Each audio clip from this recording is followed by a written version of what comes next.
remaining portion of the trial court's ruling, namely that the defendant's own prior convictions are inadmissible against the same defendant at appellee's joint trial, as that ruling rests exclusively on an overly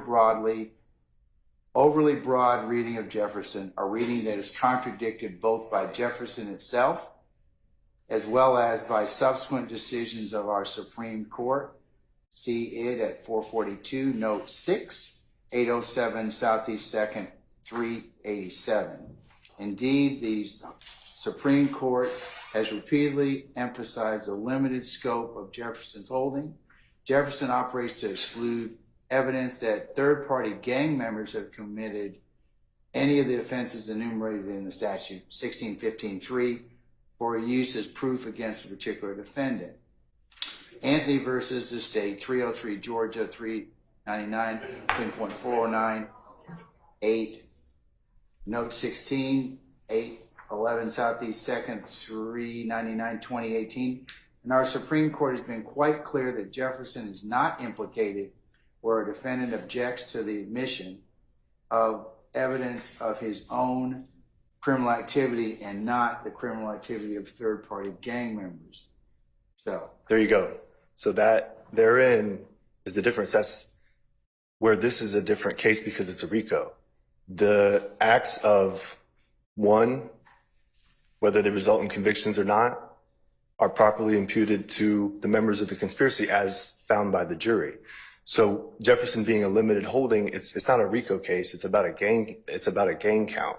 And the discussion is relevant, but it's just one piece. That's why we revert to this federal authority that says routinely prior convictions are used as substantive evidence. That's the issue right here. Can this come in as substantive? Now, whether, Your Honor, later on we have a jury instruction under 105 that says, hey, this conviction is admissible against Winfrey, who is still a party to this case, although he's not sitting at any table, that could be used as proof of a predicate. That's the federal authority we cited. And then the testimonial aspect, if we are admitting proof of a predicate act, in this case, over Act 39, we're admitting it against Winfrey, but if the jury, by other evidence, says, yeah, we think Winfrey did this, I mean, and they're free under that discussion of collateral estoppel, they're free to disregard the conviction, and they actually could be properly instructed on that at the end of the day. But if they think the conviction, as well as all the other evidence, including Alvin Lewis, Detective Raissi, et cetera, does add up to a conspiracy. It looks like here, Thomas says, therefore, the trial court abuses discretion by relying on Jefferson to exclude evidence of a defendant's own prior convictions for use against that same defendant at a joint trial. So we reverse that part of this ruling and remand. Yeah, it was abuse of discretion to exclude the conviction, not to admit it. Exclude the conviction of the defendant that was on trial. Thomas doesn't say that. We should have cited Thomas, and I apologize because Thomas reaffirms Jefferson, which is that third-party convictions should not be admitted. And the state is arguing, well, it's admissible against Jimmy Winfrey. Jimmy Winfrey's not sitting here. So if they want to present evidence that's admissible against Jimmy Winfrey, it's wholly irrelevant. It's wholly irrelevant. It fails 401 because he's not sitting. And 403, of course. But Thomas just reaffirms what we're saying in Jefferson. Your Honor, you're right on it. What you read was exactly the point. The third-party convictions of Jimmy Winfrey, who's not on trial, admitting those would be a constitutional error in violation of the Confrontation Clause. If Jimmy Winfrey were sitting here at trial with us, perhaps the state would have a better argument. I would still have issues with it, of course, but perhaps they would have a better argument. He's not sitting here. What they're trying to do is clearly in violation of the Sixth Amendment, clearly in violation of the Confrontation Clause, clearly in violation of Jefferson, and clearly in violation of Thomas. And it needs to be stopped now. So Winfrey's not a third party, Judge. He's a co-indictee under count one. See, these people in these cases were co-indictees. And on trial. But I think Your Honor gets the gist of But he's Tom. still a defendant, Mr. Sharp. That's the problem. For you. And I respectfully disagree. I mean, the fact that he's not here sitting here, he's still a defendant. But in all these cases, in Jefferson, in all these cases, people are defendants. They're severed out. It's no different than Winfrey. And the state's reliance on cases, they keep going back to cases that, again, I assert, do not say what the state's claiming they say and do not address our Sixth Amendment arguments, but also they're pre-Crawford. They're useless at this point. Crawford was 2004. I have some recent Georgia authority on that point, Your Honor, if you'd like to delve in. But it looks like Judge Pipkin and Thomas says we emphasize our holding here is confined to the narrow issue of whether Jefferson requires a wholesale exclusion of a appellee's prior conviction. While there may be good reason to exclude evidence of one defendant's own prior convictions for use against the same defendant at appellee's joint trial, we conclude only that Jefferson does not supply such a reason. And because our holding here is limited, this decision should not be read to express any opinion concerning whether the evidence of the prior convictions should ultimately be excluded, a question which is reserved, at least in the first instance, to the trial court in its sound discretion. So it looks like that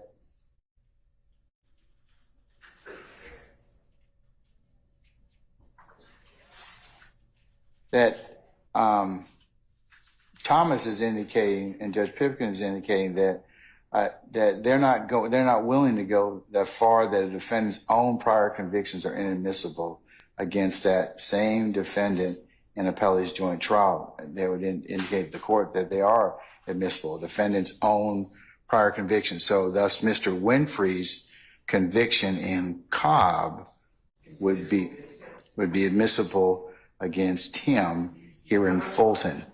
He's not on trial, so it has no applicability in this case. There's no relevance to Mr. Winfrey's conviction in this case. If it's admissible against Mr. Winfrey, even if I conceded it's admissible against Mr. Winfrey, he is not on trial, so it has no relevance to the guilt of these individuals because Thomas and Jefferson make it clear it's not admissible and should not be considered against any of these gentlemen.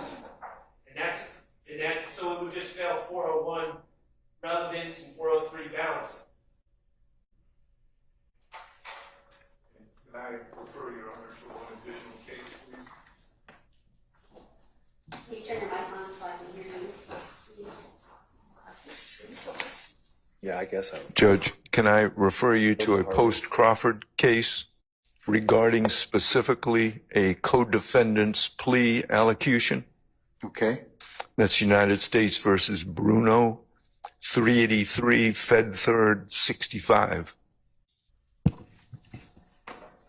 383 Fed Third what? 65. United States versus Bruno, Bruno. Okay, and what does Bruno indicate? That the plea and plea colloquy of a non-testifying co-defendant violates the confrontation clause post-Crawford.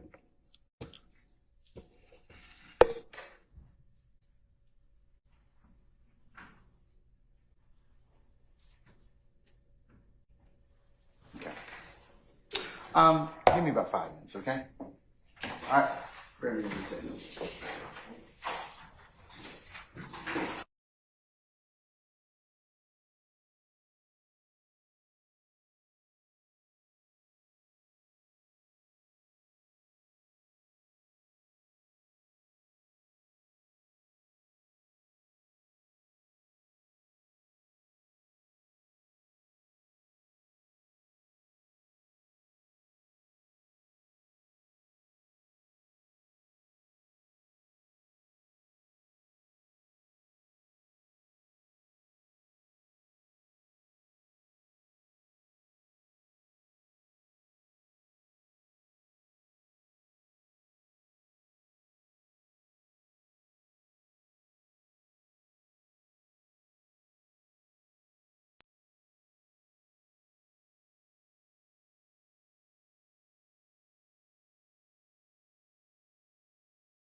Okay. All right. Ms. Love, were you rising to say something, madam? Yes, Your Honor. Okay. Just that the state will not introduce that document today, and we're withdrawing our efforts to do so. So you're not going to have Agent Raissi cover it at this point in time? Correct. Okay. All right. All right. Well, that resolves my issue of having a rule on it then at this point in time. So, okay. All right. Anything else? I understood that the state was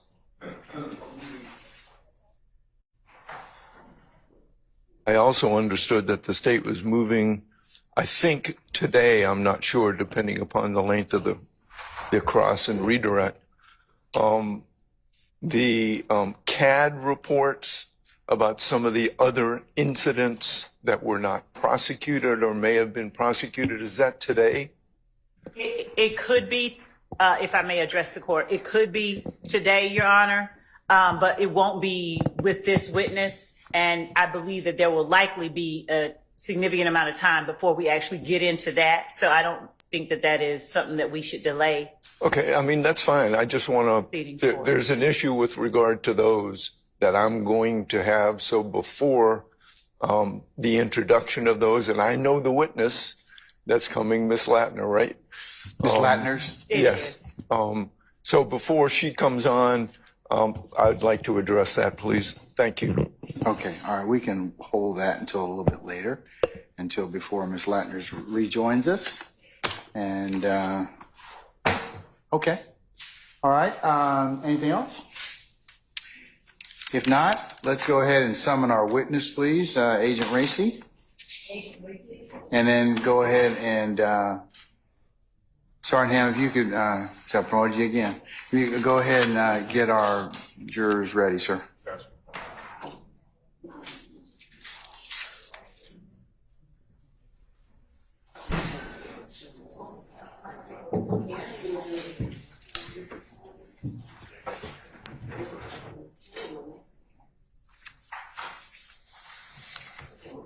Hey, good morning.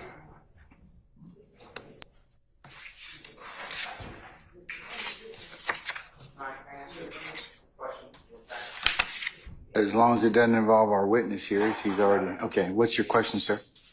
There is a professional among us. She works with the Honorable Lawrence Zimmerman. Her name is Rebecca, R-E-B-E-C-C-A, P-A-R-A-D-I-S. Why are you bringing up Lawrence Zimmerman? Because I love Lawrence. I don't. He's got a terrible tie on. He's always, pontificating and whatever the like. Mr. Zimmerman, you're always welcome as a public spectator. Good welcome, sir. Yeah. All right. His coworker has been helping. I just want to know if it's okay at the proper time to sit with us too. And I asked the sheriff, he said that as long as it's okay with the court, he will. As long as you can get space allocations, that's fine. Okay. Is a jury? Okay, all right. Anything else before I bring in our jurors? Okay, all right. Summon our jurors, please, sir.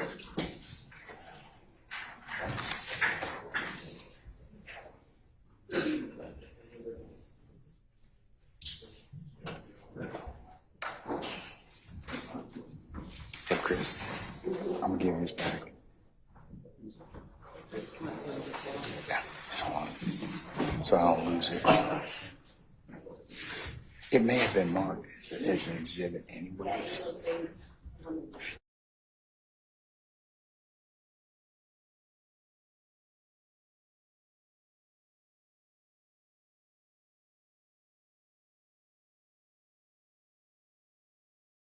Ladies and gentlemen, please be seated. All jurors are present, sir? Okay, thank you, sir. All right, ladies and gentlemen of the jury, good morning. Good morning. All right, sorry for the delay. It took a little bit longer to take up our business this morning, so we appreciate your patience in that respect. Agent Raissi, good morning again, sir, and just a reminder you're under oath. And Ms. Hilton, you may continue, madam. Your Honor, I believe it's Mr. Steele. Mr. Steele, I'm sorry, Mr. Steele, you may continue your examination.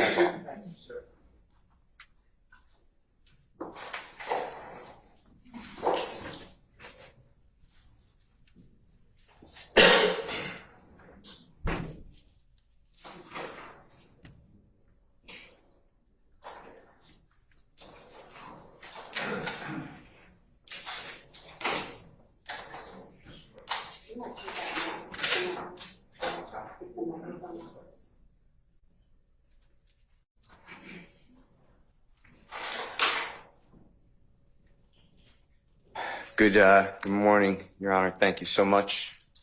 Good morning, Agent. Good morning, sir. Good morning, Mr. Steele. All right.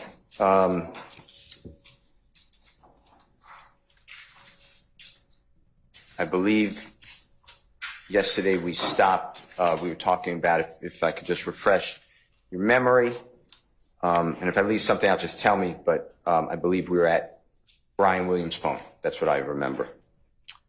Or the phone that we, through your investigation, attributed to Mr. Brian or Birdman Williams. Is that okay? Yes, sir. All right. So I'd like to discuss that. And just for the jurors' edification, that should be the number 2920. Is that accurate? I thought we were doing that 8553 was the number. 8553. I have that as Jeffrey Williams' purported phone. Yes. Is that what you were asking? I'm sorry. No, I'm going to, yes, we'll use those records. Yes. Okay. Yes. I see what you're saying. Yes, Okay. we will use the records, and I think it's on the screen already. Let me get the exhibit number. That should be exhibit number 137E, Your Honor, and it's displayed. Is that okay, Your Honor? Yes, sir. Okay, it's already admitted. All right. On those records now, I'd like to talk about the gentleman known as Brian Williams or Birdman. Is that okay? Yes, sir. And through your investigation, did you look into that gentleman's background? What do you mean by background? What he does for a living, his occupation? I know his occupation. Yes. Okay, tell the jurors if you don't mind. I mean, he was a music artist and then at least owned Cash Money Records. I guess it would be a manager or producer. I don't know the exact title at that point in time, but he certainly owned that and then had artists signed underneath his label. Okay. And those artists include people that you've discussed in this case? Some of them have been discussed in this case. At least one of them has been discussed in this case. And tell the jurors who that one is. So under Cash Money Records, there'd be the YMCMB, which is, well, without going into that, it would be Dwayne Carter, Lil Wayne would be signed underneath the Cash Money Records through the YMCMB.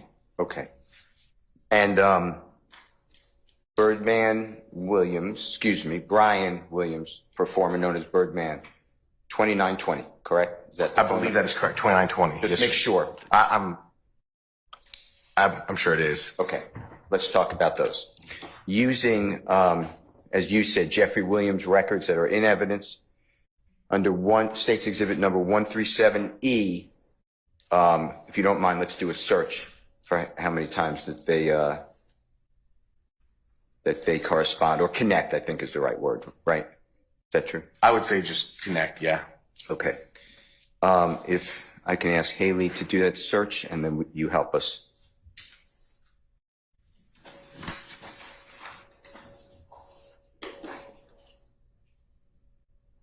Okay, do you see the number there? I do. The same issue. It looks like the 1/9, so possibly 9 times throughout the entire document. Okay, and the jurors probably remember, but just for simplicity, Jeffrey Williams records go from January 1, 2015 to July 15th, 2015, I believe it was. So we have 9 contacts, and if you don't mind, we're going to go through those, okay? Yes, sir. All right, so the first contact, if Haley can take us to that. You see where it's highlighted, and the jurors, you can help them. That should be item number 1125 or 1125. Is that fair to say? Agreed. Yes, sir. And that's January 28, 2015. It appears so. And then it's 1905. So you have to do, these are AT&T records. So you have to do the conversion. Is that correct? -4, yep, yes, sir. So -4, just do it for them or I could do it, but. Either way. So 19 -4 would be 15. And so converting 15 into Eastern Standard Time, or excuse me, from military time to the 12-hour clock would just be 3:05 p.m. Okay. And that is a 1 second seizure time, meaning as you looked on your cheat sheet or the AT&T codes, that's how long it took for the... Correct. The dial time would be the seizure time from what we learned and the key. And then the ET would be the time of the actual connection or Yeah, the connection of the phones, whether it be voicemail, whether it be communication through voice, that's just the connection time. Okay. And in this one, it shows 1 second from the person pressing the send, and then it had 0, so there's no connection. Is that fair to say? Yes, that appears correct. Yes, sir. Okay. And just for correctness, that would be Jeffrey, what I'm calling Jeffrey's phone. I understand that, it's a phone that you designate Jeffrey Williams, the 8553, calling the 2920, so calling Mr. Brian Williams' phone. Fair to say? It appears that way. Yes, sir. Okay. If we can go to the next one. Okay. And this one is item number 3758, 3758. Fair? Yes. And again, we're talking about a couple of months later, so we're in March 30th, 2015. Yes. And then that one is at 241, if you can do the conversion. Okay, so -4 again would put us at 22.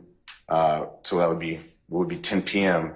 But then you have to convert it from 2200 into Eastern Standard Time, so it's 10 p.m. About 10:41, is that fair to say? Yes, At night. 10:41. Correct, sir. And then now we have a 12-second elimination time from the time the person hit the send.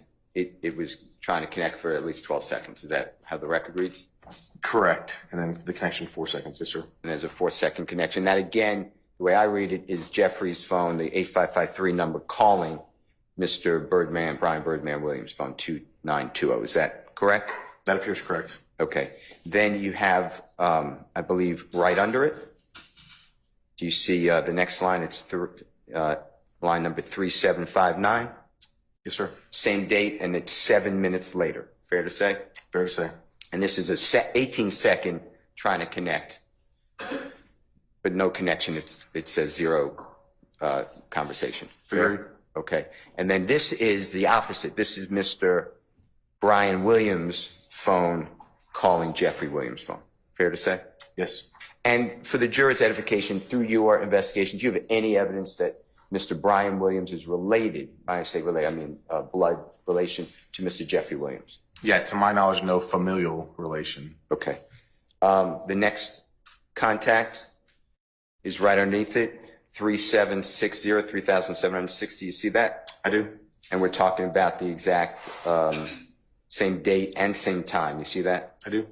And then we have the same thing, Mr. Brian Williams, performer known as Birdman, 21 second, his call's trying to get through to Jeffrey Williams' phone. It doesn't connect. Is that okay? Yes, we see what it did there below, but yes, it didn't connect. Okay. It rolled to voicemail. Okay, and that's the next number. Correct. So that's where, you see the D and the F, so it forwarded to that number, which is going to be AT&T's probably voicemail number. And then we see that actually on to the right where it's highlighted. Yep. Yep. We see that it says VM, so it's indicating that it rolled to voicemail. So that's what we see with those extra kind of digits there. This is small print. Can you just point to the jurors what you were just referring to, the VM, if you don't mind, behind you on the screen? So these kind of codes right here, that VM in the middle is voicemail. And that's kind of what we're seeing here. The D is for the number dialed, F is for the call forwarding.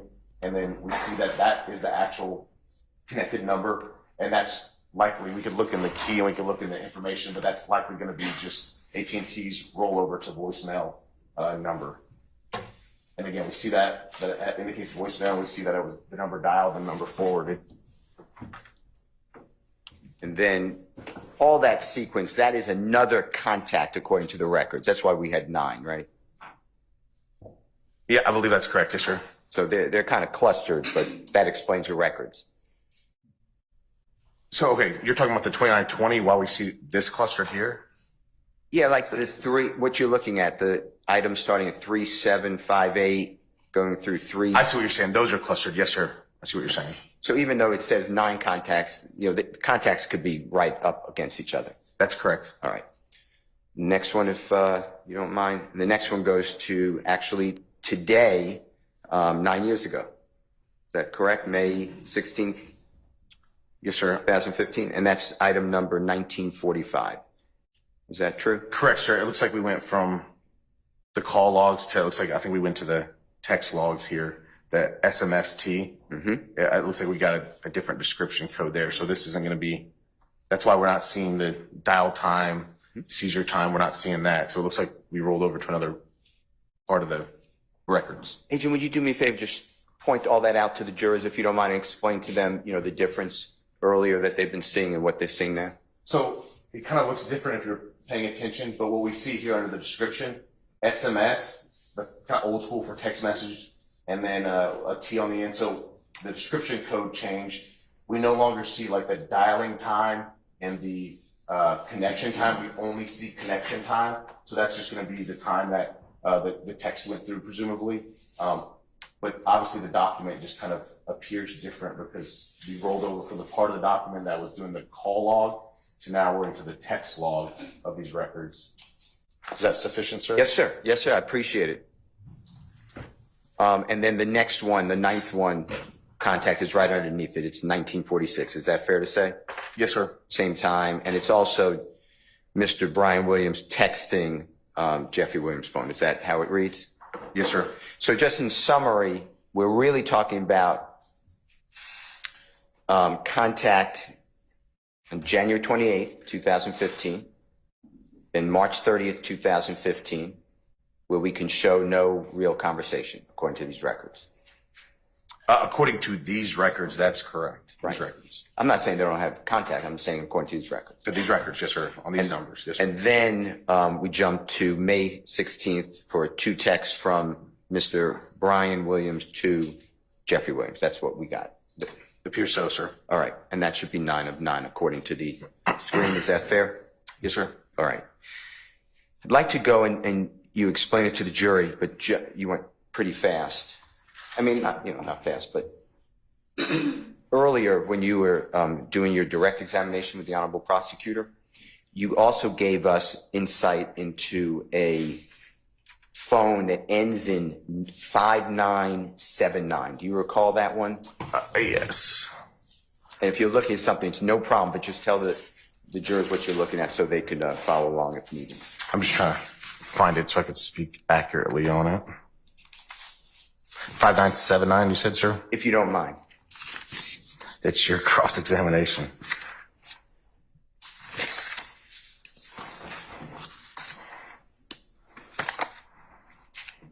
Here we go.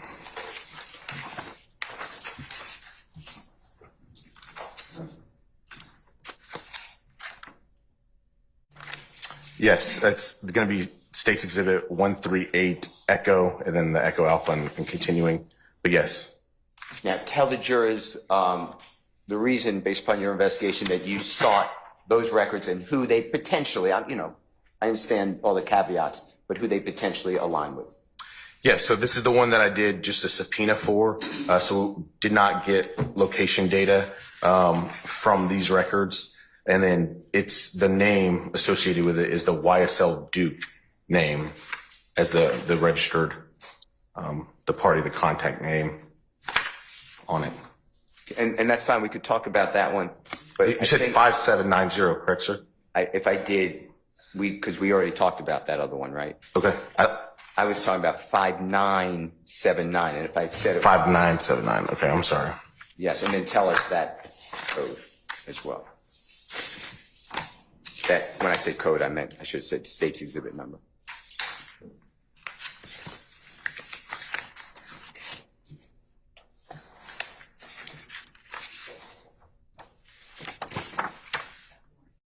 Oh, you have more? Okay. Hey, Your Honor, for clarity, can we have the full number of what number Mr. Steele is referencing? If you could give us the number, please. I can absolutely do that. It is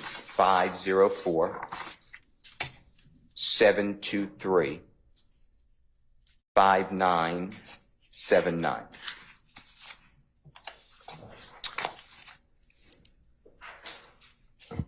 Yeah, I don't believe we tendered an exhibit with those phone numbers. I don't see up here, Mr. Steele. I think, All right. unless I don't have all of them, I don't think we have that one. Okay, well, let's do it this way. Is that number come up in your investigation? Can I refresh my memory about our course. report? Because if it's not here and we haven't talked about it recently, then. Of course. And I'm not telling you I'm right, but it may be around page 13 of your report, if that helps you. And again, it is 5979.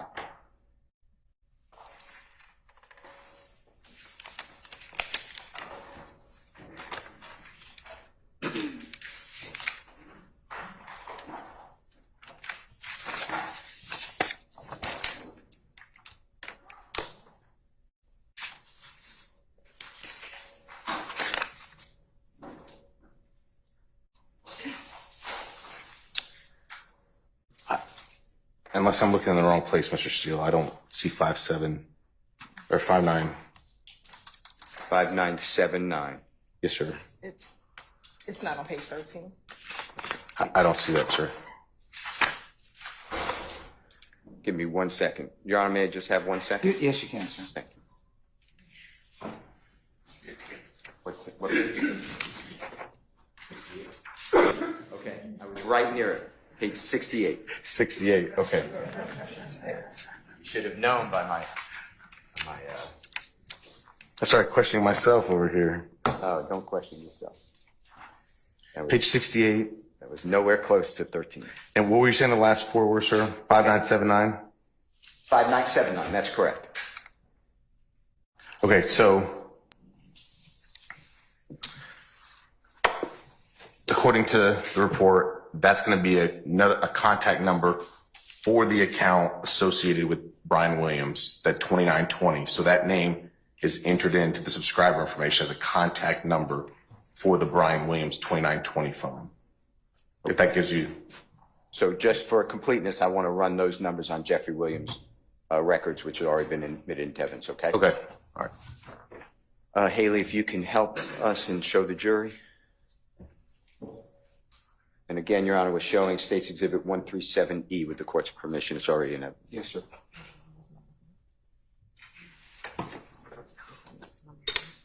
And did you find that number? I know you said it's associated with Mr. Brian Williams' cash money. Is that what you told the jurors earlier? It's listed as a contact number for the 2920 account. Okay. And the 2920 is what we just talked about. That's Mr. Brian Williams or Birdman performing. That's the number that I had probable cause and got a search warrant for in reference to this investigation. Okay. So yes, sir. And I just want to be complete because it has something to do with Mr. Brian Williams. So Haley, I think just run, you could check it. According to Jeffrey Williams' records, tell the jurors whether Jeffrey Williams has any contact with the association number of 5979 of Mr. Brian Williams. It appears not. All right. Let's go to, a person who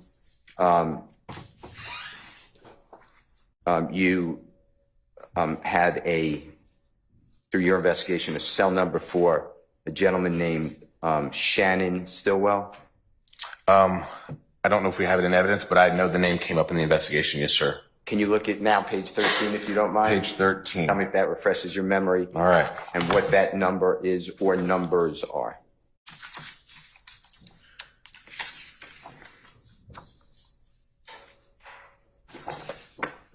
We're going to have to spell out those numbers for the jurors too, if they haven't heard them before. So, if I recall correctly, Shannon Stillwell also goes by Shannon Jackson. Okay? Yeah. Correct? Sure. And so that name, I do have a phone number listed. If you don't mind me just for ease, just reading it off. Yes, Okay. please. 404 Just go slow because people are writing. 957 3059 is what we have for Shannon Jackson. Okay.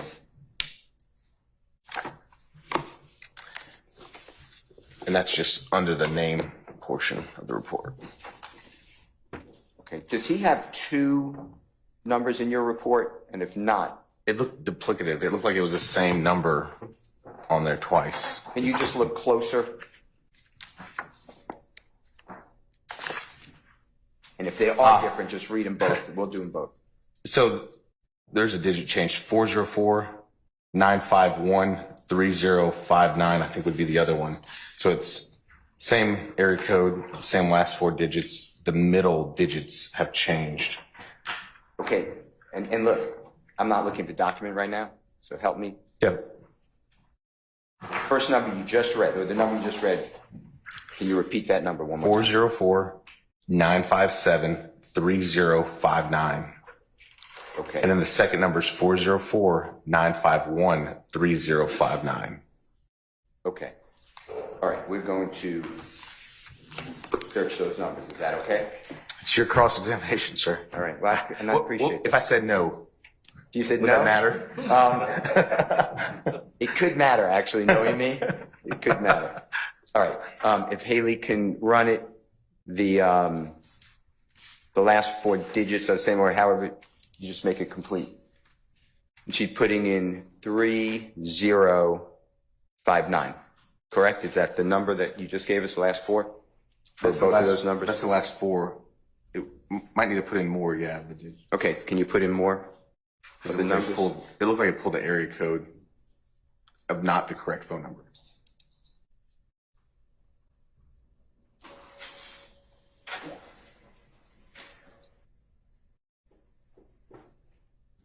Does that look like the right number? It does. Okay. And how many results on Jeffrey Williams' cell phone records, AT&T, January 1, 2015 through the 15th of July, 2015? Again, for these records, it shows no contact for these records. Okay. And then I think there's a second number that we should was. try, shouldn't we? Is that just for completeness? So, and that's the 957-3059. Same answer? Same answer, sir. All right. Okay. Now, I'd like to go to Mr. Winfrey's cell records, if that's okay with you. And Your Honor, that is already in evidence. I hope. Let me make sure, Your Honor. 133E. Yes, thank you, sir. All right, sir. And may Haley put it on the screen, Your Honor? Yes. Okay. And these are going to not be AT&T records. These are going to be Sprint records. Is that am I correct? That's correct, Sprint records. And with Sprint records, explain to the jurors whether we need to do that conversion or if it's going to come up in Eastern Standard Time. So Sprint should come back Eastern Standard Time per these records. Okay. If I recall correctly. Perfect. And that's why the records, I assume, look a little different just because it's a different company. Is that? Different company, different way of analyzing the data, different key, telling you how to analyze the data. Now, I want to use his records because you made a decision. You know, you didn't. You know, as you walk through this, some of it's dark, and you shine lights on it through your investigation. But you got April 1, 2015 records to April 30, 2015 records. Fair to say? That's fair to say. And you weren't trying to limit yourself. That's just at that time you were targeting the 25th day of April 2015 going to 26th day of April. So you got that whole month. Yes. So basically like the investigative strategy is I kind of didn't know what I had at the point. We just learned of Winfrey being a potential suspect, got probable cause on it. I'm targeting a smaller window. Once I start expanding the investigation, I then have justification, like probable cause justification to kind of expand some searches. So yeah, these records for him were very specific to that kind of that window of time that I was investigating and looking for. And just for the jurors' edification, you did not go back. I'm not casting aspersions at all, but you did not go back and get additional records. This is the records we have. This is the records, correct. This is the records I have. I didn't do a secondary search warrant expanding anything larger on him. All right. And I just want you to explain to the jurors from this 1 month of April 2015, help them understand how many entries or contacts does Mr. Winfrey have in that 30-day period? And Haley's going to show it on the screen with your permission, but you're looking at the document itself. Is that fair to say? Yes, there's 97 pages in this document that looks like the complete records, and I'm sure this will be a different format. This will tell us. 4,362 is what's highlighted. Okay, and that's within 30 days, so just quick math if you can, 4,362 divided by 30, how many calls is that approximately? A day? I'm not a math guy. That's hundreds a day. It would be safe to say All right. Okay. And these records for that 1 month for Jeffrey's phone, I just want to show them on Jeffrey's phone, what I'm calling Jeffrey's phone, 8553. Fair to say? Yes, sir. So if Haley runs that search.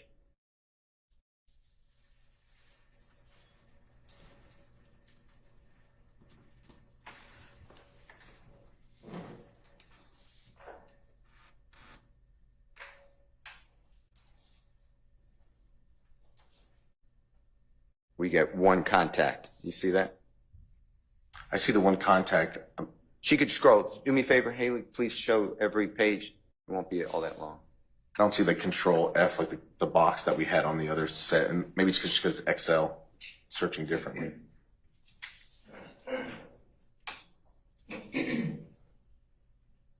Okay. You see that? Yeah, it's only toggling between the two. Yes, sir. And that's item number, just for the jurors, 4,297, and it is, Mr. You may have to go to the top, but if you know it, if you don't know, don't agree with me. Please don't agree with me. But that should be Mr. Winfrey's phone calling what we're calling Jeffrey's phone. Fair to say? And if you don't know, just say I don't. That's correct. The left column is calling number. That second to the left, which is the middle for the phone number digits, is the called number. So the number they're attempting, basically that they're connected to. And then the third one is the dialed digits is what Sprint is calling it. So oftentimes they'll be the same, kind of the same thing. Maybe something's forwarded, maybe someone has something like that. So you'll see a difference, but these are the same. So the number dialed is the number that received or connected to, if we want to say it that way. And the date of that call? That's going to be April 28th, 2015. Okay, and the time of that call? And I know it's military, but then make it into... Yes, that's just 2010, but we don't need to do the conversion. So 2010 is going to be 8:10 p.m. Eastern Standard Time. And the jurors may remember, otherwise we could show it again if you don't remember, but that corresponds with Jeffrey's records of that 8:10 attempted contact by Mr. Winfrey to Jeffrey. Fair to say? I believe that's correct, yes, sir. Okay. And then that is the only contact for 30 days between Mr. Winfrey's phone records, according to this, right? That's correct, sir. All right. I'd like to go back to, it just seems easier for me anyway, Jeffrey's phone records, if I may, and that is, Your Honor, number, admitted into evidence, states number 137E. Okay. Thank you, sir.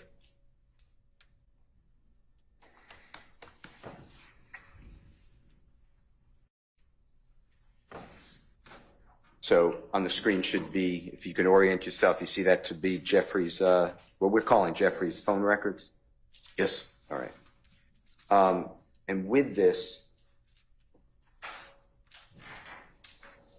if Haley, if you don't mind putting in for the agent, Mr. Winfrey's contact, I know we did it before, but now I want to be specific, okay?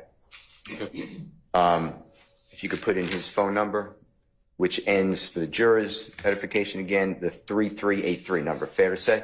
Yes, sir. All right.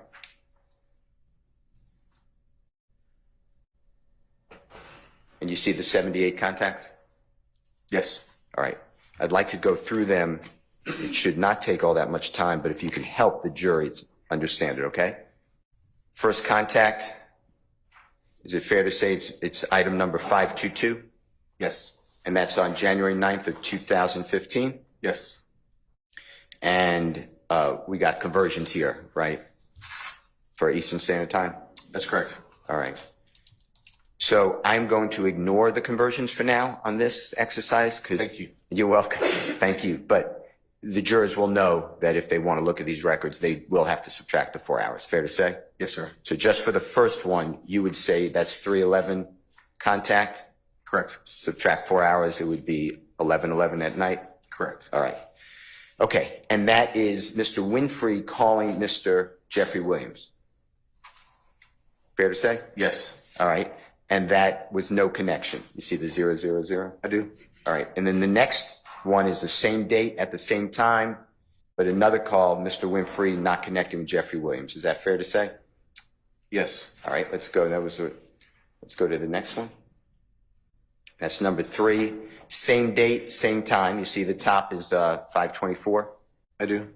And again, you have Mr. Winfrey calling Jeffrey Williams, and you explain the voicemail. You see that in the line to the right? Yep, the feature, under features tab, we see the VM, and then we see the number dialed and the number forwarded to. Yes, sir. And then the next one is 5:25, and again, the same date, January 9, 2015, a minute later. So it says 3:12. We understand the conversion.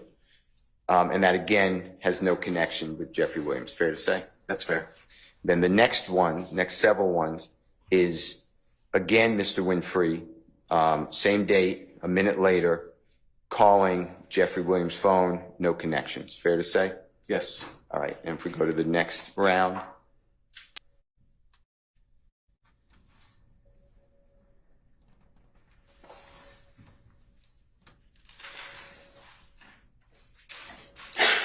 And that's going to be 2:21:15, and it's Mr.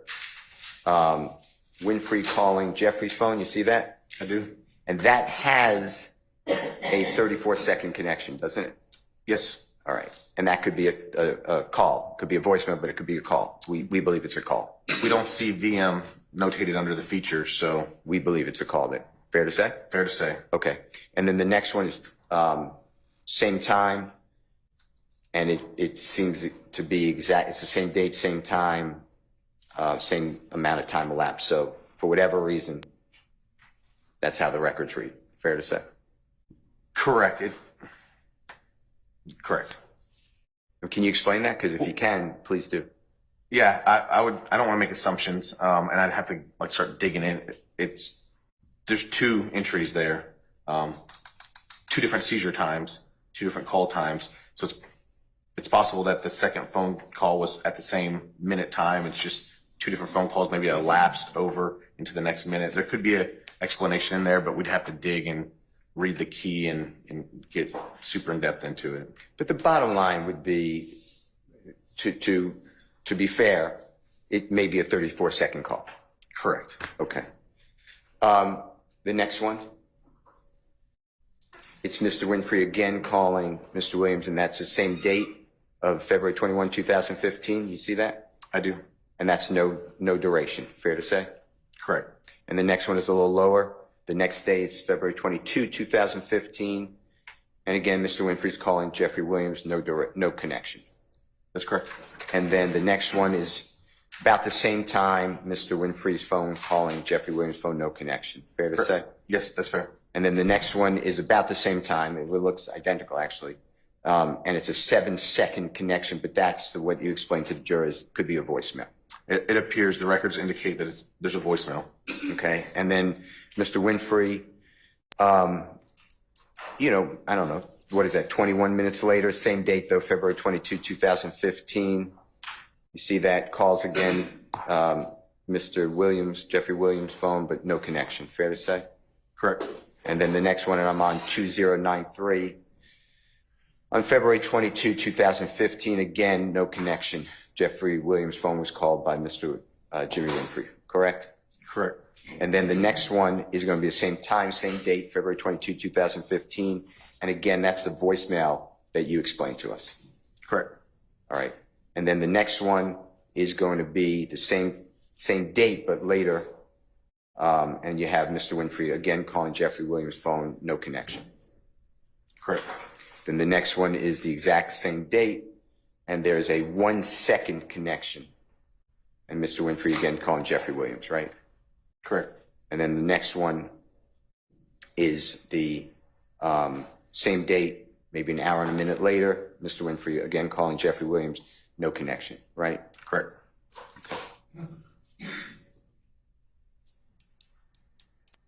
Now we're on 2 days later. It's February 24th, 2015. Mr. Winfrey is connected to Jeffrey Williams' phone for 1 minute and 6 seconds. Correct. Okay. Is that the first time that the 2 phones connected so far? Through these records for phone calls, yes, sir. Okay. All right. Then the next one that we see is the same exact day, which is February 24th, 2015. You see it? Yes, And then same exact time, the 23:23. You see that? I do. And then for whatever reason, one of them says a minute 6, one of them says a minute 5. You see all that? Yes, Okay. It seems like same date, same time, and a second off for the connection. Correct. Different dial length of times, but second off the connection time, yes. Yeah. Can you explain that without, with all your... I mean, we'd probably have to dig into more, but it would be an assumption on my part without digging into the records, AT&T, and studying how they do it more. But it could be just when the call's connected versus it hangs up and then calls again. It could be something internal with AT&T, why it's duplicating in such a manner. But there's a different dial length of time and there's a different connection time is what we're seeing there. Okay. Yeah. The next one is a day later. It's again Mr. Winfrey calling Jeffrey's phone, right? No connection. Yes, sir. And then right under it, same scenario, same date, same time, but it's no connection, basically. And Mr. Winfrey's calling Jeffrey Williams. Fair to say? Correct. So far, has Jeffrey Williams called Mr. Winfrey ever Objection, Your Honor, ever. on these I'll records? sustain the objection as to form. Excuse me, I'm obviously talking about the records. Agreed. On these records, what we're looking at, we have not yet seen the other number calling the 3383, the 8553 calling 3383. And just because I'm a named person, the number that you've associated through your investigation, Jeffrey Williams, so far, I'm not saying it doesn't change, by the way, so far has not called Jimmy Winfrey's number that we associate with Jimmy Winfrey. Correct. All right. Let's go to the next one, if that's okay.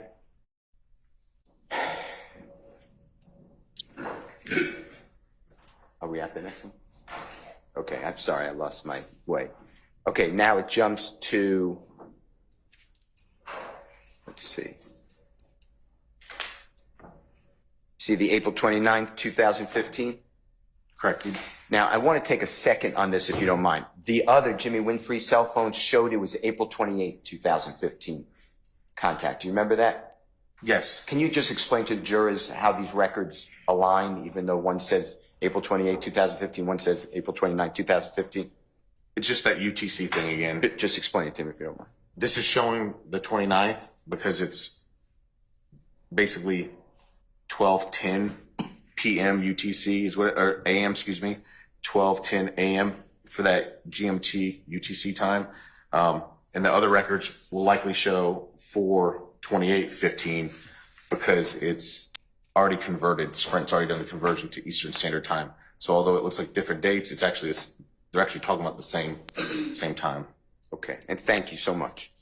And then the next one, that doesn't connect again, right? That's Mr. Winfrey calling Jeffrey Williams, right? Correct. Or the phone's associated with them.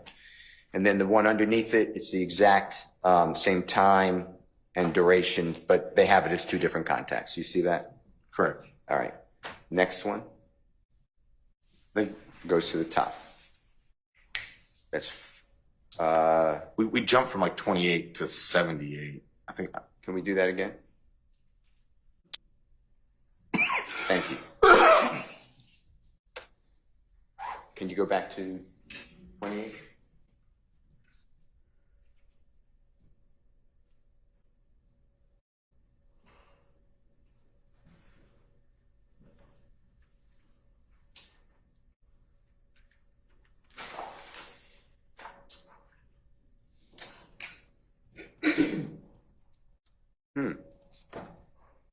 You see what I'm saying, Mr. Steele? I see what you're saying.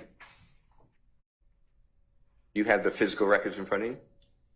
No, not for the whole spreadsheet. They did, it's on a disk. They didn't give me the whole spreadsheet for that. See if she could do it this way.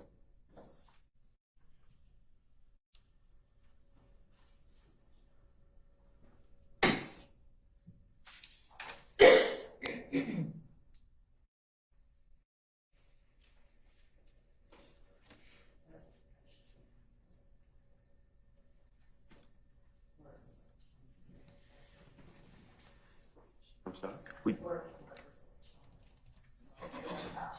23 is, it says 4/29, 2015. Can you get to 24?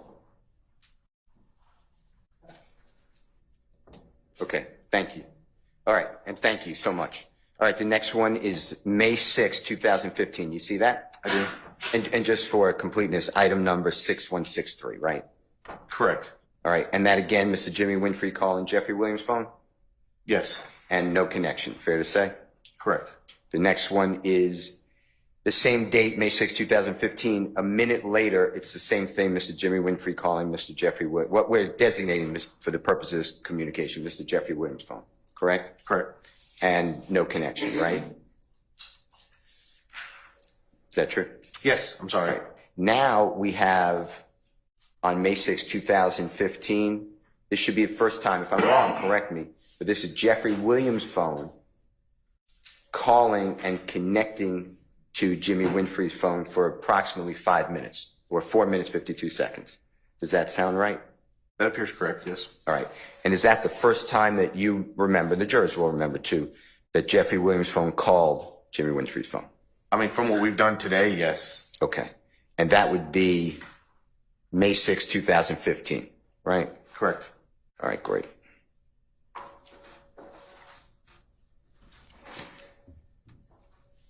Okay. The next one should be right under it. You see that? May 6, 2015. Yes, sir. And that is pretty much after that call ended, that 4 minute, 52 second call. Now we're at 20:06. Is that fair to say? Yes, sir. And that's Jimmy Winfrey calling Jeffrey Williams' phone, a minute and 16 second connection, presumably a contact. Correct. All right. And then the next one is again the same date. It has the same time and it has the same duration at 1 minute, 16 seconds. You see that? Correct. All right. So I can't explain. I know you said you could assume, but you have to dig in. Yeah, Same, we find same answer? Mm-hmm. Okay.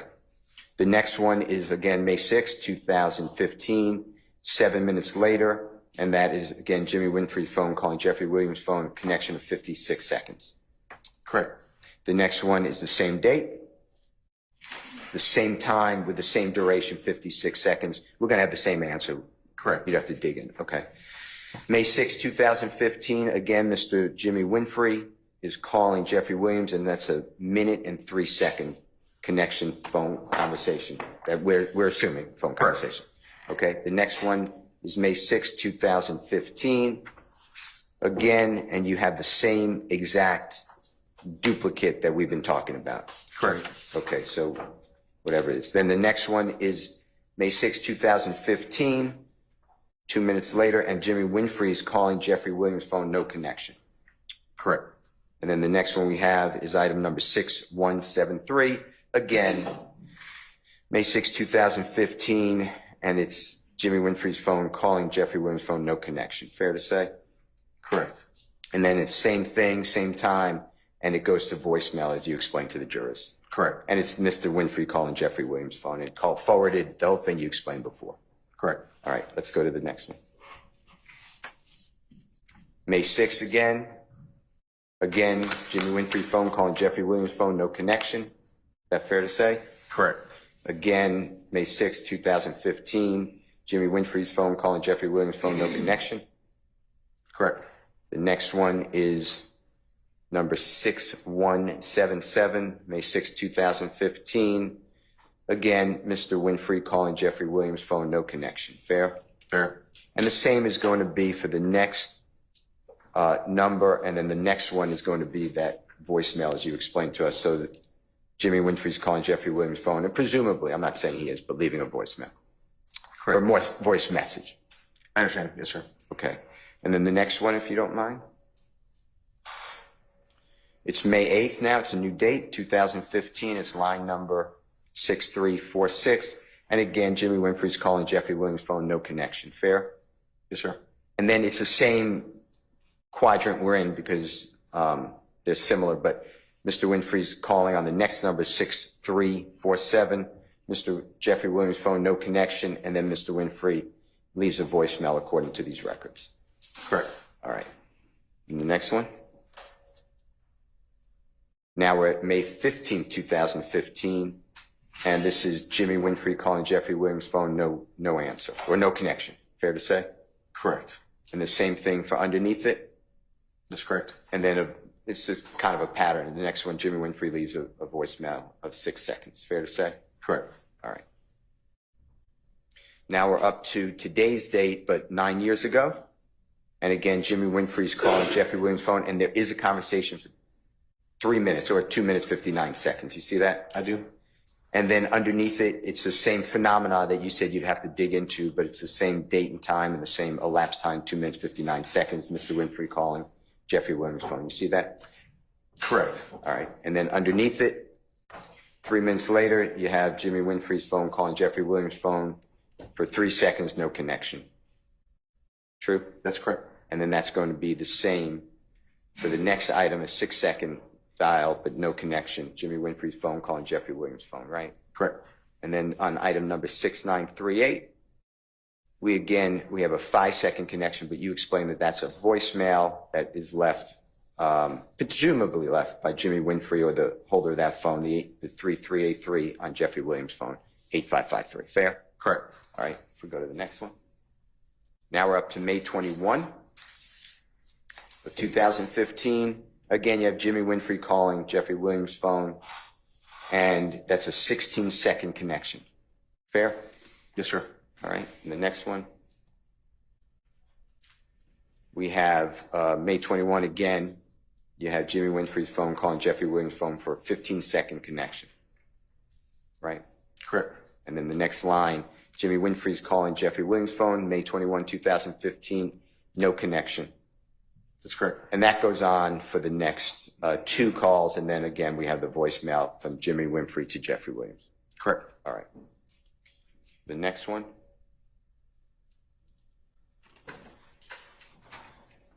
Is May 21, 2015. You see where it says Jimmy Winfrey's phone does not connect with Jeffrey Williams' phone? Correct. And then the same thing for the next call, fair to say. And then you have that voicemail phenomenon, 8 seconds, correct? Correct. And the next one is on the same date, but later, and you have no connection between the 2 phones, fair to say? Correct. And then you have on May 21, 2015, line 7390, you have a 7 second connection for the phenomenon of the voicemail that you explained. Yes. I don't know if it's a phenomenon, but Phenomenon, the yeah. code. The code, yeah. All right, and then the next one, we have Jeffrey Williams' phone on May 21, 2015, calling for 17 seconds Jimmy Winfrey's phone. You see that? I do. All right. And that relationship between the calls of Jimmy Winfrey to Jeffrey Williams is about a minute later. Correct. All right. And is that the second time that Jeffrey Williams' phone called Mr. Winfrey's phone? What we've seen today, yes, sir. All right.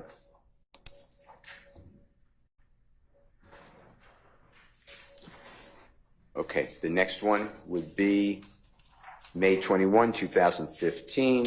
Again, no connection, but Mr. Winfrey's phone's calling Jeffrey Williams' phone. Correct. And the next one is right underneath it, same exact response. And it looks similar. I'm not saying it's the same, but it looks similar. Yes, sir. No connection. Okay. Now we're up to May 21, 2015. You again have Jimmy Winfrey's phone leaving the voicemail for Jeffrey Williams' phone, 4 seconds. Fair to say? Yes, sir.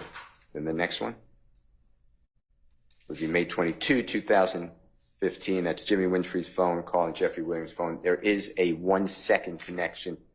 It says no elapsed time, whatever that is. That's what the records read, right? Correct. But underneath it, it has a voicemail component to it. Jimmy Winfrey's phone calling Jeffrey Williams' phone. Correct. Same time, same date. Okay. The next one. Now we're at May 24th, 2015. You have Jimmy Winfrey's phone calling Jeffrey Williams' phone, and that's looks like a conversation, a potential conversation, 37 seconds. Fair? Yes. And then right underneath it, it's the same exact information, except one says 10 seconds and the other one says 14. Otherwise, they both have 30 seconds. That's correct, sir. 37 seconds. Okay. Next. Now we're up to June 1st. Now you have Jeffrey Williams' phone calling Mr. Winfrey's phone, and it's a connection for 2 seconds. You see that? I do. And then right away, you have Mr. Williams' phone being called by Mr. Winfrey's phone, and there's a conversation that appears to be 1:40. Fair to say? Yes, sir. And then the records seemingly, I'm not saying there's not a reason for it, but they seemingly duplicate that same contact. Correct, sir. All right.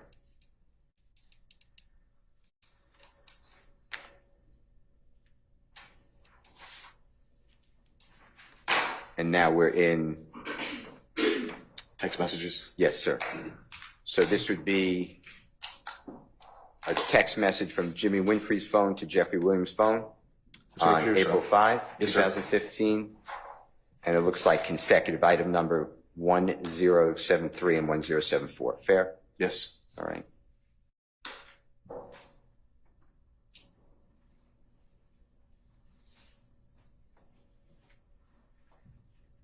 And that just picked up, that item number just picked up the phone Correct. number. Okay. And then you have, we went backwards. We have at the bottom of the screen. That's the end? Okay, that's back to the beginning. So from all of that information,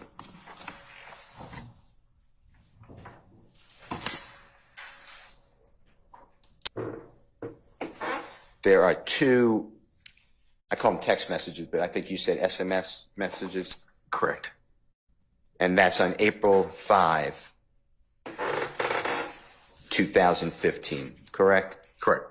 And they're at 14:28, so you subtract the 4 hours, so we're talking about what time? 10:28 in the morning? Something like that. Yes, sir. Okay. And they were both from, if you didn't notice, they're both from Mr. Winfrey to Jeffrey Williams. Fair to say? I believe that. That is what I recall. Yes, sir. Okay. So out of the 70 plus hits,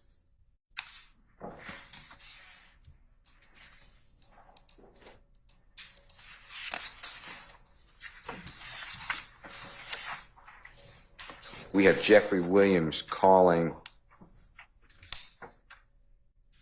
Mr. Winfrey a total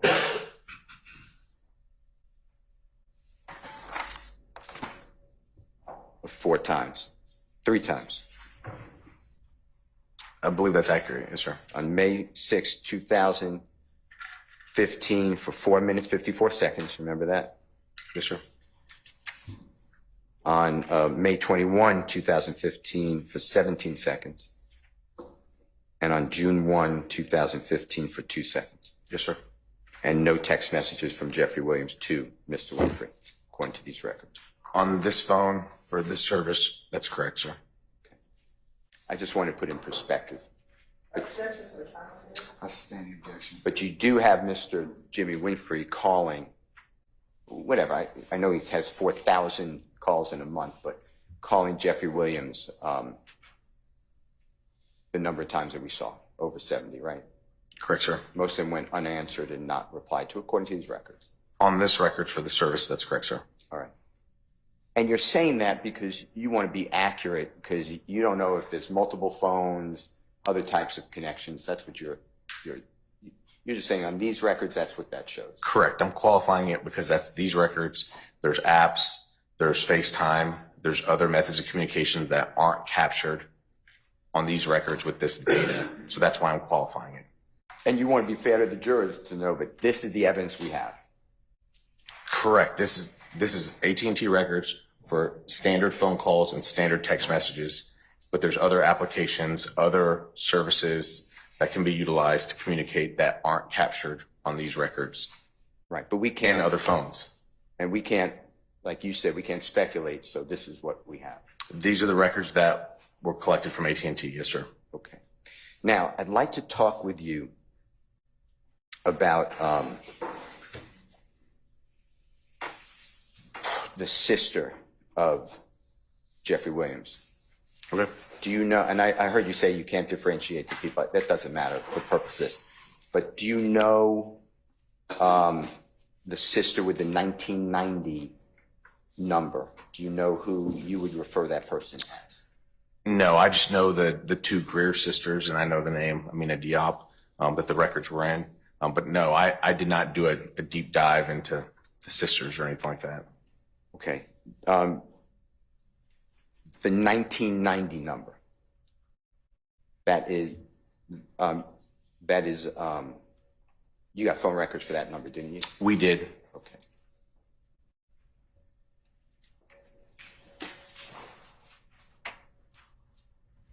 And that's been admitted, I believe, check me if you can.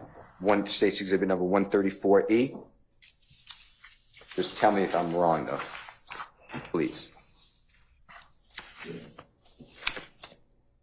134E? That appears correct. Okay.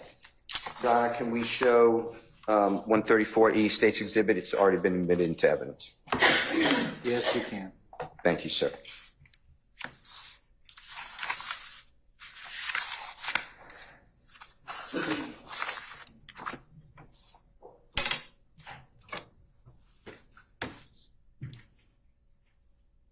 Okay, and I think that Haley just put it on the screen. You see where it says, and she highlighted it for us. I just unhighlighted, but you see where it says the phone number there? I do, sir. All right. And this number was also used a lot with the graphic. You got historic cell site location data for that phone, didn't you? Historical cell site data, yes, sir. And that's how you were able to show the towers and the towers that were employed by that phone when it connected to, and you did it, you gave us different areas on the circular map. That's correct. Yes, that's correct, sir. All right. Now, were you aware that, or do you associate this phone with a woman known as Dolly, by any chance, Jeffrey's sister Dolly? And if you don't, that's fine. I've heard the name come up, but again, my part of the investigation in reference to this incident, I didn't dig deep into, the sisters or the name, sir. Okay, that's fine. Well, can we just call it one of Jeffrey Williams' sister's phones?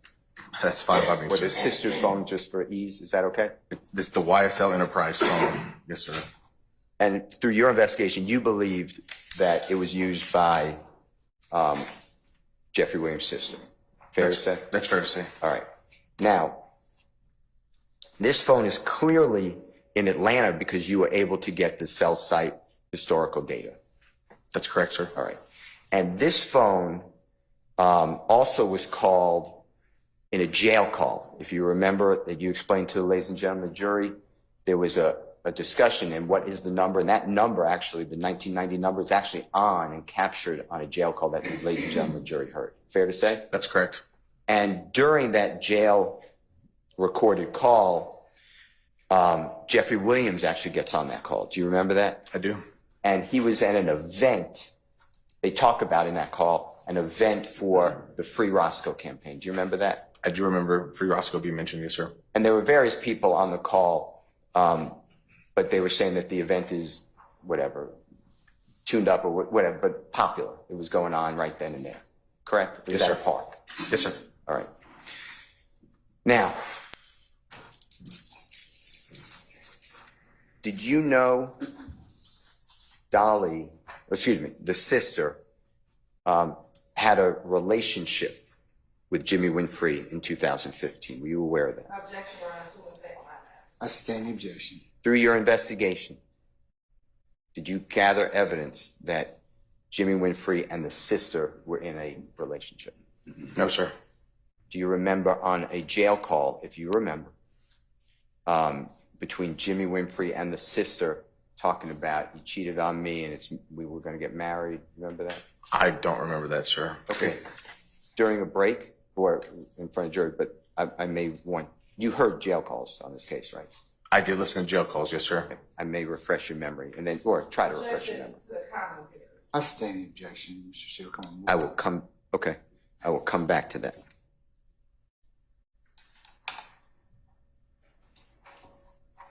Do you know, as you sit here now, the relationship between the sister and Jimmy Winfrey in and around April 2015? No, sir. My investigation was focused on basically the shooting and what happened and who did it at that time. I didn't investigate the sister or anything like that, no. Okay. obviously the sister is not, I shouldn't say obviously.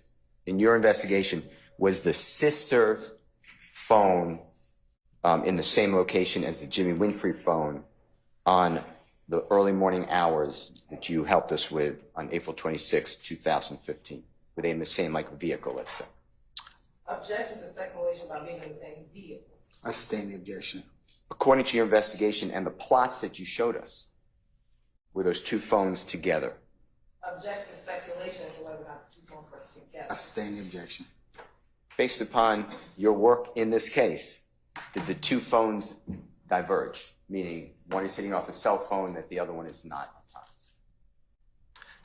That's correct. They're at the same time at basically different towers, I would say. Do you have any evidence that the sister was in the white Camaro on or around the 25th day of April 2015 going into the 26th day of April 2015? I don't have any evidence that the sister was in the Camaro. All right. And there were a lot of contacts, and we'll go over them, that the state put on the board, and you helped us create that board, between the 1990 phone and the 3383 phone, so the sister phone and the Jimmy Winfrey phone, during April 25th going into April 26th, and around that time. Is that fair to say? Correct. Do you know what was the discussion between those two phones or the parties on those phones? I have no way to know the content of those phone calls. Okay. All right. Now, I'd like to go through using the 1990 AT&T records. And for AT&T records, we do have to do that conversion. I'm not going to ask you to do it, but the jurors will remember. Fair to say? Fair. And this is the sister, what I'm calling, what you investigated, the sister's phone, and it's... Is that fair to say? Yes. All right. So if we can put in the contacts between the sister's phone and Jimmy Winfrey's 3383.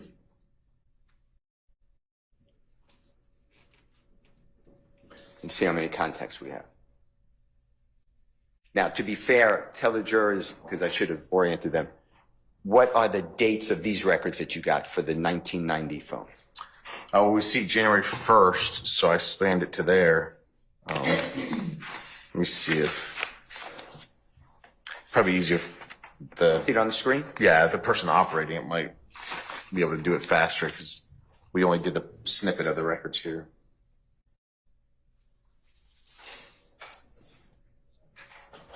So it's ending on May 27th, 2015.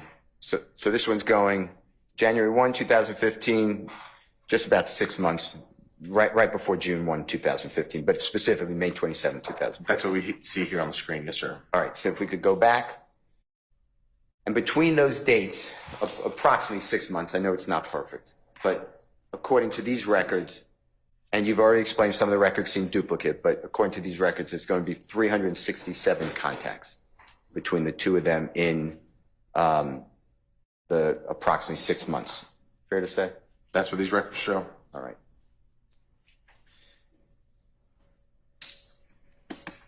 Hold on 1 second.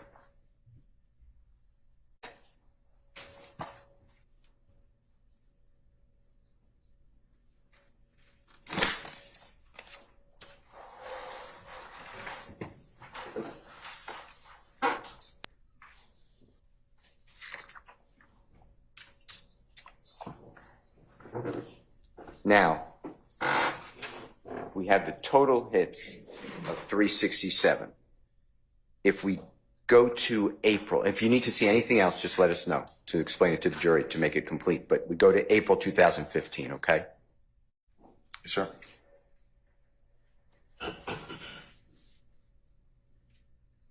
And look at the first hit. When I say hit, I'm talking about the connection.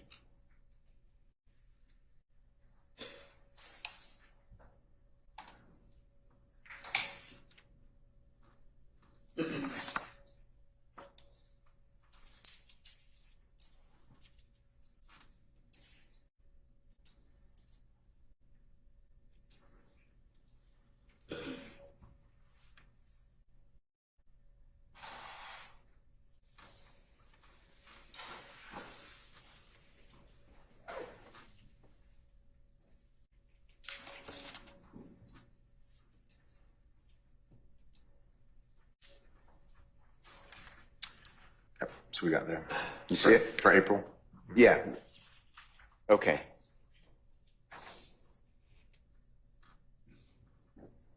So we start with the first day of April, and you have Mr. Winfrey calling, and I'm not going to go through all these, but the general scenario, you have Mr. Winfrey calling, and you'll see Miss, we're going to go through them, you see Miss, or the sister's phone trying to call Mr. Winfrey phone, if we're just going to go through them, okay?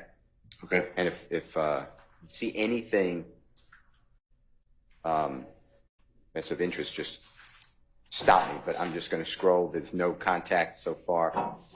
And it went from April 1 to April 5, fair to say? Yes, in these records, that's correct.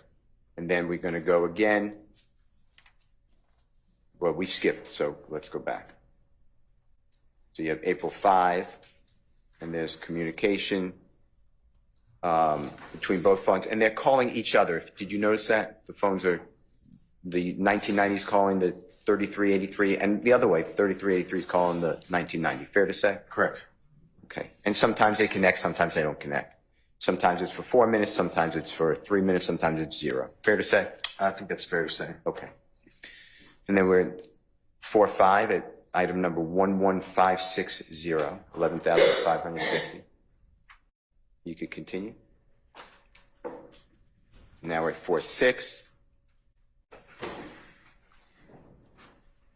4-7.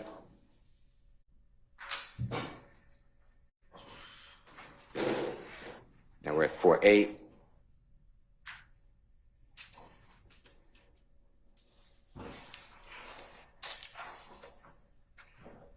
4-9, the next day.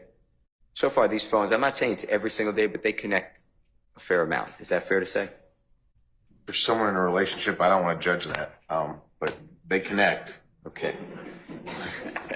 They connect throughout the month, but Okay. I don't know if it's a lot or not a lot. I don't. Fair enough. And if people are together, they don't have to use their phones potentially. That's also true. And then next one is 412. And it's just, and then we're going to stop and look at some of these documents. But they're speaking, and then you explained to us the 426 connections, didn't you? And if not, we can go through them.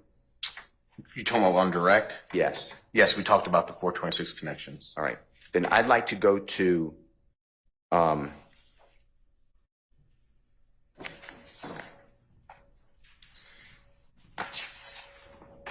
Steele, before you transition, on good authority, we need to take a comfort break. So why don't we do that for 10 minutes?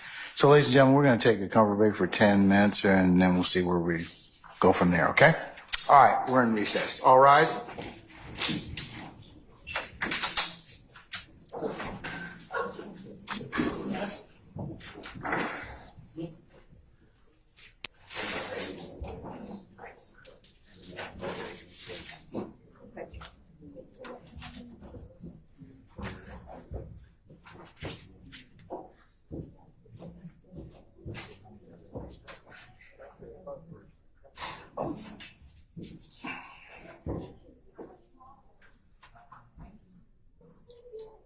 All right, ladies and gentlemen, our jury has left us, so we'll be in recess for 10 minutes. Thank you.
All right, ladies and gentlemen, please be seated.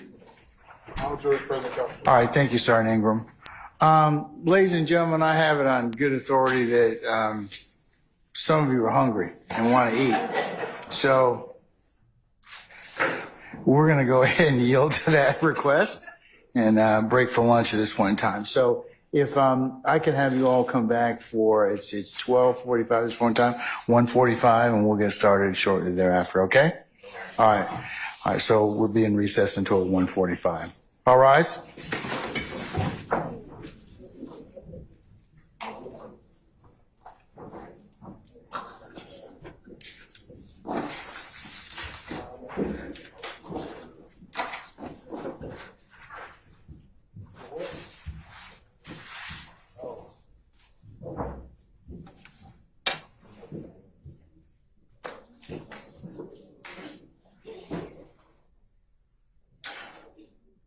All right, ladies and gentlemen, our jury has left us. We're in recess until 1:45, okay?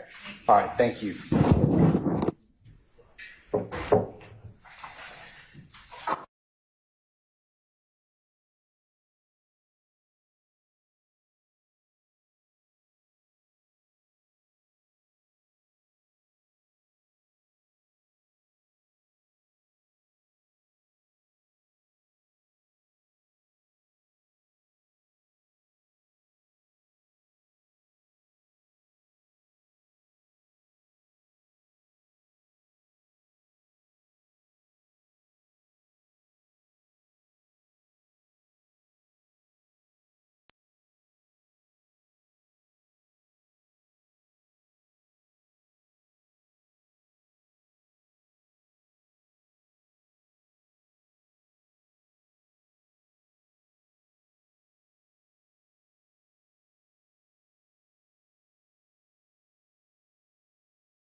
summon our jurors, please, sir.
All right, ladies and gentlemen, please be seated.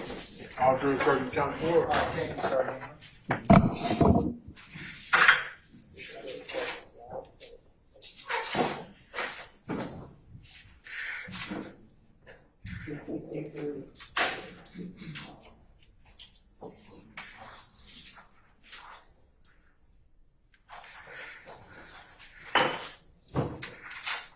All right. Mr. Matthews, Senior, good afternoon, sir. All right. Okay, Mr. Steele, you may resume your examination, sir.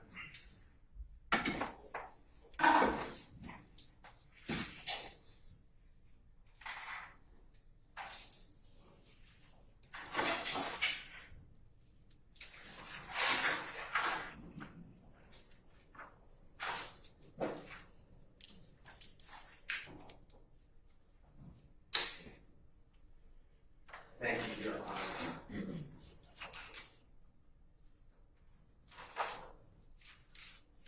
So I'd like to show you what I'll mark as Mr. Williams' exhibit number 224. Yes.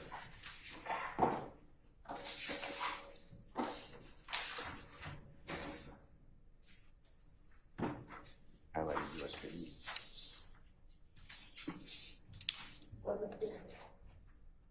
To refresh his memory.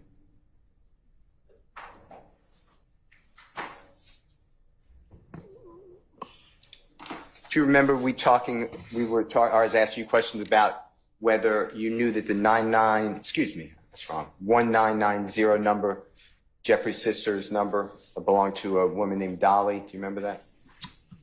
Yes. Okay. And you said, I believe, I wasn't sure, I just call her a sister or something like that?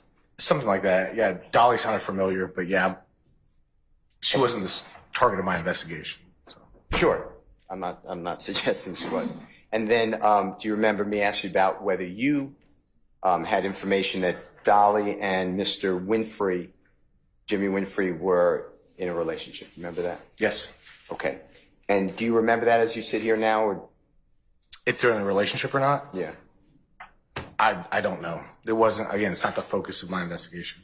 Let me show you what, with the court's permission, what I've marked as Mr. Williams' number 224, and it's slide 5, I believe, from your PowerPoint. Do you know what I'm talking about? The PowerPoint? Yes. You do a PowerPoint? Show it to the Yeah. show it to the state, please, first. Did you already show it to the state? Yeah. Okay.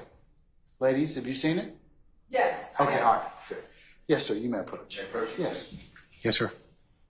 I just marked Mr. Williams' number 224 for purposes of seeing if you recognize it and refreshes your memory.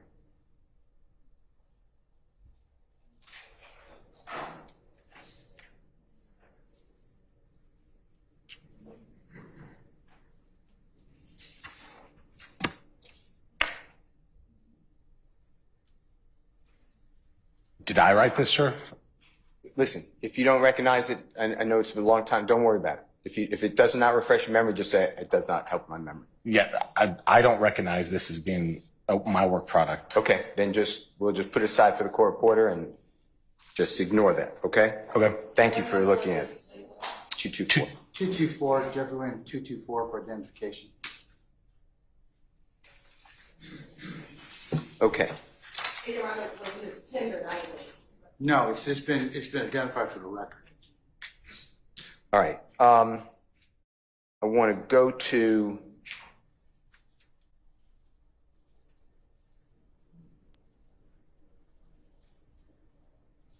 the 1990, the Dolly or the sister, whatever you feel comfortable with. Yes, sir.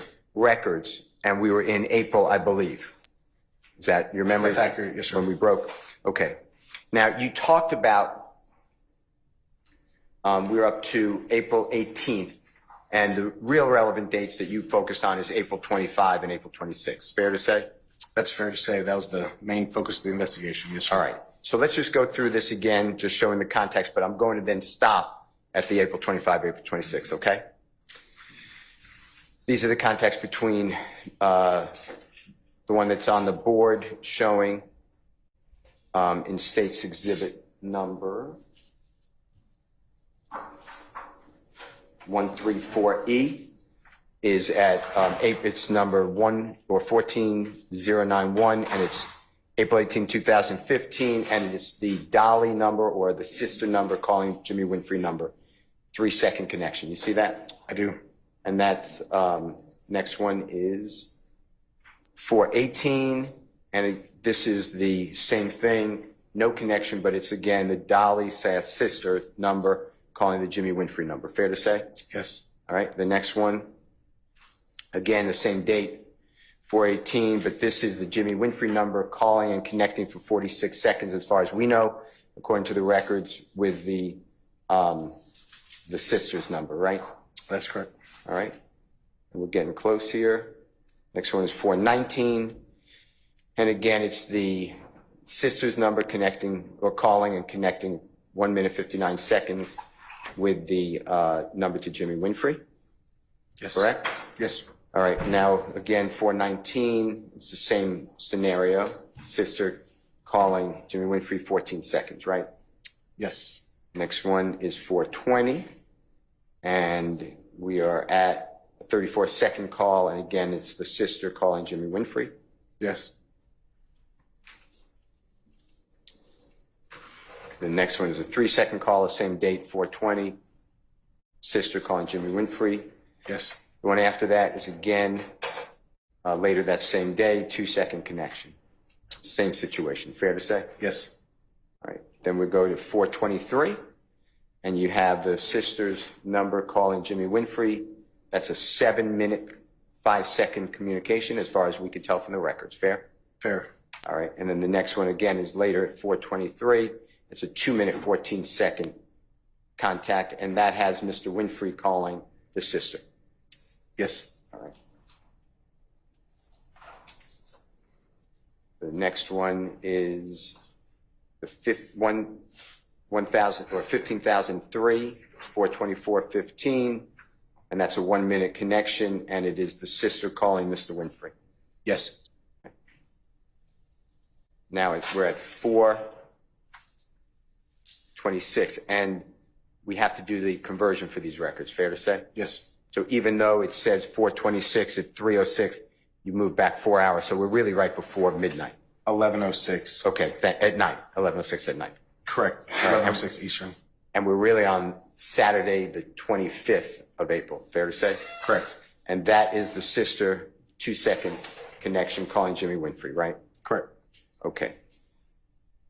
And then they talk or try to connect, whatever the right word is, but the phones on the record show some sort of attempt later that day, and that's right after midnight. And you went through these calls with the state, fair to say, on direct examination, so the jury see it? We did. All right. I'd like to use these records, if I could, for the call between the 1990 number, the sister's number, and the Martinez-Arnold. Remember talking about that with District Attorney on direct for the jury? Yes. And Martinez-Arnold, correct me if I'm wrong, but I'm going to tell you it's 5790. If that's wrong, just let me know. That sounds correct. Okay, and if you need to check it, I'm sure it's in front of you, just please make sure. All right, so if we look in April, you focused on, and this is exhibit number 134E.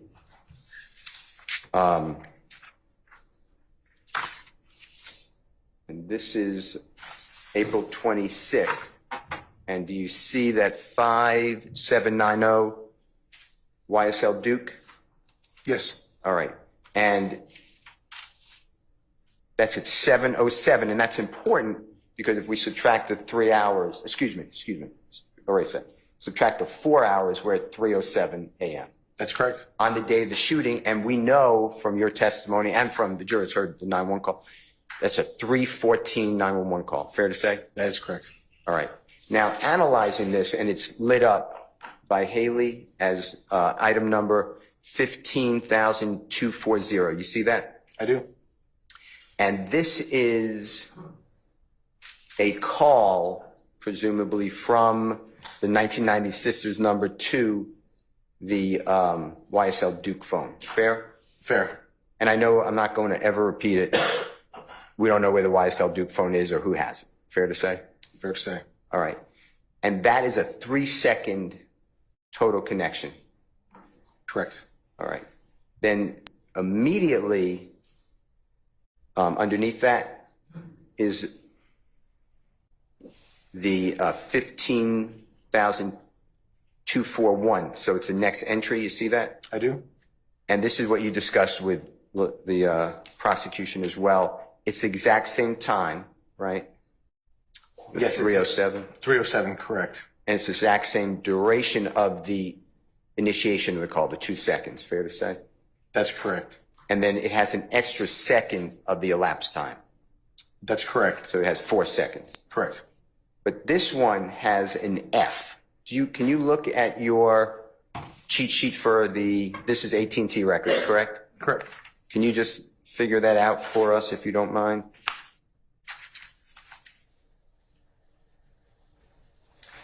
So the C, F, and R, which we see to the right, is the furthest right thing highlighted. That stands for call forwarding no reply. So it attempted to call forward and no reply is what. Explain it to the jury, just so people may understand that, but some people may not. Well, it attempted to call forward, and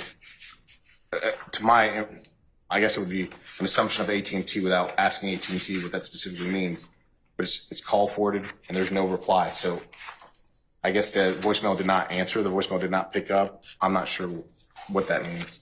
Okay. And we don't see the YSL Duke phone number ending in 5790, should be. We don't see that connecting to the Dolly number, the 1990, or the sister number, 1990. Fair to say? And what we're looking at, that's fair to say, correct. Okay. All right. I'd like to ask you, on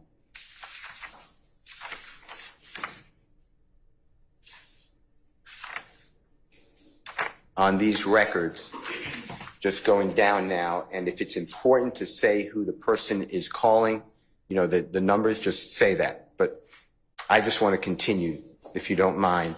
It goes from, you see, it's 7:07, which I know is 4:07 in the morning. So we're talking about 7 minutes before the 911 call. Fair to say? Yes. All right. And then the next one is 7:08. You see that? It just went away, but. We're still talking about the 5790. You said anything important, but you're specifically talking about 5790. 5790, just the use of the phone is what I'm saying. Okay. So it was used at 3:07. I'm doing the conversion.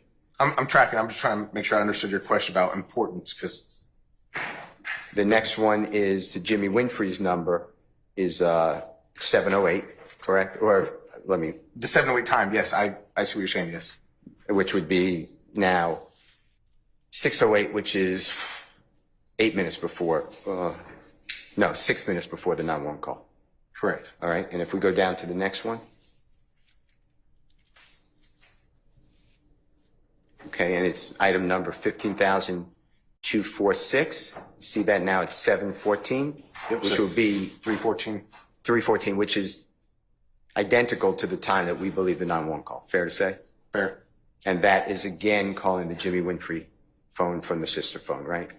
Yes. And then 7:15, you have the same Jimmy Winfrey phone calling the sister phone. And when I say 7:15, we're subtracting 3 hours. So it's a minute after the 911 call. Yes. Okay. And then there's the usage at 7:16 or 3:16 and 3:18, then 10 minutes later, 3:28, 3:36, and the jurors can see it. But up until 7:38, the phone was being used, except that 10-minute break, pretty much every minute. Fair to say? According to the records.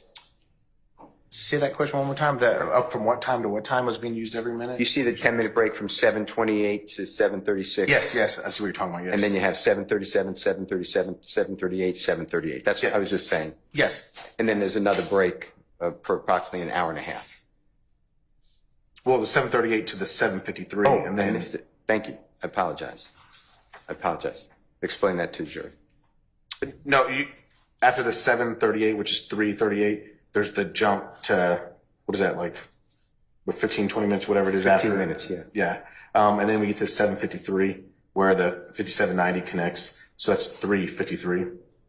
Well, again, connects is, they try to communicate, but it looks like it didn't go through and it hit the call forwarding again. Okay. All right. With regards to Jimmy Winfrey's phone, so this phone, the 1990, the sister's phone, according to the records, the phone is being used or trying to be used, meaning trying to connect during the relevant period of time that we believe the shooting is occurring or has occurred. Is that fair to say? Correct, around the approximate time, yes. Do you have any evidence that you've done through your investigation that any app or FaceTime or anything that doesn't show on records was being used by that 1990 phone during this time? I have no way of showing that. Okay. If we go to before we leave the the sister's records,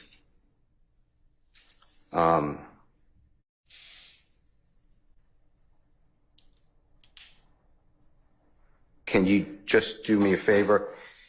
I'm going to go back to the Shannon Jackson rather, number. I think that's the number that you said ends in 3059.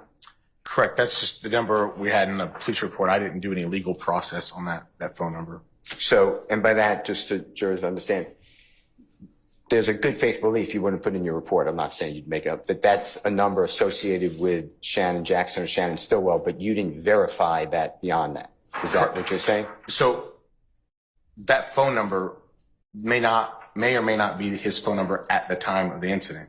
The way that our records management system works is when we're putting in the names or they're getting entered from patrol or an investigator, it goes through a name candidating process. So you don't have duplicate entries for the same David Raissi.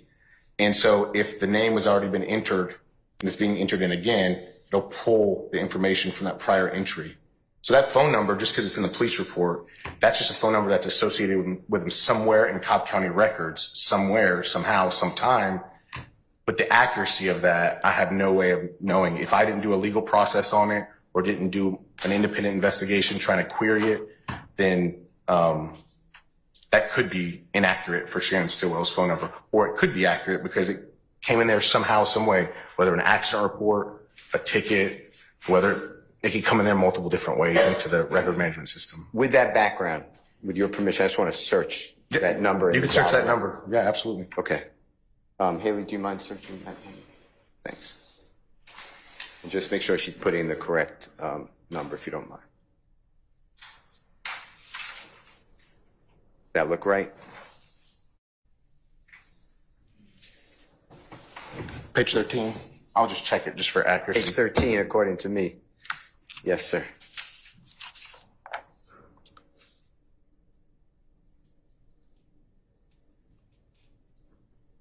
Yes, that appears accurate. And then just tell the jurors in this honorable court what the result is on the Dolly record. Well, excuse me, I keep missing one. The sister record 1990. No matches were found. All right. I'd like to do, now go to Jimmy Winfrey records, if you don't mind. And Your Honor, that is in evidence, and that is 133E, if, with the court's permission. Yes, sir. Thank you.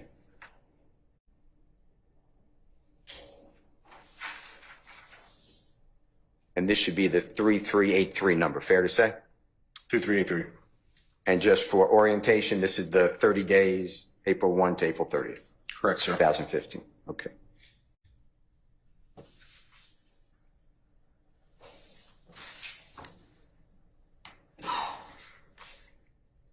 Now, if we can just do a quick search for Shannon Jackson or Shannon Stillwell's number with the caveats that you gave us. Sure. Haley, if that's okay. Do you need the number again?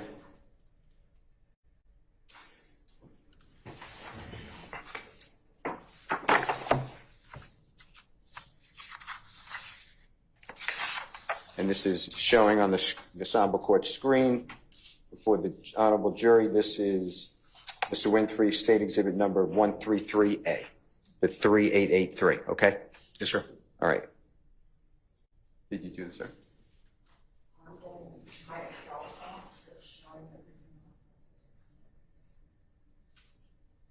that because it's covered?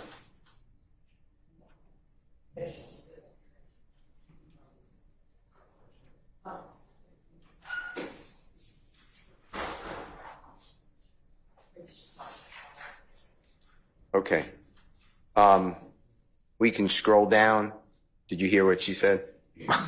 I heard what she said. Do you have it? No, that's okay. That's okay. She just scrolled down for that 1 month. Do you see any connection to the Shannon Jackson, Shannon Stillwell potential, I'm using that word, phone number here in these records? And for clarity, which of the two numbers are we using, and are we searching both numbers? We'll do both. Okay, thank you.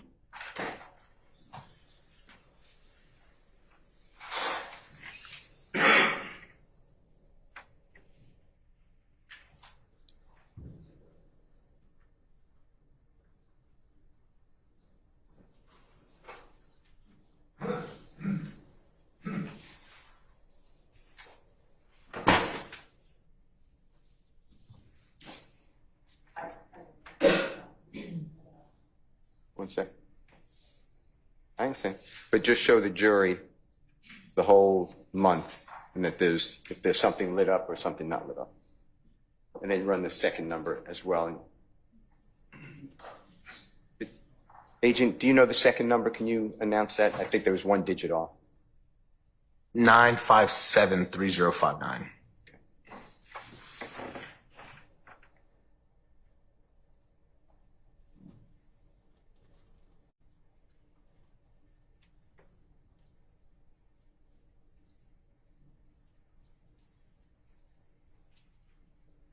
Have you noticed anything highlighted? No, sir. Okay. Okay, now staying with the Jimmy Winfrey records. And these are the Sprint records, correct? Sprint, yes, sir. Okay. Now, going at the time, what I'm going to call the relevant time, jurors obviously make that decision though, but from the late night on the 25th of April, going into the early morning hours of 26th of April, so Saturday night to Sunday. Yes, sir. If Haley can help us out with those dates.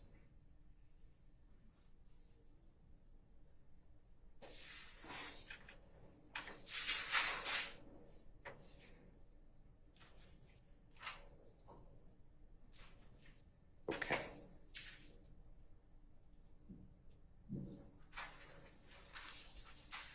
Okay, you see where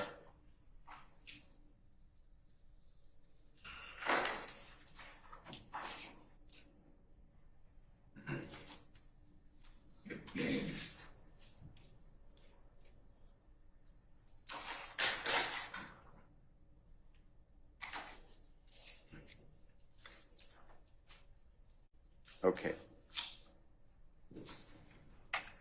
Let's just orient well, when she stops. Let's orient everybody.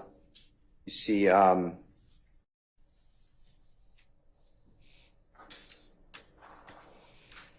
these don't, well, you tell the jurors, do these need to be converted 4 hours earlier, or are these already in Eastern Standard Time? No, as we stated before, the Sprint already converts it to Eastern Standard Time. So starting towards the top, you see the item number 3796? Yes. Okay. And that is April 25, 2015 at approximately, that would be 10:28 in the evening? Correct. All right. And then just seeing the flow there, that is, this is Mr. Winfrey's, this is Mr. Winfrey's records, correct? These are Mr. Winfrey's records. Okay. Well, we're calling Mr. Winfrey record 3383. Okay. And then Mr. Winfrey, if you come down, and I'm just skipping just for ease, to 426. And I'm getting close to the time of the shooting, if that's okay.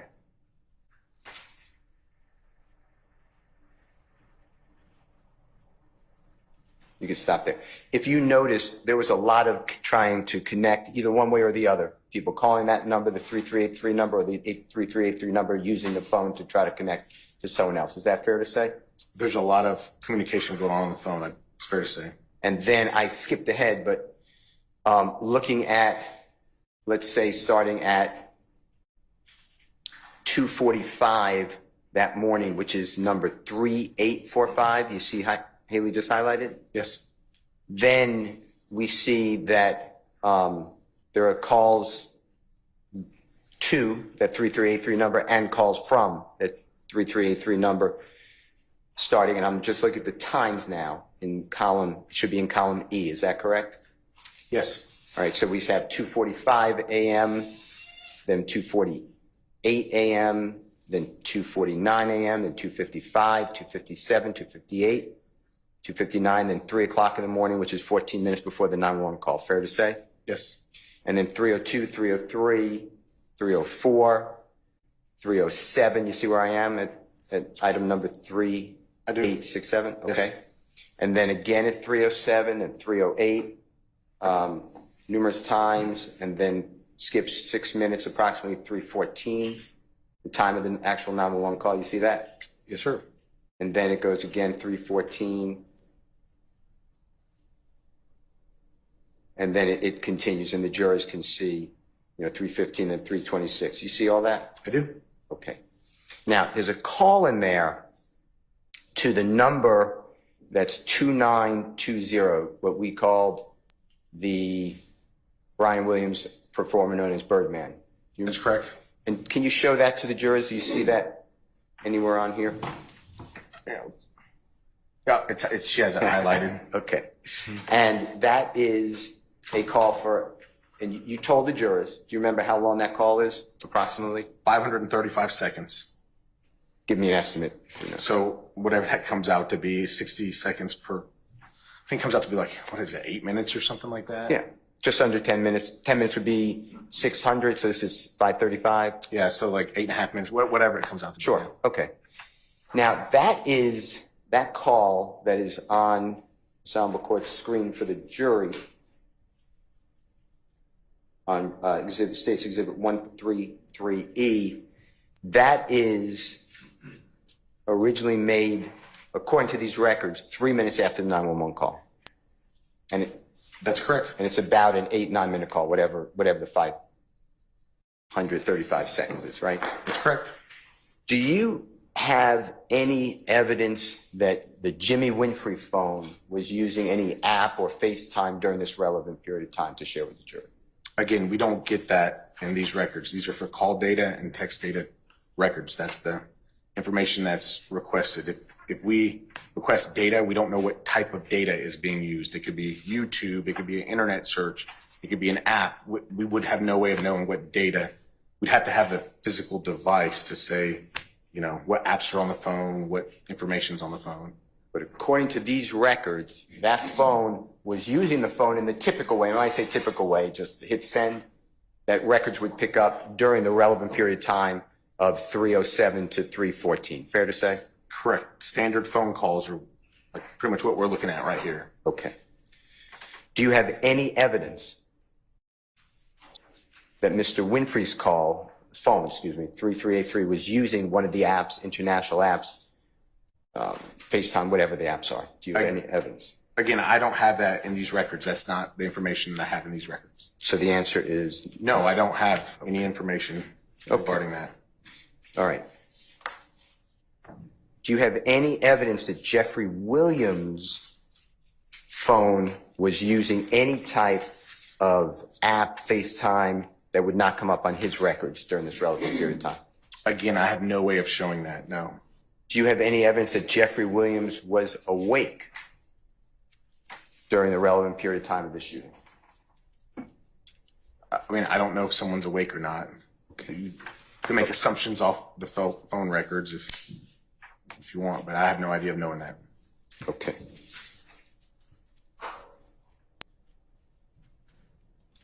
I'd like to go to Jeffrey's phone records, which is the 8553 number. If I'm wrong, you got to correct me, but that's what I believe is true. I believe that's correct. And I'd just like to look in the April 2015 phone activity between the Jeffrey phone, the 8553, and the sister Dolly phone, the 1990, okay? For April. And if Haley can do that, that would be great.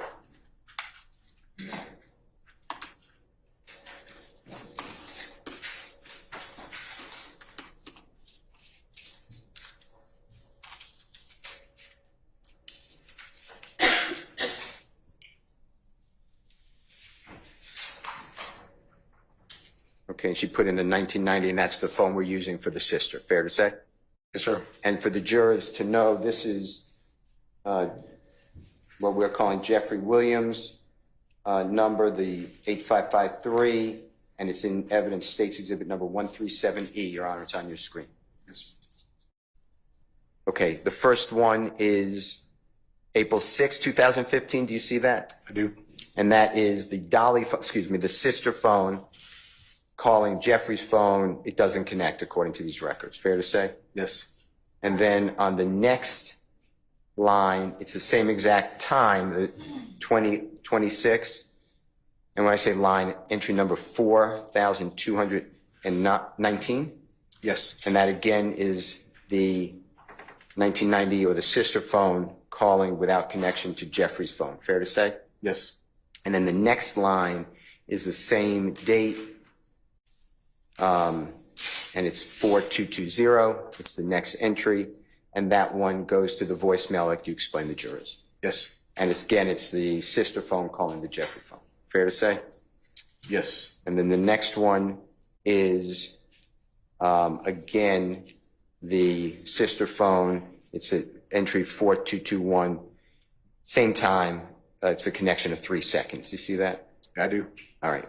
Let's see the next time that these phones connect. Now, we're skipping a week on these records, right, from 4/6, which is April 6, 2015. Now it's going to 4/13, which is a week later. Fair to say? Yes. And again, you have now the two phones, and this is Jeffrey's phone calling without connection the 1990 phone, the sister phone. Fair to say? Correct. And then on the same date, same time, it looks like the same exact replica of 16-second call, no connection. Is that fair to say? Correct. All right. And then the next time that these phones connect, we're in the month of May. Is that fair? May 9th? Yes. Okay. Okay, so according to these records, Jeffrey's phone and the 1990 phone connect twice. I'm not saying they speak, but they try to connect twice. The 6th of April and the 13th of April, right?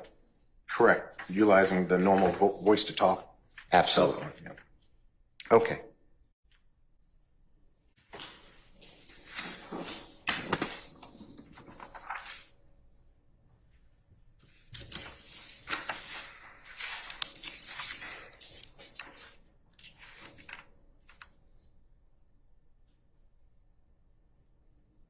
Your Honor, may I approach and do you mind if I use you? Your Honor, Yes, you may. thank you, sir. I'm just going to walk you next. I know you helped prepare this. Do you mind taking a peek at this? Sure. And just to orient myself. You might need a mic. Yeah. Okay. Then just-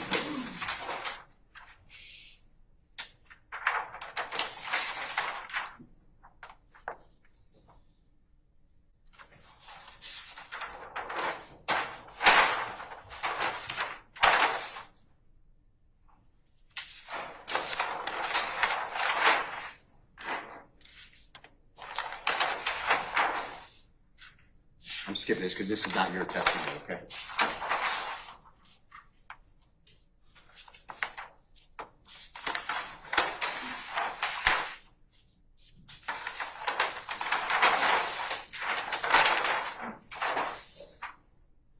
This is part of your testimony, fair to say? Yes. Okay. When you went through the Jimmy Winfrey call, the 1990, what you were calling then YSL, I called it the sister's phone. Yes. Fair to say. On this entire page, do you see any connection to the, and you may have to help me with the number, the Jeffrey Wood 5883 number? 8553, I thought it was. Thank you. Yeah. Apologize. Do you see anything dealing with the Jeffrey Williams phone? No, from these like location plots, no, that would do. Am I correct? That's correct. Same thing with number 8? Correct. We were correct.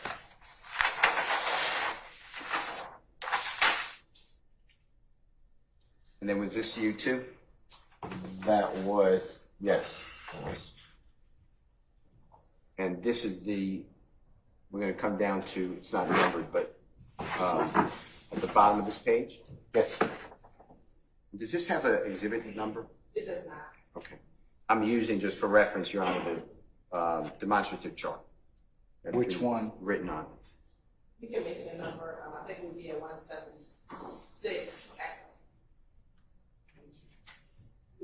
Thank you. So you want 176 Echo? Ms. Weaver's confirmed. Okay, all right. You can refer to it as 176 Echo, Mr. Steele. Thank you, Your Honor. And what this is showing, it says the 8553 number on this date, I believe, is in Baton Rouge. If I'm reading it wrong, you have to correct me.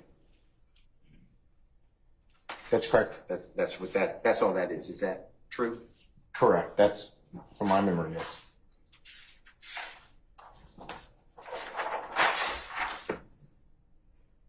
And this is the way that you said you can go 2 different ways if you're driving.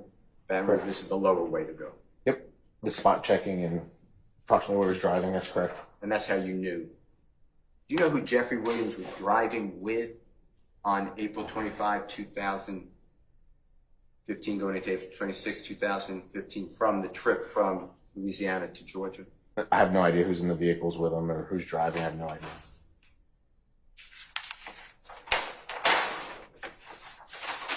Do you know whether the YSL Duke, I'm gonna need help on the number, is that phone is in the car with Jeffrey Williams? I have no way of knowing that.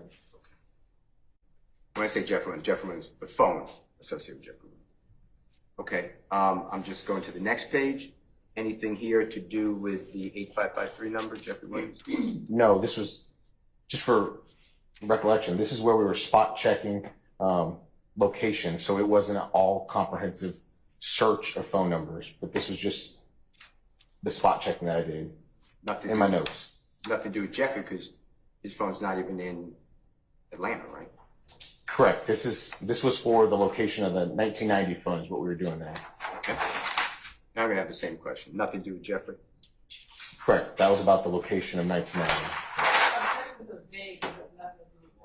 I sustain the objection. Does this next page have anything to do with Jeffrey Williams' cell phone? No, that was a demonstrative for the location of the 1990 phone. And then this same page, same answer? Same answer. That's it. Okay, thank you. Thank you very much. Just realized I used it. Okay.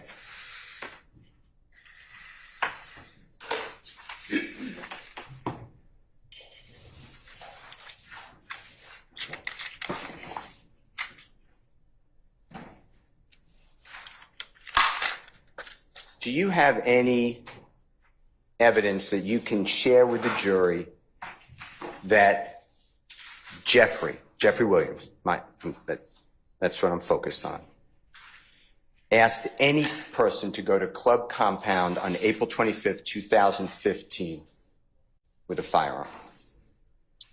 I have no information in reference to that. Do you have any evidence that on April 25, 2015, that Jeffrey Williams asked or encouraged any person to go to Club Compound at all? I have no way of knowing that. Do you have any evidence to share with the jury that Jeffrey Williams requested, ordered, did anything to encourage anyone to fire a weapon at a tour bus? Again, my investigation did not include that information. It could be information unknown to me, but. Do you have any evidence whatsoever that Jeffrey Williams knew about that tour bus shooting until the next day when he got back in Georgia? Objection to the last part of the student effects. I sustain your question. It's the last part. I have no way of knowing. Yep. We move to strike this. Ladies and gentlemen, you're to disregard the witness's last statement. Do you have any evidence that Jeffrey Williams knew that that tour bus was shot at any time before 6 o'clock, 7 o'clock a.m. on Sunday, April 26, 2015? Again, I have no way of knowing what was said on the phone calls or what information was passed. There's too many variables in there. The answer is? I don't have any information regarding that. Okay. I'd like to use, Ms. Knight is not here. Do you remember the public post that you helped us with about the Holly Grove, I'm coming? Do you remember that? Yes. I need to just get the state's exhibit number because I need to have that for the jury. You don't mind?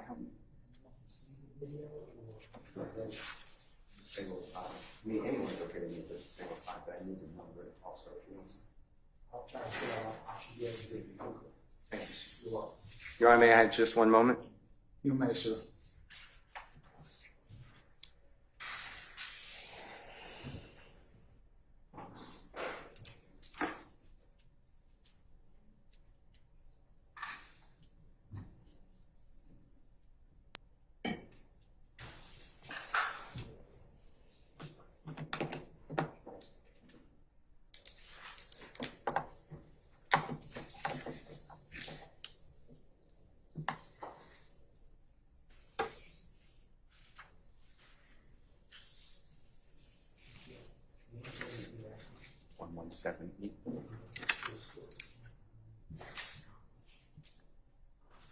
Would you be able to play part of it?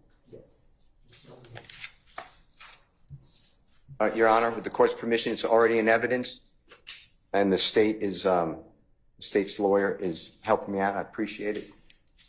Now, Mr. Atkins, and it's 117E. May I ask Mr. Atkins to publish that to the jury? And it's. Yes, you may, sir. Your Honor, it's in 2 different versions, he told me. This is the compilation. This is the putting together. So the whole thing you're saying? That's what I was told. But I'm just going to refer to that one first. It's your examination, sir. Nice. Thank you. Okay.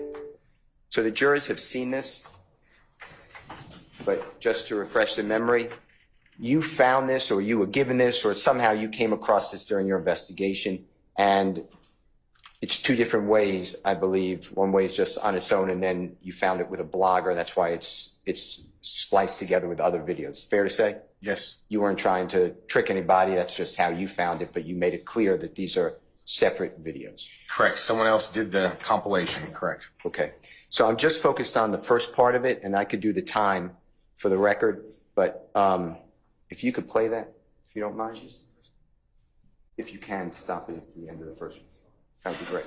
And I've asked just for the first one to be played, okay? Yes, sir. Yeah, YSL. Carter 6 coming out Friday, first show. New Orleans, Holly Grove. Fuck, nigga. Meet me there, baby. Beat me there, you did. Man, with them dicks, too. Yeah. Okay, and it stopped at, and I couldn't see the time, but it stopped right at the end of the first one, Your Honor. You have the time. Right, 16 seconds. Your Honor, stopped at 16 seconds. All right, sir.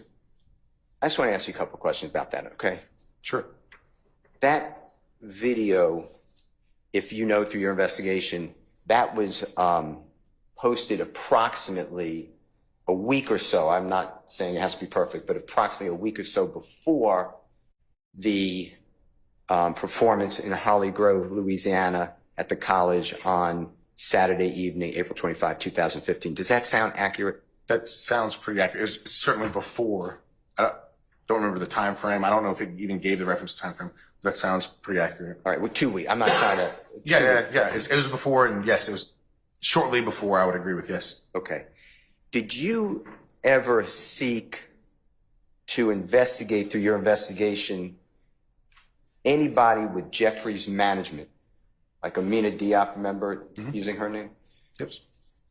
Whether anybody authorized or told Jeffrey he needs to do that video. Did you do any of that type of work? No, I have no idea who authorized or told me to do that video. Okay.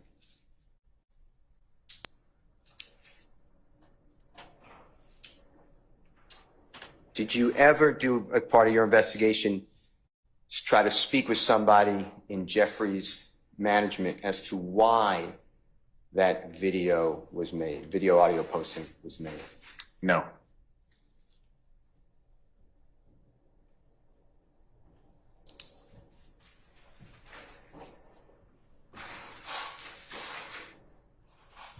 Did you do any type of effort or research or attempt to learn about promotion for musicians, specifically rap artists? Did I research how they do promotions? Yeah, did you talk to any experts? Did you go to any business people in that industry? Did you do that as part of this investigation? No. Okay.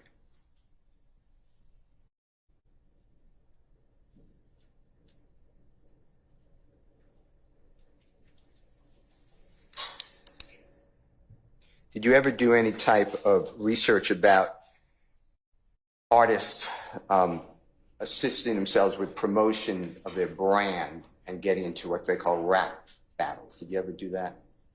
Did I conduct formal research? No. Did you ever speak with the artist, the incomparable artist known as Lil Wayne, Dwayne Carter, about this video? Did I ever interview Dwayne Carter? No. Did you ever interview him at all? No. Now, when you, I'm moving on now. I'm moving to another section. It's approximately within a couple of hours or an hour maybe after the 911 call that you arrive at the scene at the hotel in Buckhead. About an hour and a half later, yes. Something like that. I'm sorry, I didn't mean Yeah, to say something like that. Hour and a half, hour, something like that. And at that hotel, you were able to speak with the security manager, law enforcement officers, Mr. Lewis, and I'm not crime scene people. I'm not trying to stop the people, but you did not speak with the artist Lil Wayne or Dwayne Carter. Is that true? That's true. He had left the scene and went into the hotel prior to my arrival. Did you knock, and when I say you, it can be your teammates. Did you knock on the door to ask him to speak with you, or did your teammates, if you know? No, I spoke with the security manager in reference to that, and I was advised that he didn't want to speak with me. Okay. You have ways, when I say you, law enforcement, has ways of, like you got these records of subpoenaing people, or the district attorney's office can subpoena, to the grand jury. Are you aware of that? So, yeah, I don't control. That's an improper question as to the grand jury. I stand there. Objection. Was Mr. Dwayne Carter, to your knowledge, ever subpoenaed to come and testify at any type of hearing? Objection, Your Honor, relevant. I stand the objection. May I respond? Stand the objection. Move on. All right. Do you know if today Dwayne Carter is living in America? If you know. Yeah, I don't know that. All right. Are you aware, through your investigation, whether Jeffrey and the artist known as Lil Wayne, Dwayne Carter, did and do music together? Objection, that's not evidence. I stand the objection. You rephrase, sir. Okay, I'm going to rephrase it based upon your investigation. Do you have any information, and did you look for any information, that Jeffrey Williams and the artist known as Lil Wayne, Dwayne Carter, do music together? Like, have historically in the past at any time or at this time of this incident? Let's do any time, and then we can narrow it down. So I know as of recently, there's been music that they've done together, but at the time of this incident back then, I'm not aware of any doing music together at that point in time. Okay. Did you do a deep dive on that? I'm not questioning your investigation, or did you do a deep dive on that? No, like I've listened to their music, I've looked at their albums, but like a deep historical dive, if they've ever been in like a studio together, I wouldn't be able to tell you that. Now, when you looked at their albums together, did you know on the album cover there's a snake and a goat? Do you know what I'm referring to? The Lil Wayne and Young Thug album has symbol of a snake and a goat. Not into evidence. I stand the objection. Did you see the album cover that you were just referring to? I never bought like the CD. I listened to like on iTunes or something like a streaming service. I never bought the physical disc. Okay. Did you see on your iTunes when you watch it whether the album artwork was there? It probably was. It probably was, but I can't tell you right now. Is there, if I show you something with the court's permission, I'm going to try to refresh your memory, okay? Objection, Your Honor, improper. Said he does not know who it is. I stand the objection. If I showed you the album cover, could it possibly refresh your memory? Yeah, I mean, if you showed me something. Your Honor, may I have 1 second? Yes.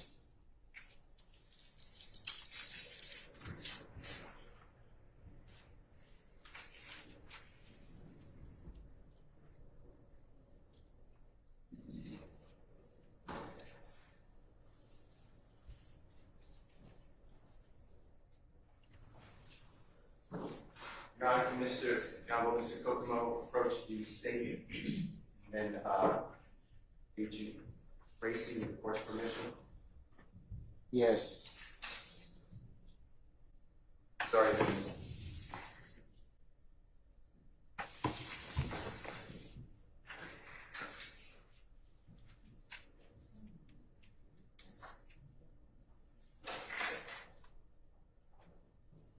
Give me 177.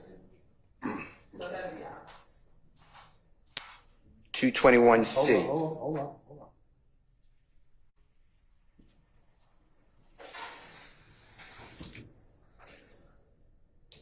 Which exhibit are you showing us? Jeffrey Williams, number 221C, Your Honor.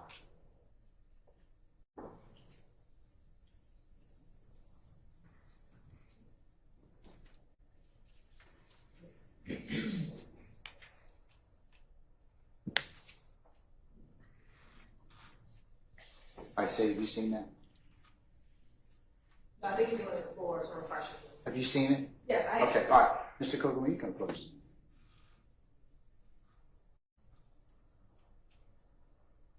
Okay.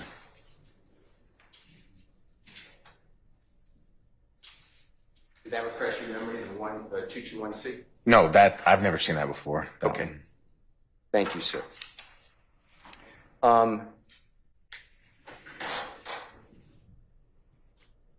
I noticed that you put into evidence certain Instagram, you did an Instagram return on Jeffrey's account, fair to say? Yes, And that's the Thugger account. I'm going by my memory, but I think that's right. that is right. You also did a Twitter subpoena to obtain all the Twitter records. Is that fair to say? Yes, I think I did, yes. And you received those too? Yes.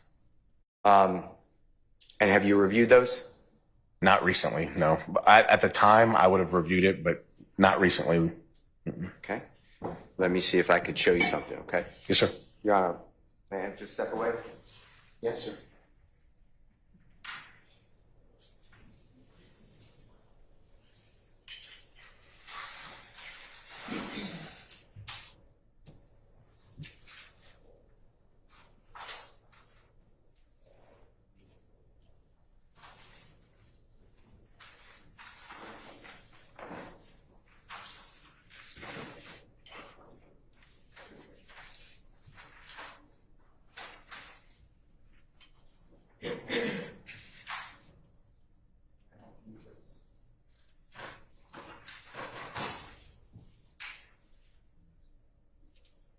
Your Honor, may I have Mr. Kokomo approach again?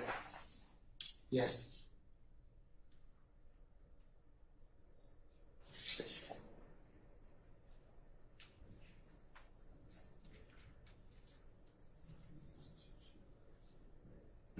He'll just show. He's gonna look at all.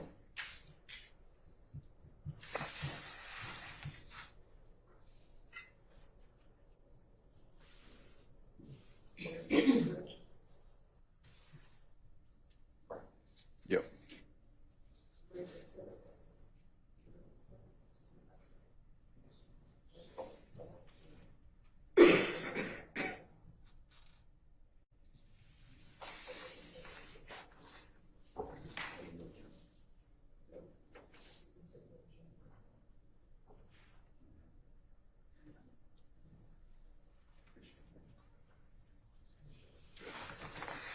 I need to find the return from Mr. Renard. Yes, sir. And then we'll come back to it. Okay.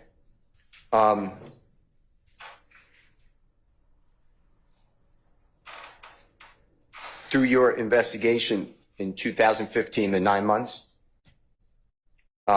is it fair to say that you learned that Jeffrey Williams, through your investigation, was on tour in 2015?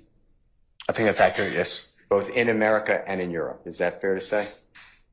I think I do recall that, yes. Okay. Now, you mentioned to the jury that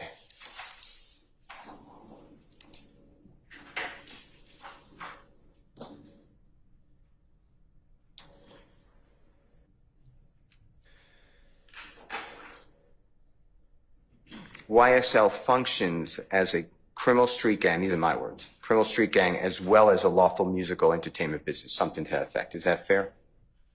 That'd be fair. And you mentioned earlier the name Walter Murphy. Remember that? I remember the name, yes. Okay. Now, how much contact, personal, cell phone, social media, whatever, through your investigation did Jeffrey Williams have with Walter Murphy in 2014? 15? What did I say? You said 14. 15. I know the name came up in the investigation. I can't tell you that there was the amount of contact. It certainly wasn't a focus of the investigation. How about Trontavious Stevens?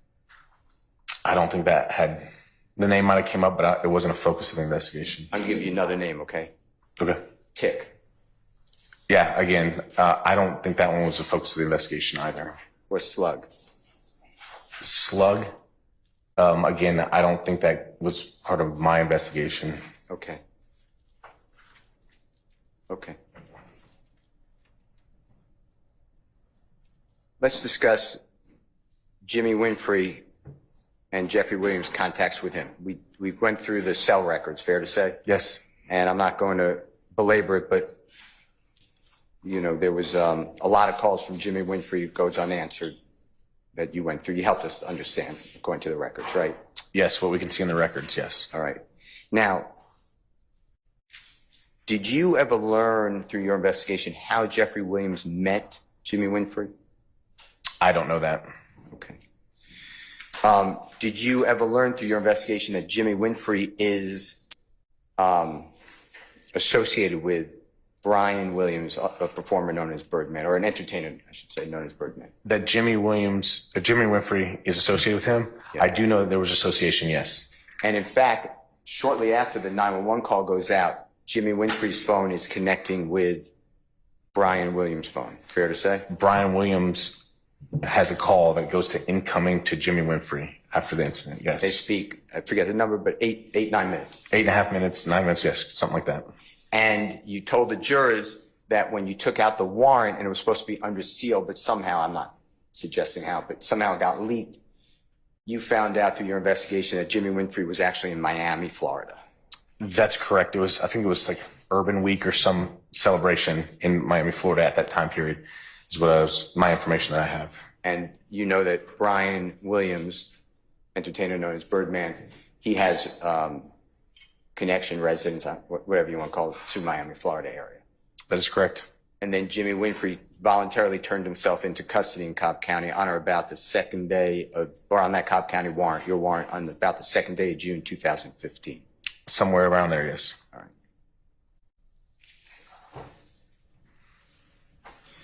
Now, with regards to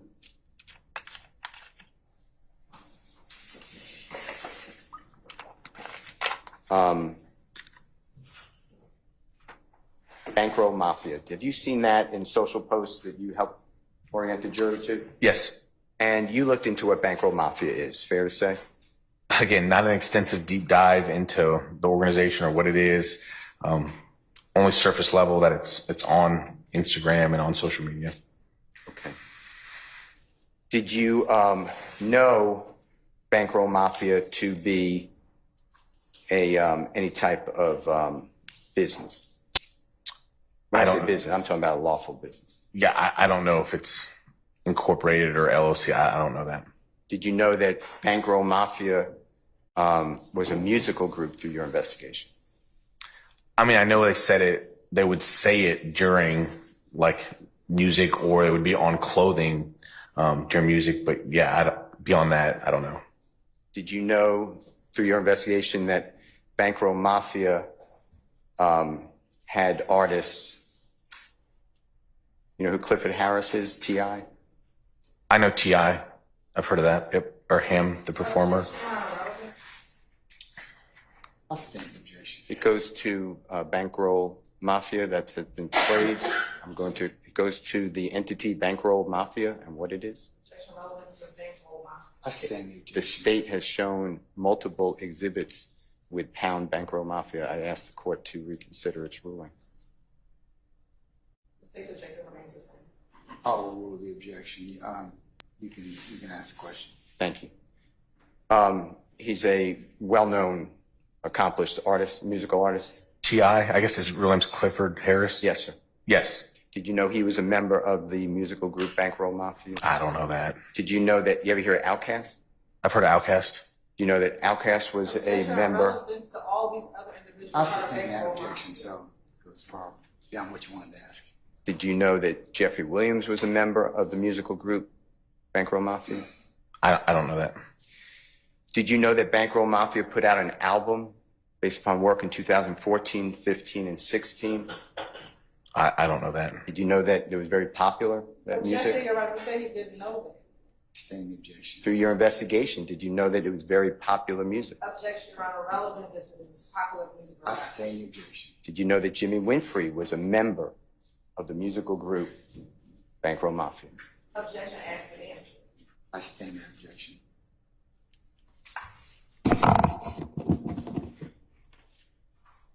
To this day, as you sit here before this jury 9 years later, did you know any music by the group Bankroll Mafia? Again, Relevance to any music about Bankroll. I'll sustain that objection. Did you know that Bankroll Mafia was a musical group? Objection, ask and answer. I sustain the objection. Did you know that through your investigation, did you ever consider looking up what Bankroll Mafia was? no, it wasn't. Bankroll Mafia was not a focus of my investigation. Yeah. Okay. Besides the music industry, do you have any evidence that Jeffrey Williams knew Jimmy Winfrey in any other manner? I mean, besides the music industry? Yeah, that how they met. No, I don't know how they met, but outside the music industry, we have the association through the cell phones and through the investigation. But yeah, that's such a broad question. I don't know what you're trying to ask. All right. Let's go to the Free Rosco campaign, if you don't mind. Okay.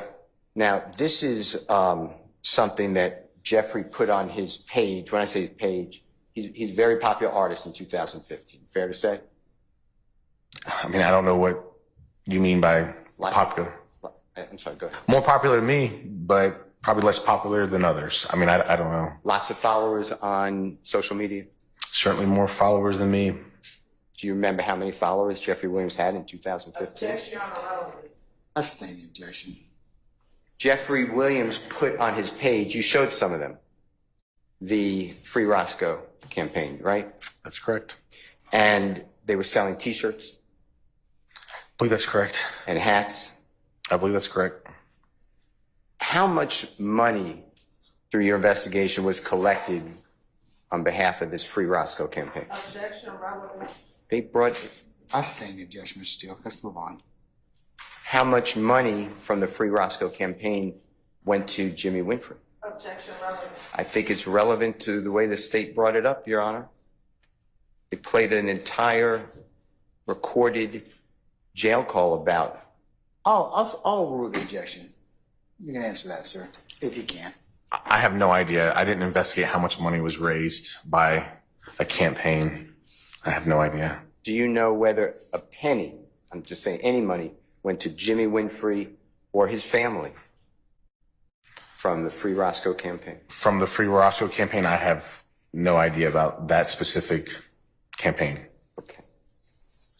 I'd like to talk with you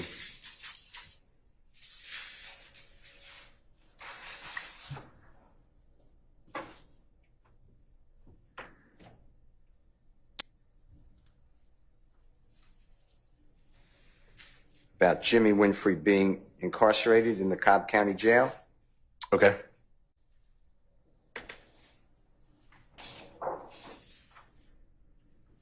And the use of the phones, okay? Okay. So, if you know, did you collect hundreds, if not more than 1,000 jail calls involving Jimmy Winfrey's? There's certainly a lot of jail phone calls. Yes, sir. He's on the phone a lot, fair to say? I would agree with that. Okay. And a total, tell the ladies and gentlemen, total, how many times through your investigation he has spoken with Jeffrey Williams? I don't know the total because I can't tell you I've listened to every single phone call. I know that I identified a handful, a couple of them that I know basically for a fact or with certainty that they spoke, but I can't give you an exact number of the hundreds of phone calls. Okay. Would it be fair to say that the total is 4 or less? Objection, assume effects on evidence. I'm I asking sustain a the question. objection. Through your investigation and your work and your focus, as well as your co-workers on this case, the jail calls from Jimmy Winfrey that are recorded involve the voice of Jeffrey Williams. Again, I didn't listen to every second of the, as you said, possibly thousands of phone calls. It'd be impossible for me to do that, so I can't give you a definitive answer. But I did identify phone calls that we did find relevant, or I did find relevant at the time. 4 or less with Jeffrey Williams? Something like that, yes. I only bookmarked, like, I'd say probably 25 or less phone calls out of the total body. Okay. But again, I can't tell you that I've listened to every single phone call. All right. Let's talk about these phone calls. You played, and when I say you played, you helped play. You know, you were the witness that it was played through. Yes. And if some of these dates are wrong, please correct me because I may have converted the time wrong. But June 5, 2015, you remember that call, approximately 8:40 in the evening? I do remember we had a June 5th call. I don't remember the exact content, but yes. And if you need to hear it, it's in evidence, so it's not a You're problem. fine, sir. Okay. And this is approximately, if it's June 5th, 3 days after Jimmy Winfrey turned himself into custody. Fair to say? fair to say. And do you remember Jimmy Winfrey is speaking with his aunt or auntie? There was a phone call with her, yes. And it's about a car, and the car must be returned, the car must be moved from the studio. You remember all that? The jurors heard the call. I do. Okay. What evidence do you have that Jeffrey Williams knew about that phone conversation or the topic of that conversation? That specific phone call, I don't know that he did. Okay. And on that phone call, that has nothing to do, as far as the phone call itself, with Jeffrey Williams. Is that a fair statement? That's correct. I have no way of knowing if he had knowledge or had anything to do with it. All right. The June 6, 2015, again, my times may be wrong, 5:11 in the afternoon, so correct me. Do you remember a discussion, Jimmy Winfrey's recorded call that was played for the jury, dealing with an OJ? Say that one more time. Dealing with OJ, remember that? I do remember the name OJ, yes. And that same call, the vehicle has to be put from Uncle Paul's name into Jimmy Winfrey's name. Do you remember that? I do remember OJ. I do remember a discussion about the uncle, yes. Okay. Nothing to do in that call with Jeffrey, fair? I have no way of knowing. But from what we heard in court, is that a true statement? Correct. From what we heard, the snippet in court, correct. All right. June 6th, the same day, 7:58 p.m.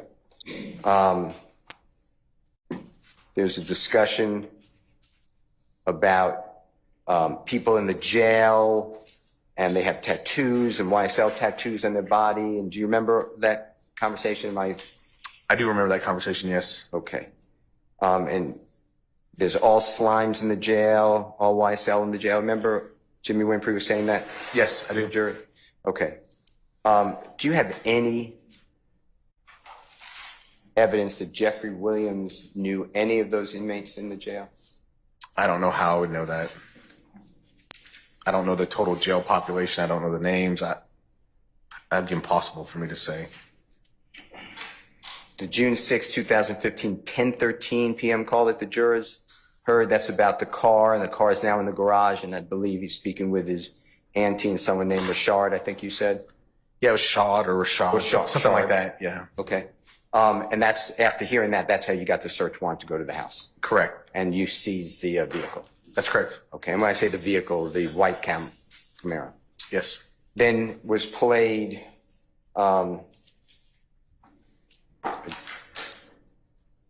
October 22, 2015, 9:33 p.m., jail call, and that's about once released, I'm not quoting, by the way, once released, there's $250,000 in a Porsche. You remember that? I do. And that was made on someone else's PIN, someone else's phone code? That's correct. And I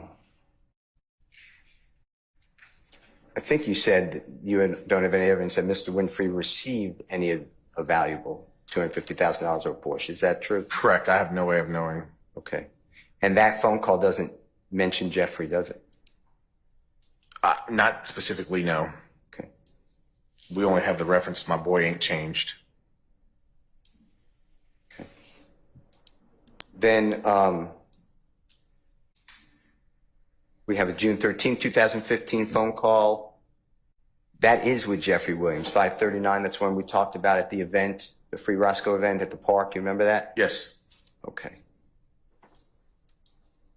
Nothing about pay for my lawyer or anything like that. It was Free Rosco campaign is really booming. These are my words. Really taking off, right? Yes, correct. Then we have a June 28, 2015, 3:27 p.m. Amina Diath. Remember talking about her? Yes. And she's a manager you found out through your investigation for Jeffrey Williams?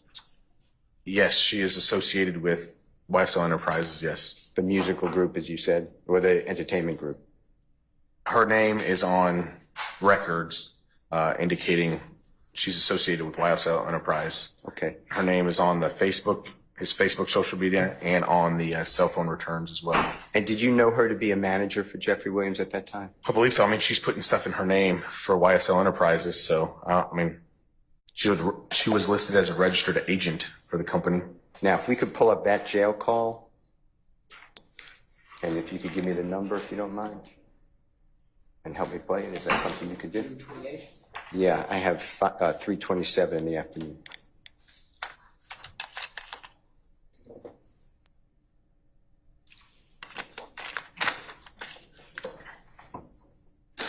Maybe we don't have to replay it if the state's having a hard time. Let me ask you if you remember. If you don't, we're going to play it.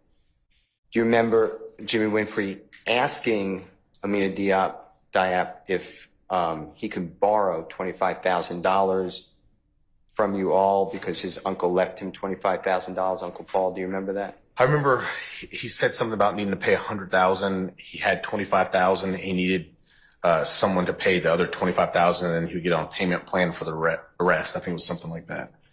And do you remember him asking specific, can I borrow the money? I mean, I remember he said someone needs to put up the money. I don't know about the words borrow, but to the effect of he needed the money. We'll play it. Okay. Do you remember later in that same conversation, Jimmy Winfrey saying, if you cannot let me borrow the money, the $25,000, just let me know? That possibly is in there, yes. All right. We'll have to play it because it sounds like we need to hear it directly. Yeah, there's a lot. Okay. It's hard to hear sometimes the words, but yes. And then you remember Jimmy Winfrey saying, I need paperwork to make this not look like street business? Yeah. Remember that? He asked for someone to put his name on some paperwork to look legitimate because he didn't want it to look like street business. I do remember that. Through your investigation, did YSL give Mr. Winfrey any type of notation that he's an employee or anything like that? I didn't receive anything that indicated as such. Okay. Do you by any chance have that? I do. You're awesome. Play that.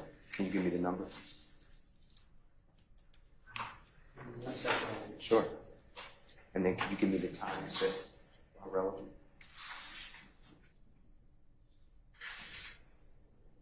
Ladies and gentlemen, while they're trying to find that to play for you, then you need to take a comfort break. Yes. How about we take 10 minutes? All right, we're going to be recessed 10 minutes. All rise.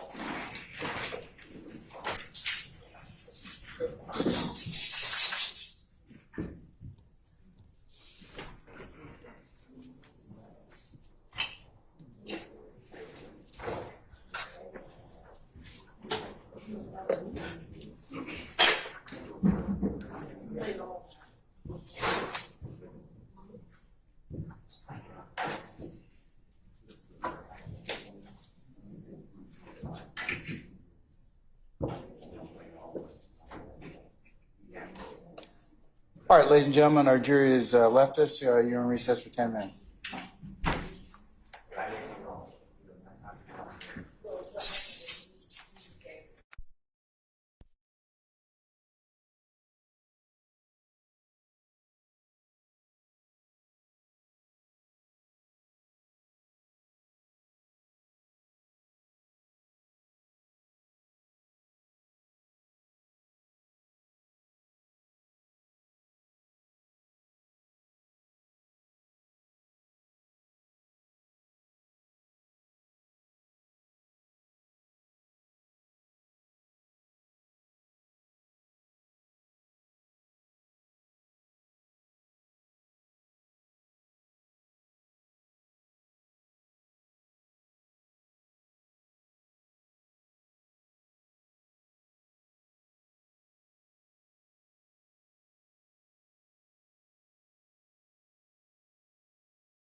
All right, ladies and gentlemen, please be seated.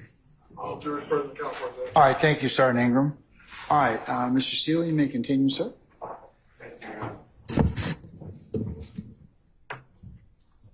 Your Honor, it's already in evidence, so I'd like to play, I'm not going to play the whole thing, just a portion of State's Exhibit number 140EB. And if I could ask the Honorable Prosecutor to assist me.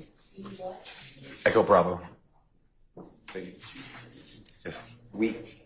And Your Honor, that's a good point. Thank you. We're starting at 2 minutes. We're going to 3 minutes, and I have 30 seconds. So a minute and a half, Your Honor, with the court's permission. Yes, sir. Do me a favor, Agent, just listen closely. Yes, sir. It's hard to hear. I know you've listened to it a lot of times. And then just help me break it down with the jury, okay? For the jury. Thank you. So I'm assuming that his friend is good too. Yeah, so I gotta get the people on 40 or 50 grand. He wanted 100, but I told him I gotta work out a payment plan with him. So I was gonna try to borrow 25 from y'all, and then I was gonna, cause I got a little money from the insurance left me that my uncle left me, and I was gonna give him the other 25 that way. Yeah, and when I was telling the nephew, they pulled me out. They made me come to PC, and shit with the DA, all them people trying to come up here and fuck with a motherfucker mentally. I ain't said none of that. So I'm just shit. But my lawyers came and seen me and stuff. And the lawyer is Manny and Lauren Zimmerman Kilgore. What's his name? Lauren Zimmerman and Manny O'Rourke. And the dude clear Lawrence. Yeah.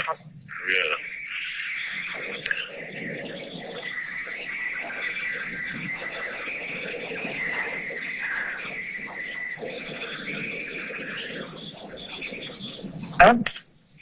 Yeah. Yeah, sorry. If you keep on calling my phone, it's a transfer. Yeah, but if they can't do it, just let me know, and I just have to go my way about doing it with my auntie. All right, Lawrence Zimmerman, I can see. Okay, and Your Honor, it stopped right at 330. Thank you so much, Mr. Atkins. Were you able to hear that again? Yes, sir. All right. And is it fair to say that that is a person that you believe to be Amina Diab speaking with Mr. Jimmy Winfrey? That sounds right. And it's the same date as we said before, June 28, 2015? Correct. And did you hear Mr. Winfrey asked to borrow, I'm stressing that word, borrow, $25,000 from, it sounded like to me like you all. And if I'm wrong, just tell the jurors what you heard. It sounded like y'all. Correct. And that the lawyer wanted $100,000, but Mr. Winfrey may have worked it down to $50,000, and he has $25,000 from his uncle Paul, God forbid, passing. From insurance, correct. And then he was asking to borrow the $25,000. That's what it sounded like. Yes. All right. And do you have any evidence to share with the jury that $25,000 was loaned, given, anything by YSL to Jimmy Winfrey? I have no way of knowing how money transferred. All right. And then we went to 3:30, and towards the end of that call, did you hear Mr. Winfrey say, if you cannot, these are my words, lend me the $25,000, just let me know, or something to that effect? Yeah, he'll have to do it his way or through his aunt, something like that, but yes. All right. All right, thank you. I'm not so sure I have any other questions. May I just have a minute? Yes, you may, sir. Thank you, sir.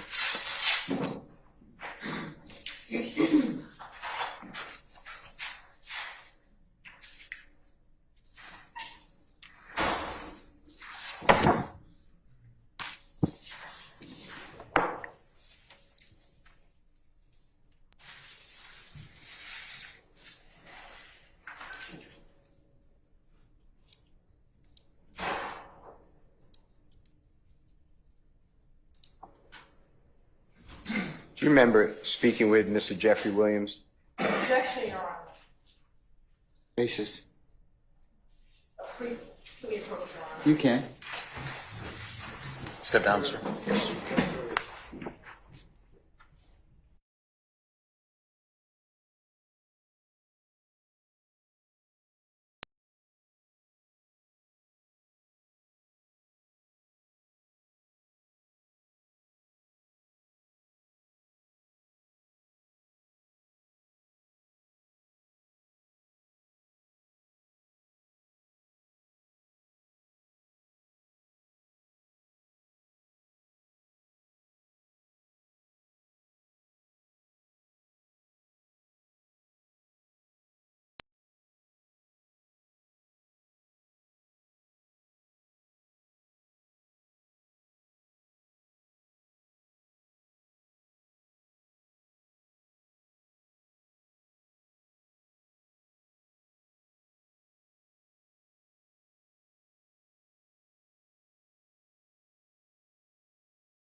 I'm just going to wait for a gentleman.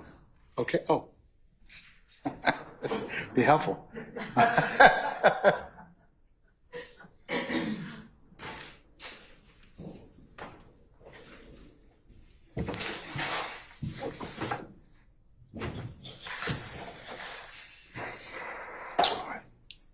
All right, sir.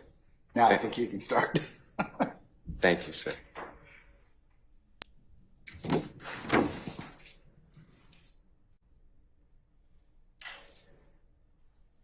Okay.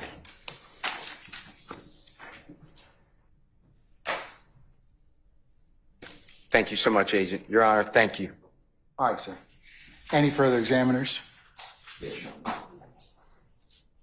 All right, Mr. Matthews, Sr., go right ahead, sir.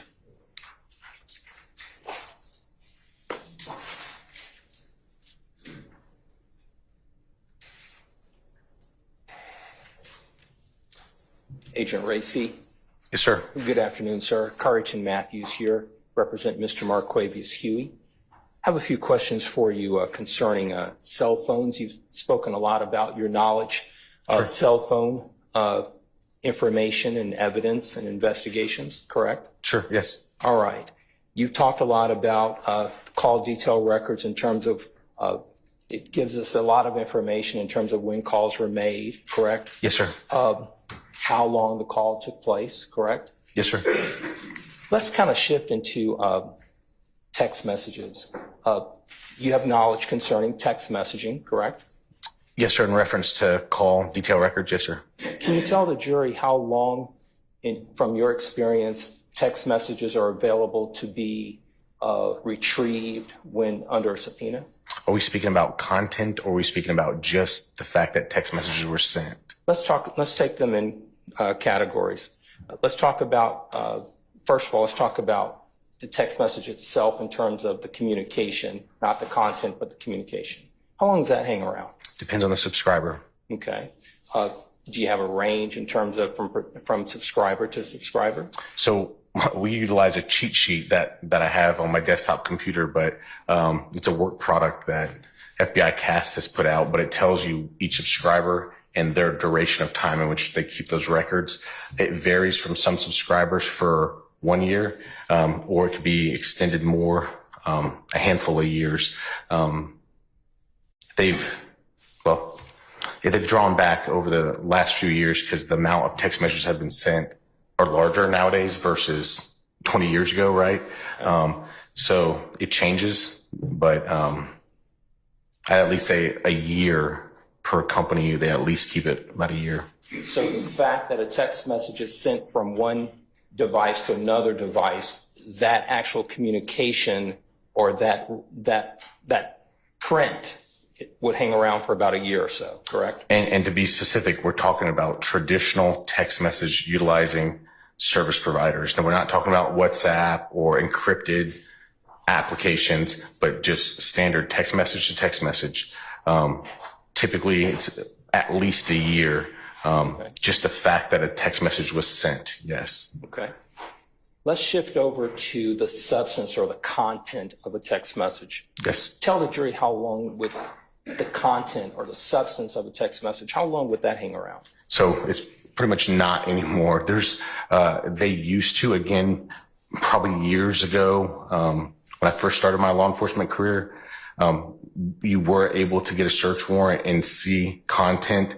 Again, it was dependent upon company, and there's a million different caveats in there. But over the years, as text messages grew, more frequent text messages than the actual our phone calls, people send more text messages.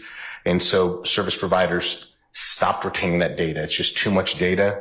There might be one company, I'd have to look at the cheat sheet, but there's one company maybe out there that retains it maybe for 3 days, and you'd have to have a preservation request in or just get lucky with a search warrant within 3 days. But that might have changed since the last time I've looked at that cheat sheet. So from the outside, sending a legal process to a service provider, you don't expect to see content anymore in investigations. Okay.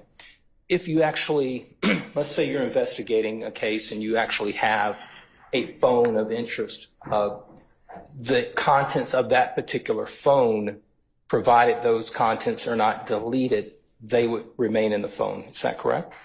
So there's caveats in everything in investigations. First, you have to be able to have the physical device. Then you have to be able to access the physical device. Is it encrypted? What type of passcode? There's a million caveats in there. Is it a 4-digit passcode, a 6-digit passcode? Is it alphanumeric, 15-digit?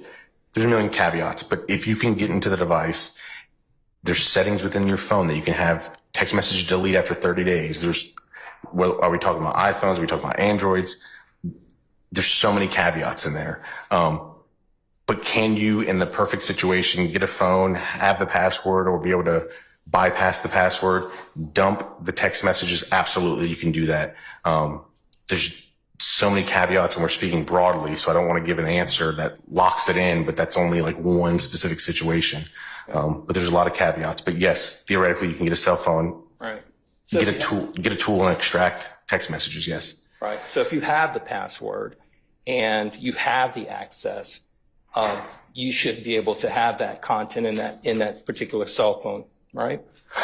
Again, there's a million caveats out there, so I don't want to lock in. The tool, the forensic tool that's being utilized, such as Cellbrite or Axiom, they also have to have compatibility with that device.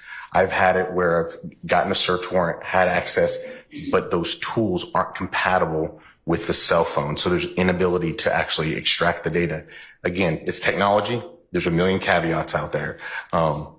But theoretically, yes, if you have access, you have the passcode, you have a legal process, it does fit, the software does fit compatibility with the forensic tool. Yes, you can plug it in, and yes, you can download that information in that scenario.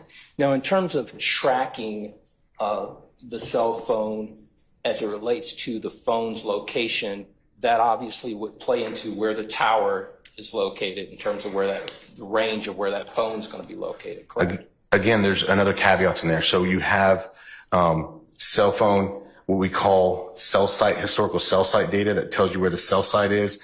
And without going into it, a direction, an azimuth, a cell sector. But then there's also phone companies that do things called RTT, NELOS, and there's another one, I think PTT, I might be mistaken it, but RTT stands for real-time tracking. AT&T does NELOS. So, for example, NELOS, AT&T, now more modern days, they will send a ping to your phone every 15 minutes. And so that is a ping. That is not cell tower data. So today, if I were to get a search warrant on an AT&T phone, for example, ask for cell site data and ask for NELOS data, I can get both cell tower, cell sector information, and I can actually also get those 15-minute pings, which is not cell sector. That is a ping on the device. So again, you're getting into the technology of it, but there's a lot of caveats in what we're saying. So when you're having a conversation with your person that you're targeting, if you would, and you have their phone, you're looking through their phone, and when you know through your investigation, through maybe even a conversation with your target, that they are aware, they are located where the alleged victim claims that they were meeting, cell phone evidence is less probative, correct? Objection, I'm assuming face. I state the objection.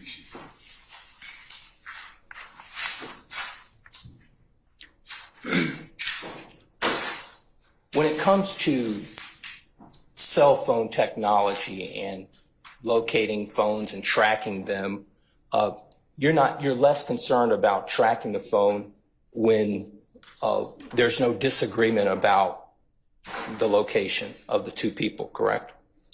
I mean, I think I know where you're going with the question. So the value of evidence can change based off of certain external information, certainly. Yeah, I would just leave it at that. The value of the evidence certainly matters upon external information, if that makes sense, if that answer makes sense. Okay. And basic good police work, if you have the phone in your possession of your target, you're going to more than likely print out those text messages if there are some, correct? Not necessarily.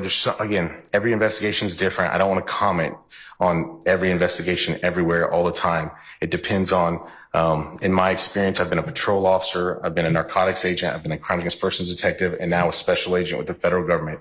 There's different types of cases, different importance of cases, the volume of cases. There's a lot of factors that go in there. Sure.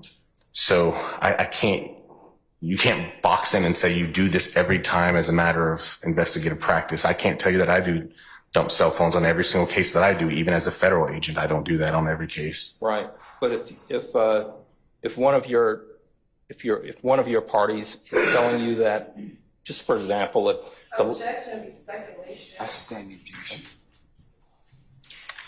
if there's a conflict in the versions of events, you would certainly want all of the evidence that you can to.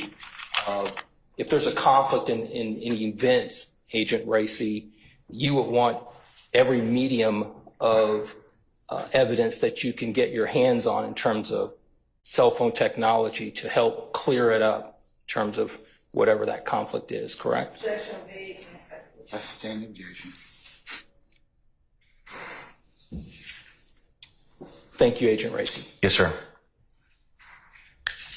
Any other examiners? Defense examiners? All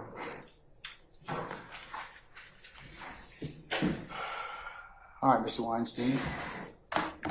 Good afternoon, Your Honor. Let me just speak to the state for one moment. I'm going to need y'all's help to pull up the jail calls 140 EB, specifically the June 6, 2015, 1958 call. Okay? And you want to cue that up to 14 minutes, I think. Thank you for your help. Good afternoon, Agent Raissi. Good afternoon, sir. It's good to see you again. Yes, sir. You as well. I have a question about your testimony from this past Monday. Yes, sir. Do you recall on Monday listening to a jail call with Mr. Winfrey from June 6, 2015 at 1958 hours? I remember that, yes. And do you remember testifying that you heard someone that identified themselves as Yak, or who was called Yak, state, quote, roll out the red carpet for Rosco, unquote? I do remember the red carpet and that, yes. Yes, sir. Okay. What I'd like to do is I'd like to play the portion of that call starting when Yak gets on the call. And I'd like you to ask me to stop when you hear roll out the red carpet for Rosco. Okay? Yes, sir. Okay.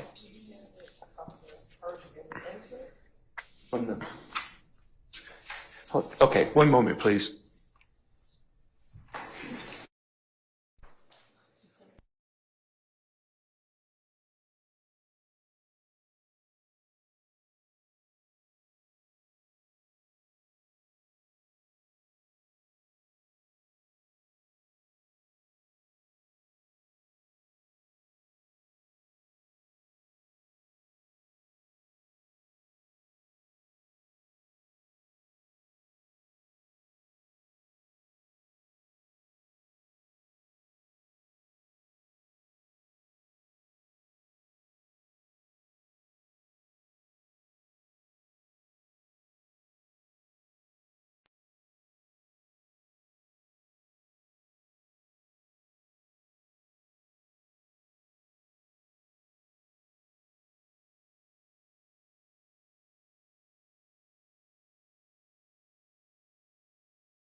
We're going to play 140 Echo Bravo. I believe this clip we're about to play is the clip that I was looking for. If it's not, I'll stop it and we'll figure it out, okay? Sure. Thank you.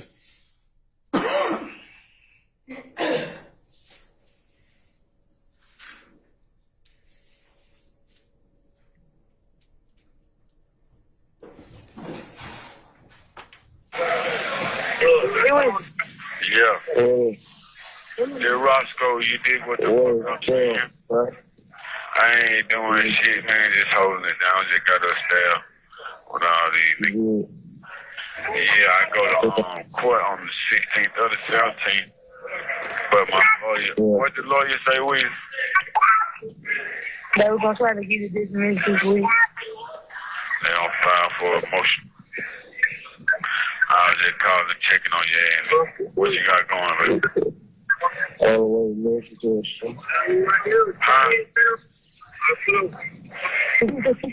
Tell everybody I said what it motherfucking do. Hey, man, you won't believe this shit, dude. Motherfucker got down yak. Know that nigga got about 50 pictures of yak and Malik on that bunk, man. Little young nigga. He got a picture with yak. What's his name? Hey, what little buddy name, man? Little light skinned boy. He be with little Bell Simpson. The light skin. What that light skinned boy name with the dread? Peso. Yeah, Peso. Yeah, little young nigga. Yeah, we played up, man. They got the town turned. Huh? What you say, bro? You understand? You understand? You dig what the fuck I'm saying? Hey, boy, you sure got the town on lock, kid. These folks ripping in here, boy. You hear me, man? These folks ripping. Man, no bullshit, man. These folks, that little motherfucker ain't no jump, no couch slide. Man, they treat nigga like the Pope in here, man. Yeah, you know, your main motherfucker man. You understand? They'll sure do, but oh man, the whole joint, blood out. Everybody got stars right here. No, you know we pay the wage, man. Yeah, hey man, it's still here. These folks love your motherfucking head down here, man. No joke, no cap. We were better for disaster. I was for disaster. You see what I'm saying? Then we ended up winning. So I was out there. These folks know your motherfucking ass, boy. Listen, dog, the whole motherfucking joint, brother. These folks slime out. Everybody slime, bro. You say they treat me like the Lord. Yeah, man, for real. Hey, listen, man, everything in here slime out, boy. Everything. Man, them folks ain't going back and forth about your motherfucking head down here. You say, look here, man. Everything in here slime out, man. Everything. Listen, man. A nigga got a picture of Yak, Malik, the whole motherfucking crew on one of their beds, the little nigga, little Peso. He got a picture called Yak and Malik, the big homie. They call you the real big homie. That's my little homie. Yeah. Hey, Peso! D100, Rico. Yeah, the little nigga, hey, Yak, the nigga fuck, he's strong. He got that's my boy. The man got the wire seal on his back and everything. He turned up. These folks got the YSL in the star, in the 5-star. The man got a picture. When I seen your picture, I'm like, hell no, this can't be yet. He like, boy, this is my phone. I ain't going. Oh, tell him out there. Man, listen, this Yak right here. Yo. Can you pause it just a second? We do. Come on, we can show love. Okay. Now, did you hear that he said, here's Yak right here? Yes. Okay. So it sounds like Yak is about to get on the call, correct? Presumably, Okay. yes. Can you continue playing, Mr. Atkins? I said, you listen what the hell they come out. Shit, I ain't talking about nothing, bro. Got nothing really. They just got them rhyme. I got a court date for that month at the beginning of the month. So shit, hopefully by then they let me out or something.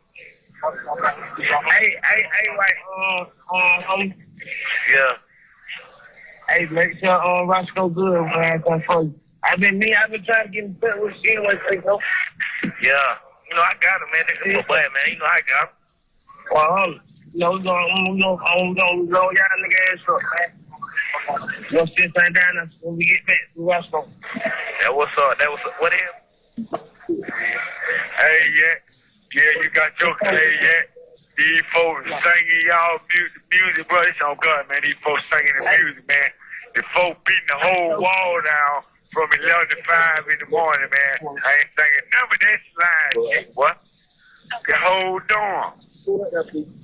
The whole dorm slime down. Straight up. Man, what? These folks love y'all, boy. No Jeff, no cap. Hey, yeah, you can't ride this down. Cap ain't nothing. You the last motherfucker I expect to see, man. Folk got a picture of your motherfucking ass on the bed, man. Yeah. Yeah, man, that's my big brother, man. You know, he got a picture of you, Malik.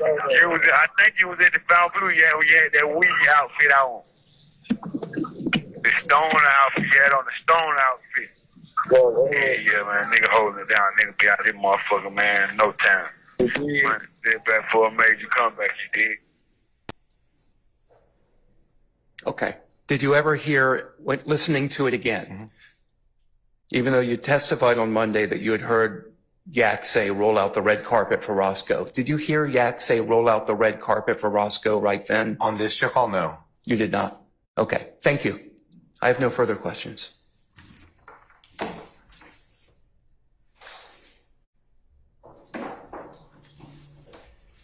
Any further defense examiners? All right, any redirect from the state? Yes, Your Honor.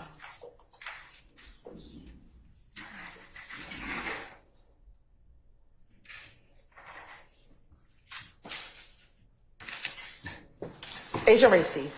Yes, ma'am. On cross-examination, Mr. Steele asked you about a phone number 504-723-5979. Do you recall that? 5979, yes. Okay. And you said that it was a contact number for 504-319-2920. Yes. What does that mean for it to be a contact? Do you know what it means for it to be a contact number for 504-319-2920? So it was just in the subscriber information as probably just a secondary phone number listed with the subscriber, with the provider, excuse me. Okay.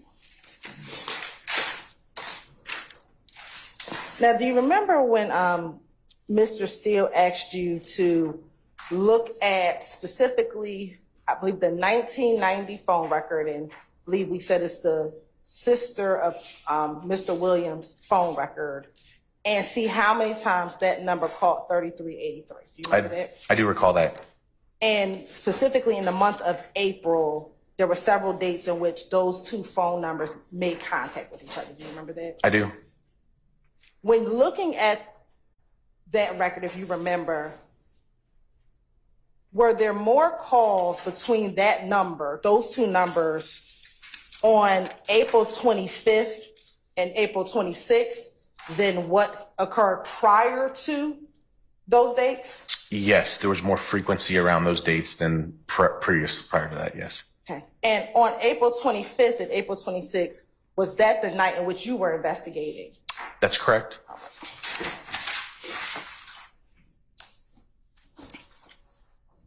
Mr. Steele also asked you about Shannon Stillwell's phone number. Do you remember that? I do.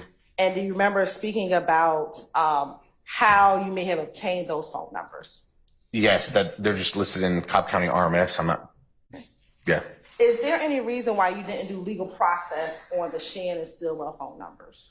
Well, to be able to get legal process, you have to have an investigative reason, a basis. To get a search warrant, you have to have probable cause. If I don't have information that I can use to justify either getting a subpoena or getting a search warrant, then I can't go down that investigative path. So if I don't have reason, then I'm not going to do it. And is that why you didn't do it? Correct.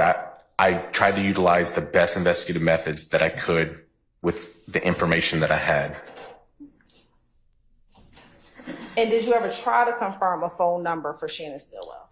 I don't think I dug deep into Shannon Stillwell's. And why not? I didn't have probable cause or information at that time to push me in that direction. Do you recall when Mr. Steele asked you whether or not you had ever interviewed Dwayne Carter? Yes. Throughout the course of this investigation? Yes. Did you try and interview? I'm sorry. You repeat that last question. Sure.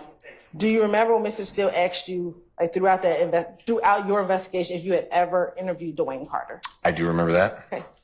Did you try and interview Dwayne Carter after leaving the Mandarin Hotel? Yes, I made phone calls. Okay. And were you successful in being able to interview him? I was not.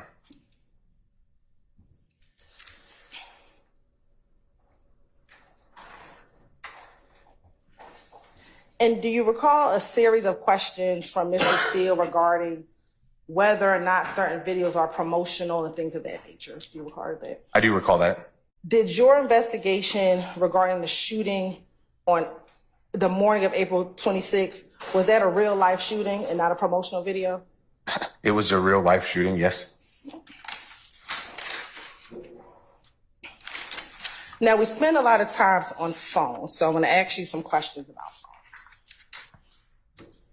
Some additional questions. Yes, ma'am.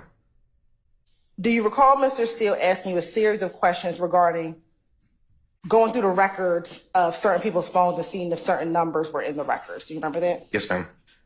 Do you personally know how many phones Mr. Jeffrey Williams had on April 26, 2015? Objection, Your Honor, it seems that's not in evidence. No. I'll rule the objection. I don't know how many phones Mr. Williams had. In your investigation, did you ever look at the records for a phone number 504-975-3904? Did I look for it or did I? Go ahead. Yeah. So that number was in my records, yes. But I didn't investigate that number. Did that phone number ever come up in your investigation regarding the April shooting? No, it didn't come up. No. And I know, looking at this board,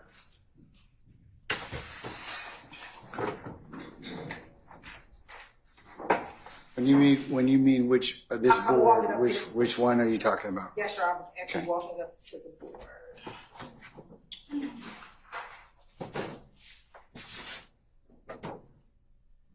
Looking at State's Exhibit 139, Echo Alpha, do you see those last four digits, 3904? Looking at Echo Alpha, do you see 3904? I do see it at least in one place, yes. Okay. And where's that? It looks like the first one on April 26, 2015. And does the call connect on that day? It looks like it's 0 seconds, so it likely did not connect. Okay. Yes, ma'am.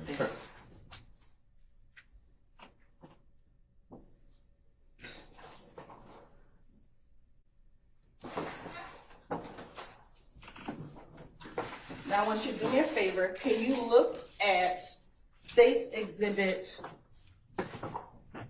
135, Echo Charlie? No, right here. State's Exhibit 135, Echo Charlie. Give me one moment.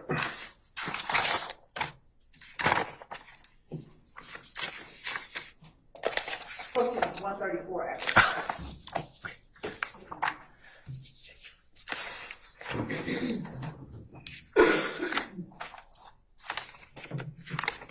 Oh, I'm sorry. 134 Echo Charlie. Yep. Thank you. And just to confirm, is that the record ending in 1990? It is. Yes, ma'am. Okay. Can you find that call from that first call on April 26th, that last 29 seconds to the 3904 number? 3904.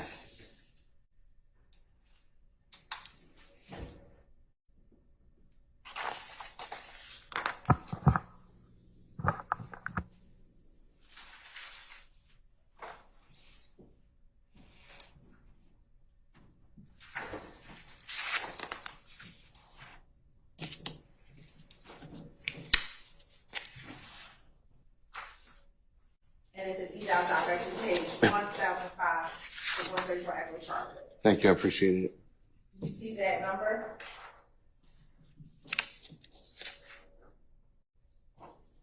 $3904. I do. Okay. What is the phone number that is called?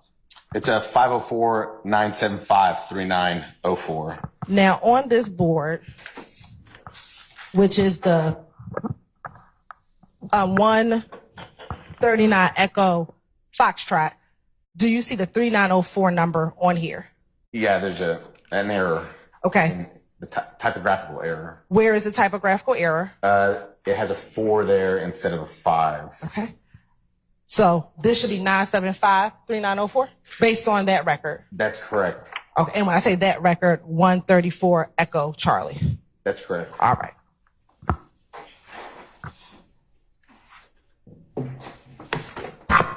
Did you, during the course of your investigation, did that 504-975-3904 become relevant during your investigation? Not during my investigation, no. I stand the objection. Now, looking at 134 Echo Charlie, are you able to see what type of phone that 1990 number had? An Apple iPhone 6. Okay. And we've talked about, or Mr. Steele asked you some questions about FaceTime. Do you recall that? Yes. Okay. Have you been trained on FaceTime calls, and if those types of calls appear in call detail records? Yes, you wouldn't see FaceTime calls on call detail records. It's data communication versus phone call communication. What do you mean? Well, so these are, again, traditional phone calls. That's what we see call detail records. FaceTime utilizes data. It doesn't utilize like the traditional cell phone network. So we're not going to see communications between phones touching through these records. It would just show up as data to the company. Okay. Now, are you able to do a search warrant and get like what FaceTime calls are made from one phone to the next? You'd have to have the device. I would imagine you'd have to have the device and actually get a search warrant on the device to see FaceTime data. You wouldn't be able to serve, to my knowledge, like AT&T and be able to say that phone was using FaceTime at this time. Why is that? I just don't think it's data communication versus like a cell phone log communication. It'd be like trying to get a search warrant from AT&T to say what internet searches the person did. I don't think they retain that data like that, at least not to my knowledge and training I've had. So in order to see the FaceTime communication, you would need... Your Honor, I stand the objection. Would you need the actual phone in order to see if someone is FaceTiming another phone? To my knowledge, yes, that's correct. With Dolly's, with the phone number associated with Dolly, did you ever have the physical phone? No, I did not. What about the phone associated with Duke? Did you ever have the physical phone? No. What about the phone with Winfrey? Did you ever have the physical phone? No. What about the 8553 phone? Did you ever have the physical phone? No. What about the Birdman phone? Did you ever have the physical phone? No.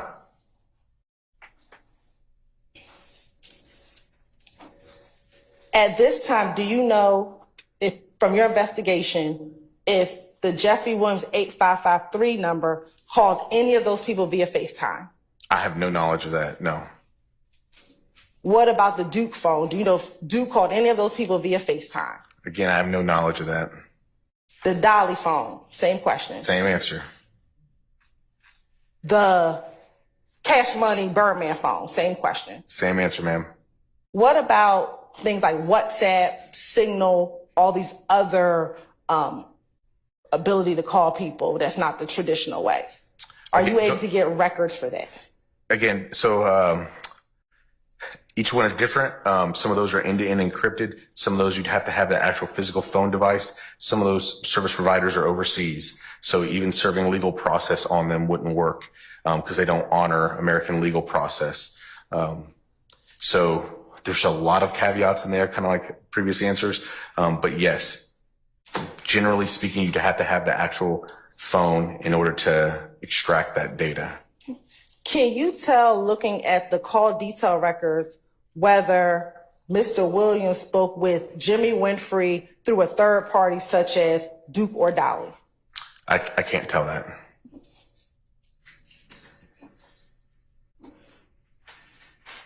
I believe Mr. Steele asked you with a line of questions regarding YSL Duke's phone communicating with the Jeffrey Williams phone. Do you remember going through? Yes, that line of YSL questions? Duke to Jeffrey Williams, yes. Specifically around the time of April 25th and April 26th? Yes.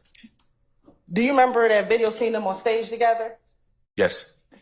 If two people on stage together in the same city at the same time, do you expect them to be talking to each other on the phone? Objection, Your Honor, speculation. I stand objection. I withdraw.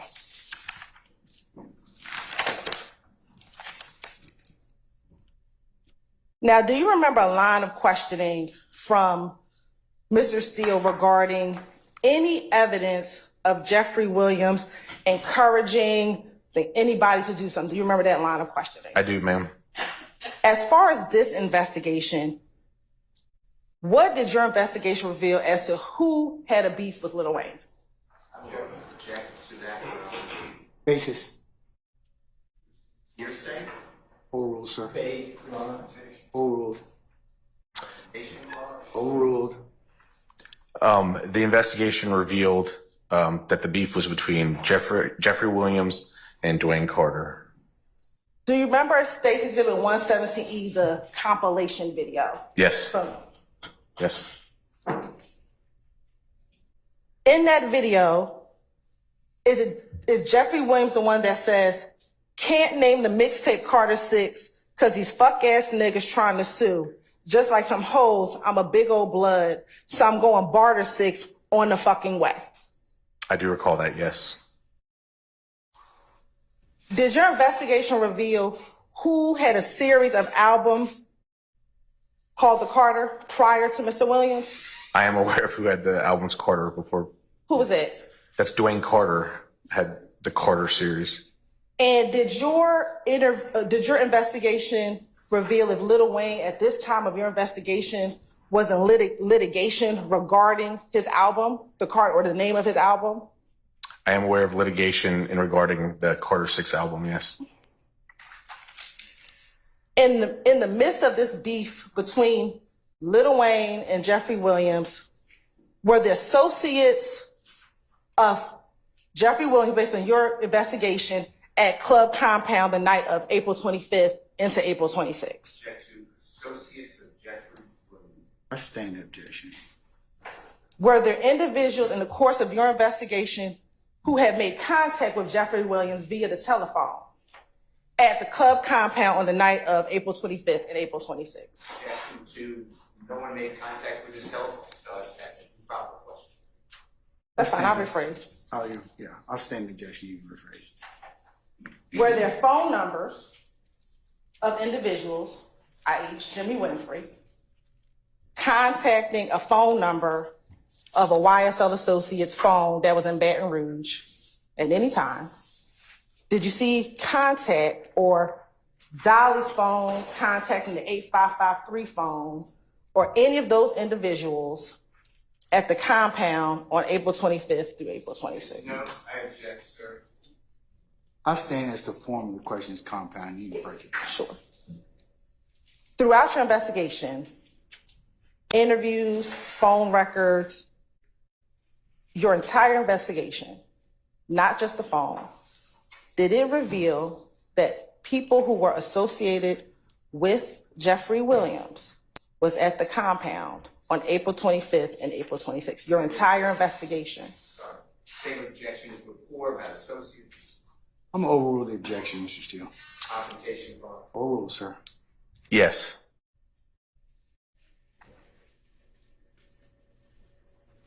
And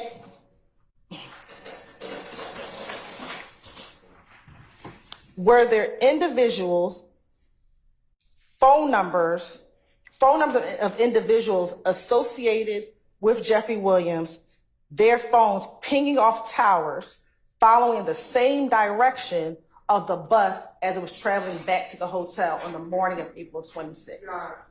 I object. Basis. Questions. What's the basis of objection, sir? Unless guilt by association. That's not an objection, sir. Overruled. If you've got a proper objection I'd like to pose, I'll listen to it. Mr. Sharp? They associates. I'll sustain this to vague. You can rephrase. The phone number associated with 1990, is that one of the Greer sisters? Yes. Is that individual, based on your investigation, the sister of Jeffrey Williams? Yes. Okay. Is that phone pinging off towers following the bus going back to the hotel? Overruled, sir. Yes, it's pinging along the same route. Is the phone that's associated with Jimmy Winfrey the same Jimmy Winfrey he was on a phone with, on a jail call with Mr. Williams? Is that phone pinging in the same direction of the bus going back towards their hotel? Yes. Actions of pinging in the direction of the bus. Overruled, sir. Yes. Is the 1990 phone, which is associated with one of Mr. Winfrey's sisters, and the phone number associated with Jimmy Winfrey, the person that he talked to on the jail call, calling each other before and after the shooting at around 3:14? Yes. And when those calls are made, are they in the same area based on your investigation where the bus is located at the time the bus is shot?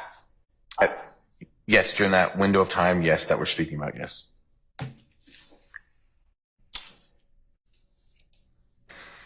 And after the 911 call is is made, are there phone calls, at least an attempted phone call, between the Dolly Greer number, the 1990 number, and the YSL Duke number after the shooting?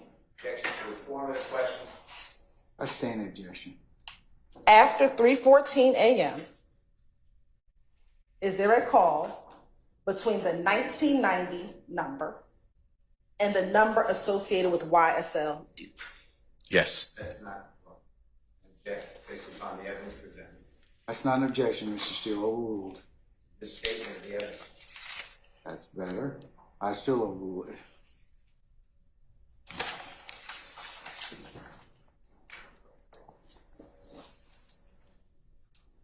And is based on the video that you saw, an individual named Duke with Jeffrey Williams in Baton Rouge, Louisiana? Yes. And after the shooting, is the 1990 number pinging off a cell tower or hitting off of a cell tower in the general area that the Jimmy Winfrey phone is pinging off of another cell tower in the same area near the Vault Studios? I'm going to Basis. general area. It's vague. I'll sustain it. Sure. Is the 1990 phone number pinging off a cell tower near Metropolitan Avenue after the shooting? Yes. Is the Jimmy Winfrey phone number pinging off of a tower near Metropolitan Avenue after the shooting? Yes. And is the Vault Studios, based on your investigation, in the metropolitan area?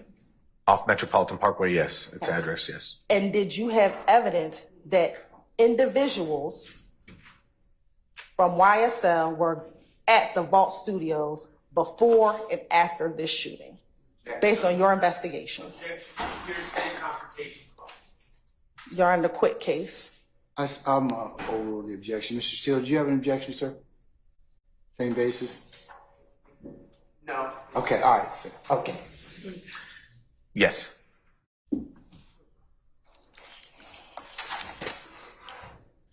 And for your portion in this case, were you primarily focused on the shooting of the Lil Wayne bus? Objection, Your Honor. Leading question.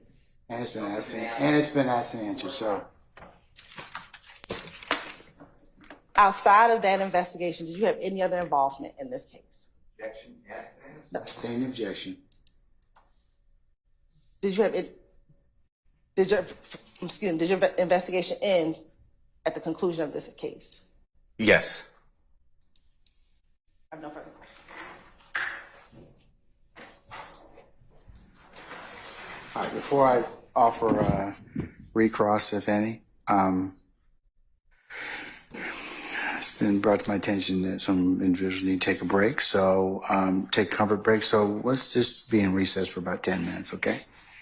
All right. All rise.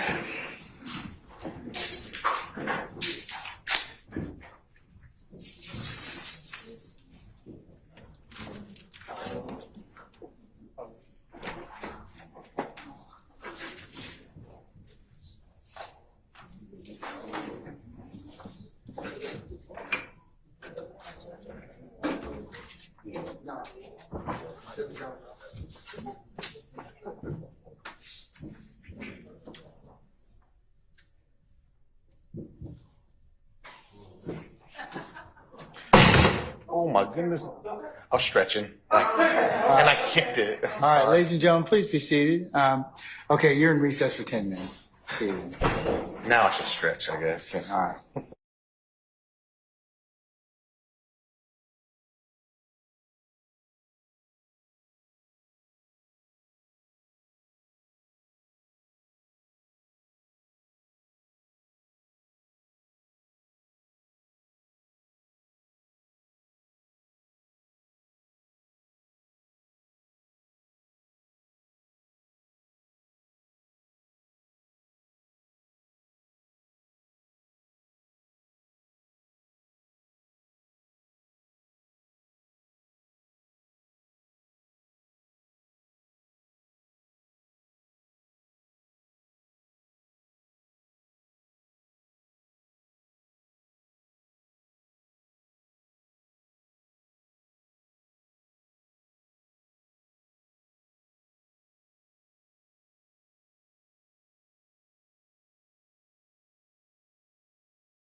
One time.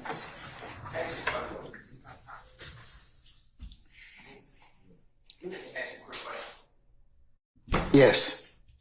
I would like to, before the agent leaves, ask him questions about topics that would be under the rule of completeness. I heard what you said. I respect what you said. I'm not trying to get the ire of the court. I'm not saying you're upset. I'm just saying, to me, it's relevant right now. Like, for Mr. Steele, sir, can you step outside for a second, please?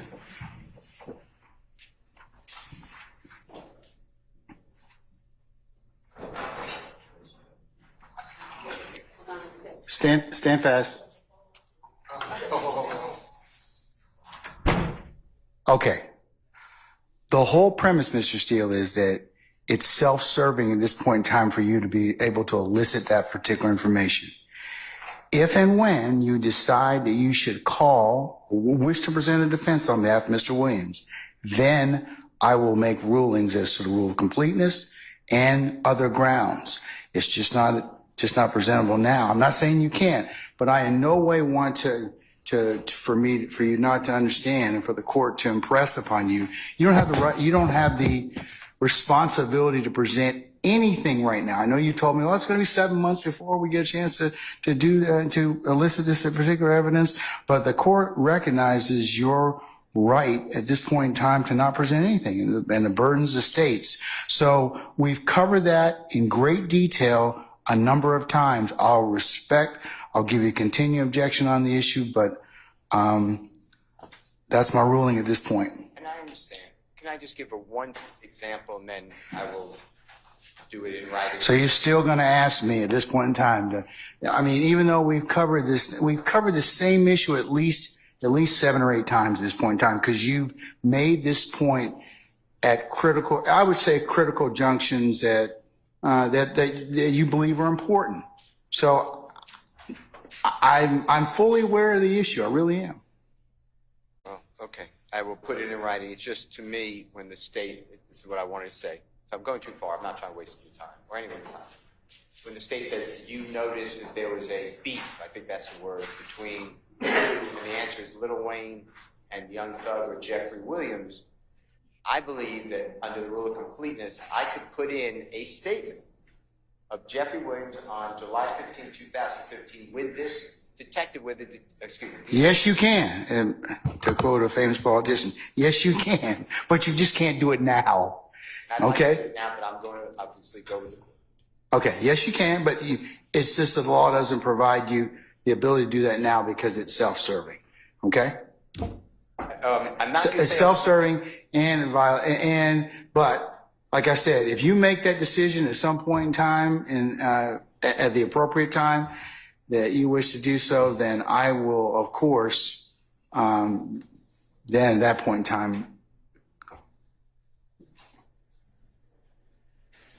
permit or allow you to present that particular evidence at that point. Okay? I understand. Okay. All right. I respect your rule. Yes, sir. I know my objections. Yeah, it's continuing, sir, though. Okay. Thank you. All right.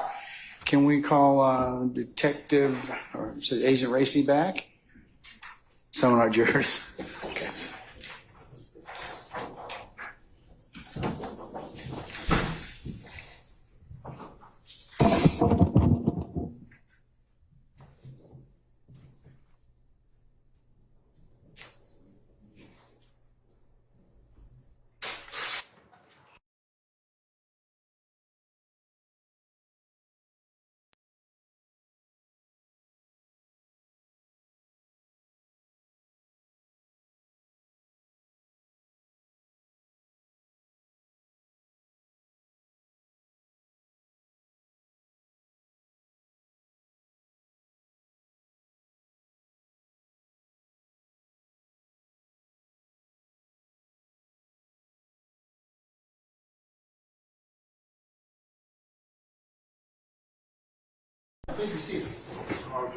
All right, thank you, Sergeant Ingram.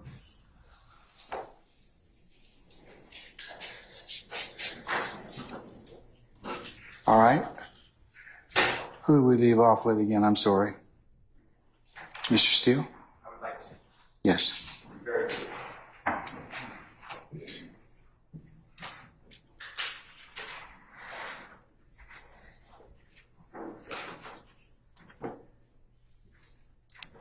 Hello again. Hello again, sir. I just want to ask you questions. The 3904 number that you referenced just now, Yes. I believe it was stated, I'm not saying that you said this is what I heard, that it was a 29-second call. Did you say that? No, I believe we said it's a 0-second call. Okay, no connection. Unless we need to go back to the records again, but the demonstrative shows 0 seconds. Just want to make sure. Thank you. Okay. You mentioned on your direct examination days ago that there was a lawsuit involving the performer known as Lil Wayne, Dwayne Carter. Do you remember that? Between Dwayne Carter and Birdman, Yeah. Brian Williams, correct. Yeah, Brian Williams, entertainer known as Birdman, right? Correct. That did not involve Jeffrey Williams, fair to say? Correct. He wasn't a party to the lawsuit to my knowledge, correct. Tell the ladies and gentlemen, jury, any lawsuit that you know about through your investigation that dealt with Jeffrey Williams and Mr. Dwayne Carter, performer known as Lil Wayne. I don't know of a lawsuit between Jeffrey Williams and Dwayne Carter. All right.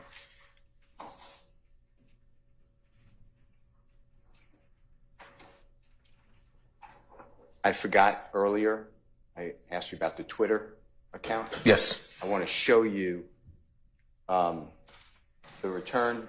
Haley, do you have it? Your Honor, may I ask Haley to approach for one moment? Yes. I understand.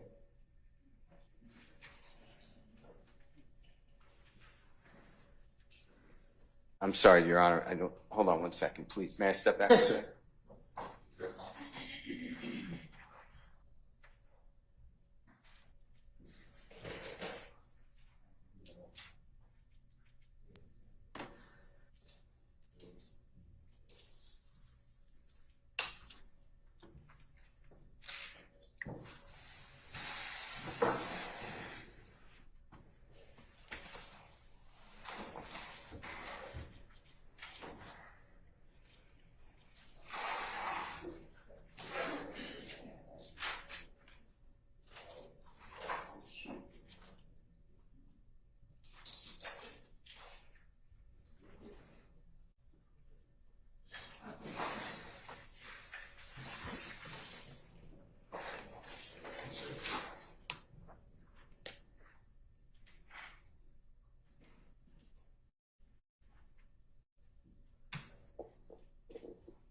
Madam President.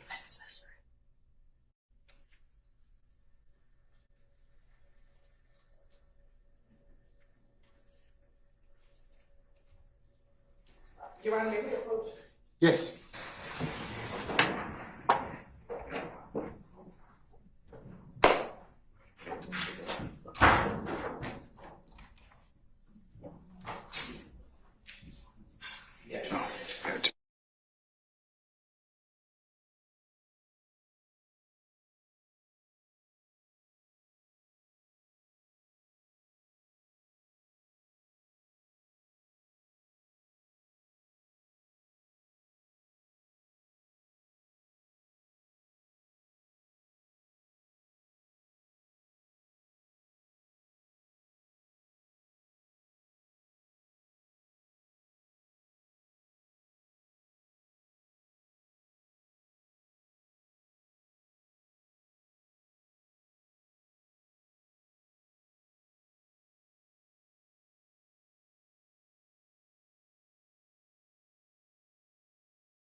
please.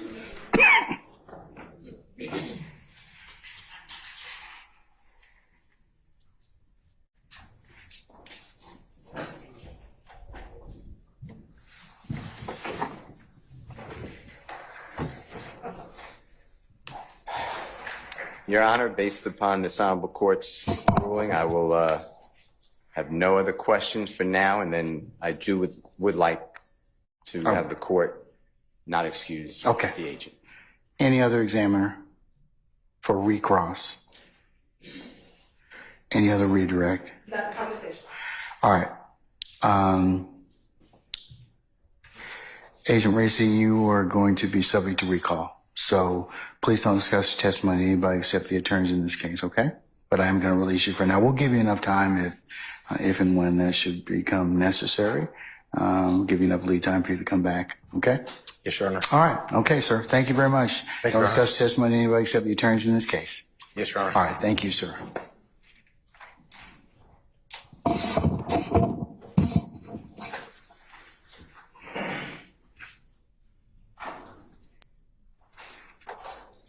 All right, ladies and gentlemen, the hour being 5:05, we worked a full day today, a full work day. So we're going to go ahead and recess for today.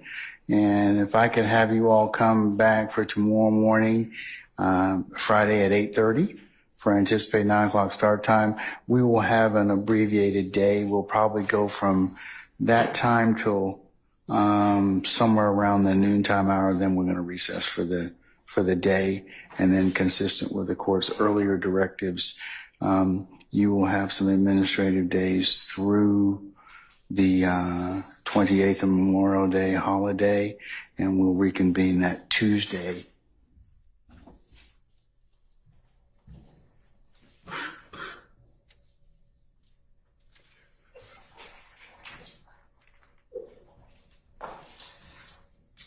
Memorial Day is the 27th. We'll resume on Tuesday, the 28th. But, ladies and gentlemen, any ministerial inquiry of me at this point? Okay. All right. Let's go through our customary admonitions. Remember, leave your notepads in the basket in the back. Do not discuss this case as you go amongst yourselves or on onesies and twosies, or as you're going any place in the courthouse or transportation wise, or as you sit back there in your headquarters, the jury room. Remember, it would be a violation for you to recap, handicap, summarize, or otherwise review or anything that you have covered or heard at this point in time. Remember, you can only begin to consider this case when the court tells you it's appropriate to do so, and then I will instruct you on how you to begin that particular deliberative process. But until then, it's forbidden for you to do that. Also, remember, it would be a violation for you to go to any third-party sites to augment or otherwise add to your understanding about what you may have learned within the four walls of this courtroom. You can only consider what's been lawfully presented within this courtroom. You cannot go to any other sites or any other persons or documents to aid in your understanding. Remember, if any third party were to try and reach out to you by any means of communication, personal or otherwise, that it would be your duty to let myself and Sergeant Ingram know immediately. And remember, do not go to any third-party sites or view any news accounts or any other accounts on any medium otherwise in regards to the trial of this matter. Again, you can only consider what's been presented within this courtroom. Ladies and gentlemen, don't go by and visit the scenes that may be depicted or you may have learned about while you're in this courtroom. And ladies and gentlemen, again, thank you so much for your patience that you've given us and the patience that you'll continue to give us as we continue with this matter. Okay? So, ladies and gentlemen, unless you have any other inquiry of me, we'll see you tomorrow morning for 8:30, and then we'll, like I said, we'll get started, and tomorrow should be a pretty short work day for us, all right? Okay, all right. All rise.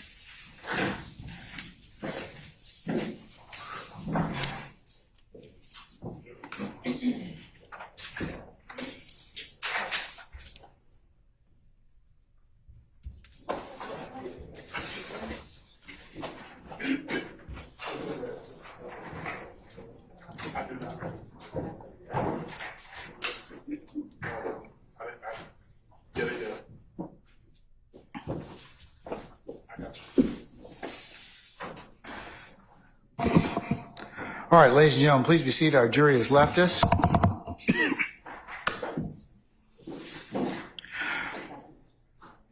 Okay, tomorrow, short work day. Who do you plan on calling tomorrow, State? Do you have some relatively short witnesses? We do. Okay. It will be Ms. Latner's and Officer Clinton Hayes. Officer who? Hayes, Hayes. Hayes. Okay, all right. And at the appropriate time, Your Honor, there's just two other matters I just wanted to bring to the court's attention. Okay, given the fact that Ms. Latner's is going to rejoin us, the issue of the CAD reports, is that going to come up tomorrow? Yes. Potentially? Yes. All right.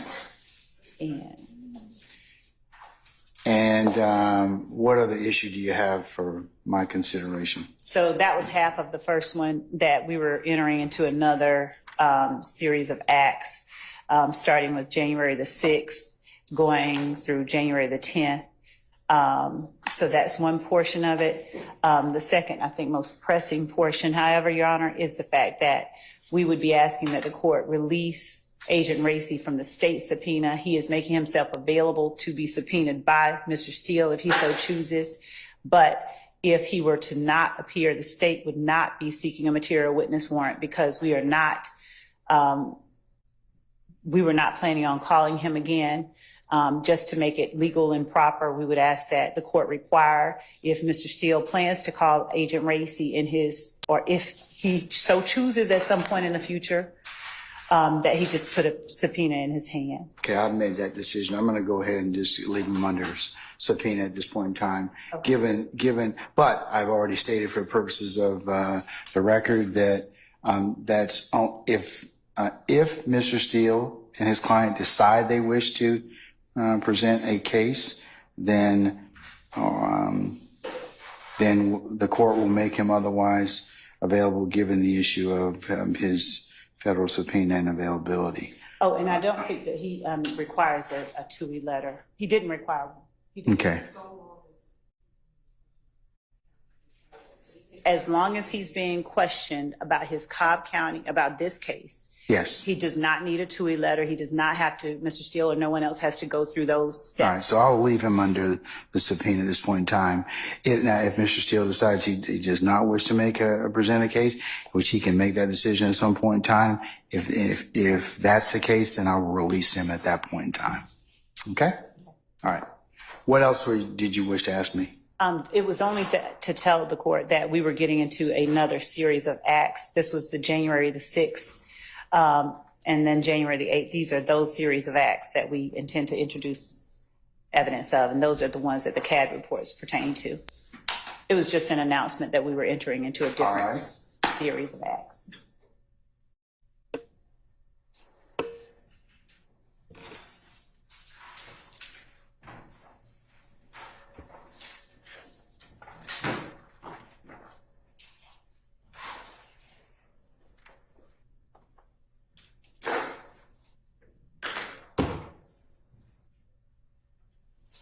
Can I ask the state a question about tomorrow? Since you've already got risen and... Yeah, I know. I'll go ahead and do it. Do it. Are y'all planning on introducing the booking report tomorrow on Mr. Kendrick? Your Honor, that is a possibility, yes. Okay. So that would be 3 witnesses, and the third one would be Lieutenant Fowler from the Cobb County Sheriff's Office. I'd be requesting some redactions to that booking report. Okay. Would you like me to put those in writing now, or you want to address them later? Your Honor, we can speak with Mr. Offline? Okay, great. That's fine. Thank you.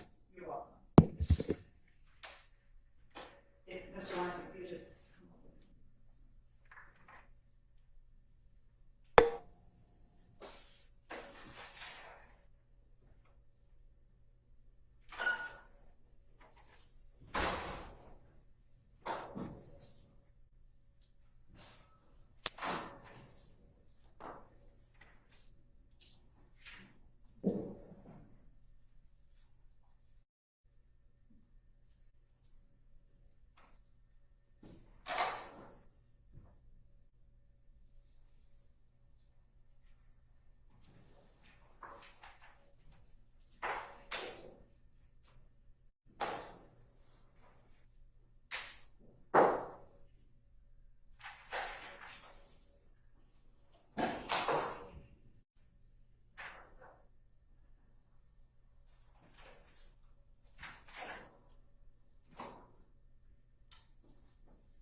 Hold on. No, can I approach the board? Yes.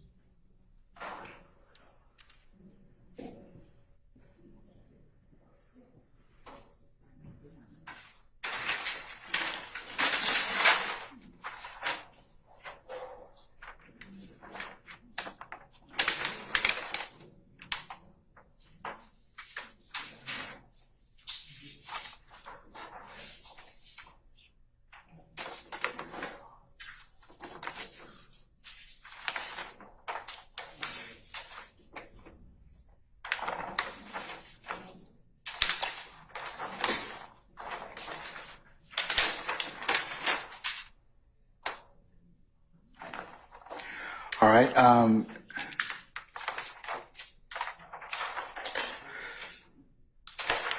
Okay, Ms. Hilton, in the club, can I see the CAD reports you're looking to, they're in, attempting to introduce tomorrow? Yes, Your Honor. Mr. Atkins has them, and he will bring them up to the court right now. Have they already been shown to defense counsels? They've been provided to the defense. Can you show them and make sure it's the same ones they have? We can. Okay. Gentlemen and ladies, if you wish to come up and have a look at that. I believe that they were emailed to us. Could you just tell us? We sure can. So we have call for service for case number 15006-0294, which is 2 pages. And I'm sorry, 3 pages, and it is labeled State Exhibit 1 Tango Alpha. Call for service for incident number 15006-0299 is a 2-page document, and it is labeled State's Exhibit 1 Tango Bravo. Call for service for incident number 15008-0094. It is a 2-page document as well, labeled hold on one second.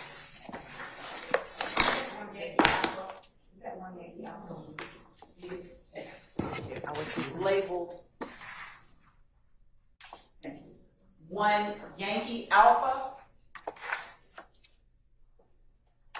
Call for service for incident number 15008-3128 is a 2-page document as well, and it is labeled. Yep. 3128 is that is labeled 62. India Sub Alpha. Call for service for incident number 15008-3130 is a 3-page document labeled 62 India Bravo. Call for service for incident number 15009-3290 is a 2-page document which is labeled State's Exhibit 1 Yankee Bravo.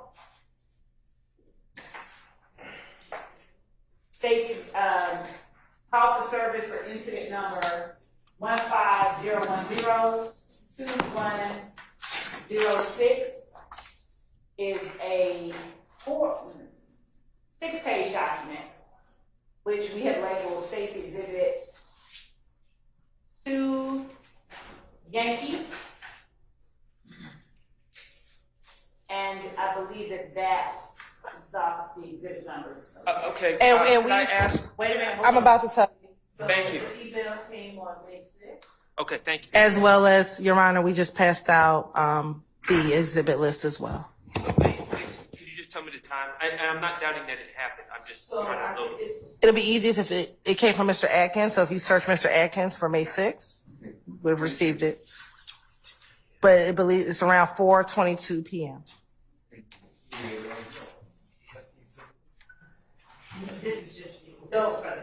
You should be getting it. I believe they're passing it out right now.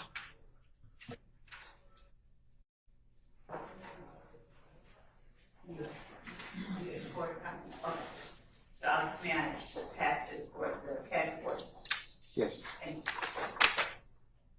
I'm sure You did. You did. Yes, I did. Yes. Your Honor, just one additional thing for Mr. Shard. If they've received the exhibit list, the CAD report for Exhibit 2Y or 2 Yankee will be in the Dropbox link that was provided last week on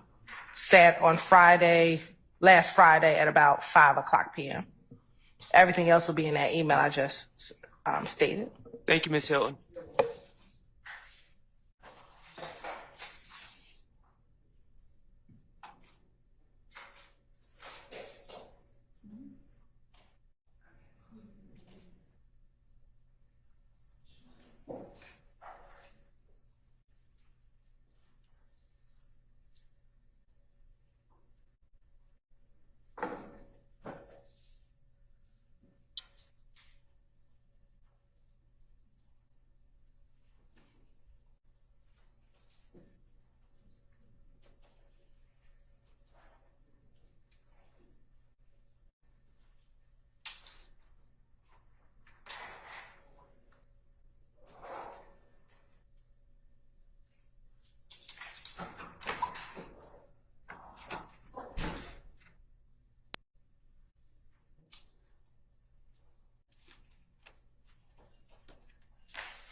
Question of the aforementioned documents is referenced by the state from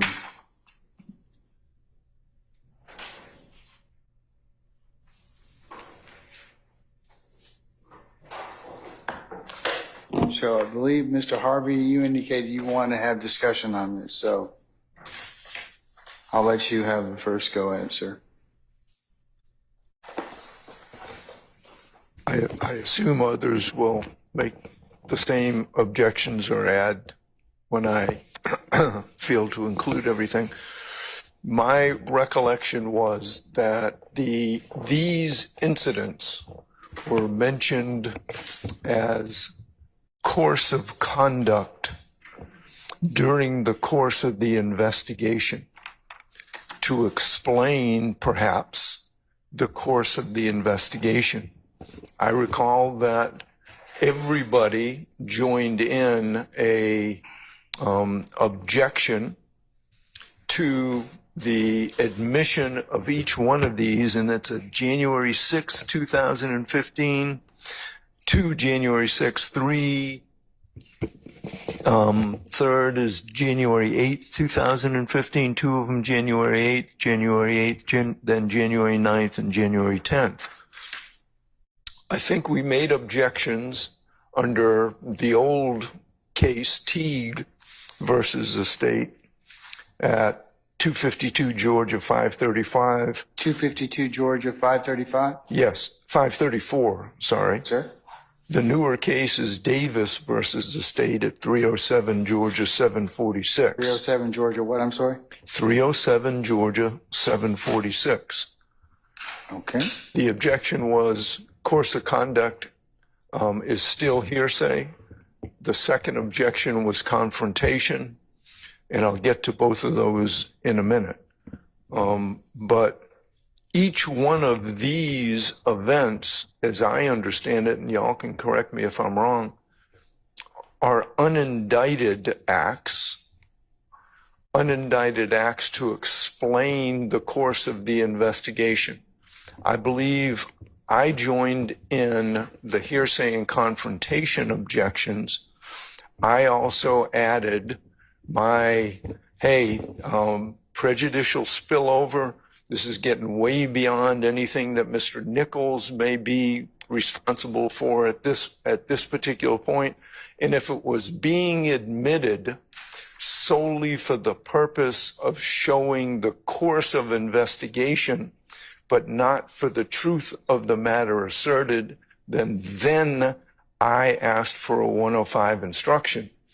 I don't believe that any of these can be admitted for the truth of what happened, because we don't have the right to confront any of these people. And these are testimonial statements because they're coming from individuals to law enforcement. So as to each one of these, on behalf of Mr. Nichols, I maintain my objections to each one of these non-indicted acts that were originally admitted for course of conduct over objection, and now we have additional CAD reports that are coming in that have nothing to do with Mr. Nichols. So I renew my motion for severance. I renew everything that I've said before. And if they come in, please, again, I'm asking for a 105 instruction. So help me out here, folks.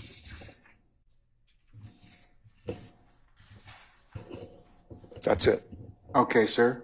So you're asking for severance and a 105, is that right? Asking for three things. That's what I wanted to make sure. Yes. Okay. Number one, to prohibit the admission of these, especially for the truth of the matter asserted. If they're admissible, let me just add that. If they're admissible, you wish the court to give a 105 instruction. What else? And renew my motion for severance. Okay. Based upon prejudicial spillover for these unindicted acts coming in from 9 years ago. Okay, all right, sir. I'll note that. Just give me a second until such time as I've been able to consider that. Okay.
Before I go any further,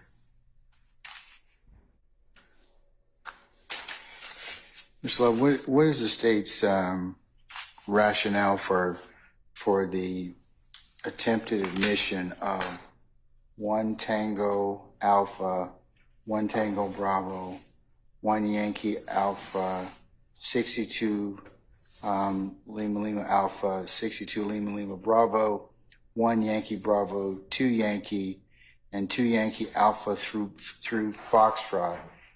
2 Yankee Alpha through 2 Yankee Golf. What's the state's purpose for admitting that particular or seeking the admission of that particular evidence? These are all events that preceded the January 10th murder of Donovan Thomas that we believe are relevant and pertinent to the case at hand. Starting back on January the 6th, there was, and we also know that information was disclosed during interviews with various people of interest during the investigation of the case that allowed law enforcement to go back to the January 6th date.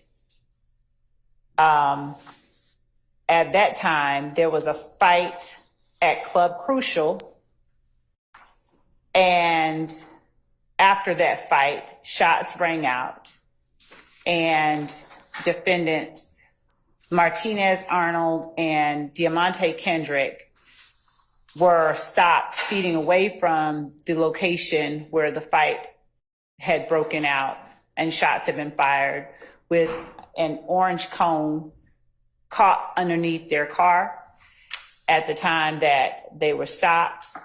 They, I believe at least Mr. Kendrick ran and was subsequently apprehended. He got out of custody on the 8th. And on the 10th, when Donovan Thomas's murder occurred, there were calls made from the jail by Mr. Arnold to persons outside the jail, which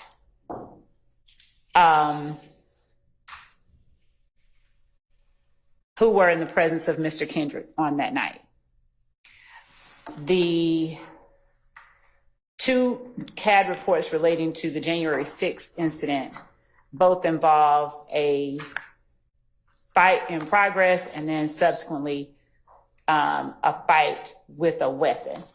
So the shooting that occurred after that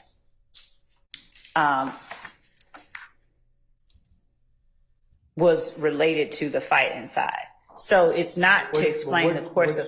Okay, I was about to say, but what's your theory of admission for these particular records? One, as to the admissibility of them, I would cite for the court Kamasoko, and that would be Kilo, Alpha, Mike, Uniform, Sierra, Oscar, Kilo, Oscar versus the state.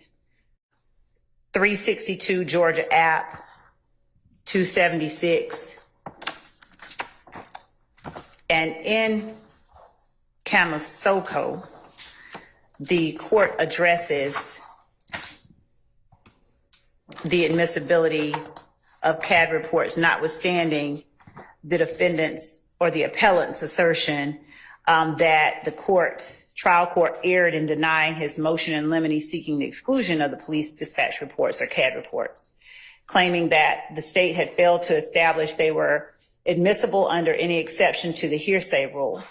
The court, turning first to appellant's argument regarding hearsay, concluded that the trial court did not abuse its discretion in admitting the CAD reports into evidence at trial under the excited utterance exception.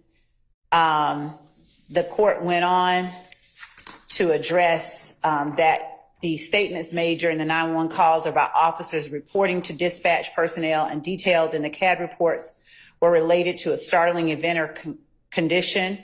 The offenses committed by the assailant and the statements were made moments after or in close proximity to the time of the offenses, indicating a sufficient assurance that the statements were trustworthy.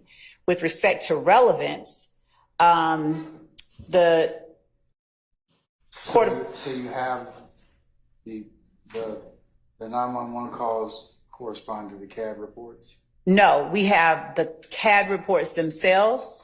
Okay. In some instances, we have 911 calls.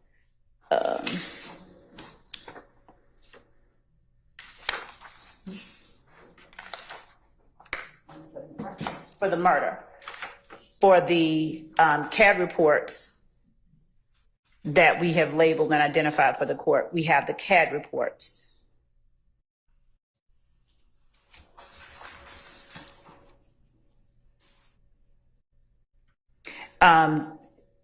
The court found that the reports were relevant to show the timeline of how long it took to locate the suspect, insofar as it rebutted one of defense counsel's opening statements regarding the amount of time that had passed.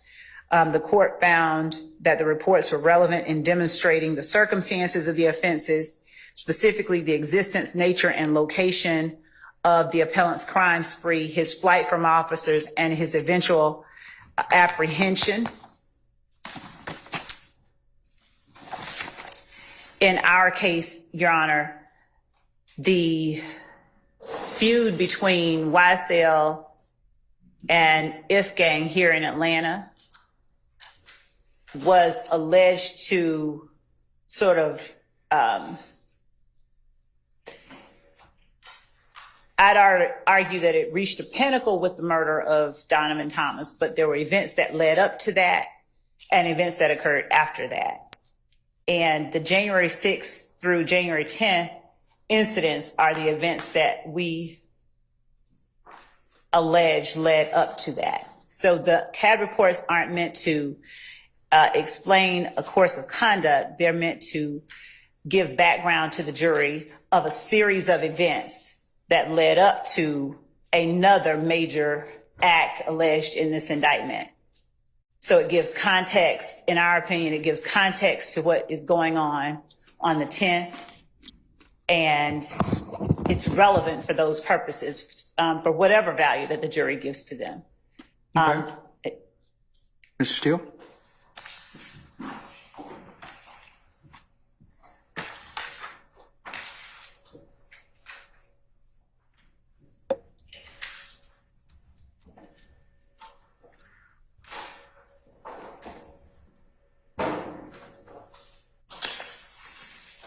Your Honor, so I too was going to cite to you the same case that the state cites, and it's in Division 2. Which one is that, sir? Kamasuko? Exactly. It's 2022. So, Your Honor. Division 2? It is. It's in 2, and then it goes on to A. Talks about hearsay. Yeah, I see. I see where it says hearsay. Yeah. It turned Kamasuko's argument that the CAD reports are inadmissible because they contain hearsay. Exactly. And then they go through, the court goes through excited utterance, and I believe present sense impression, but definitely excited utterance. Yes, sir. So I also would like you to look at footnote 3 of that opinion, if you don't mind, Your Honor.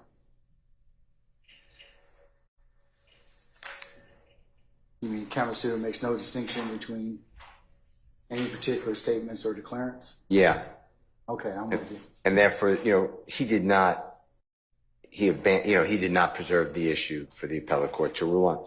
But what I thought was interesting to our discussion is the next sentence after the Hunt, H-U-N-T decision is mentioned. It says, in addition, if you see that, Your Honor.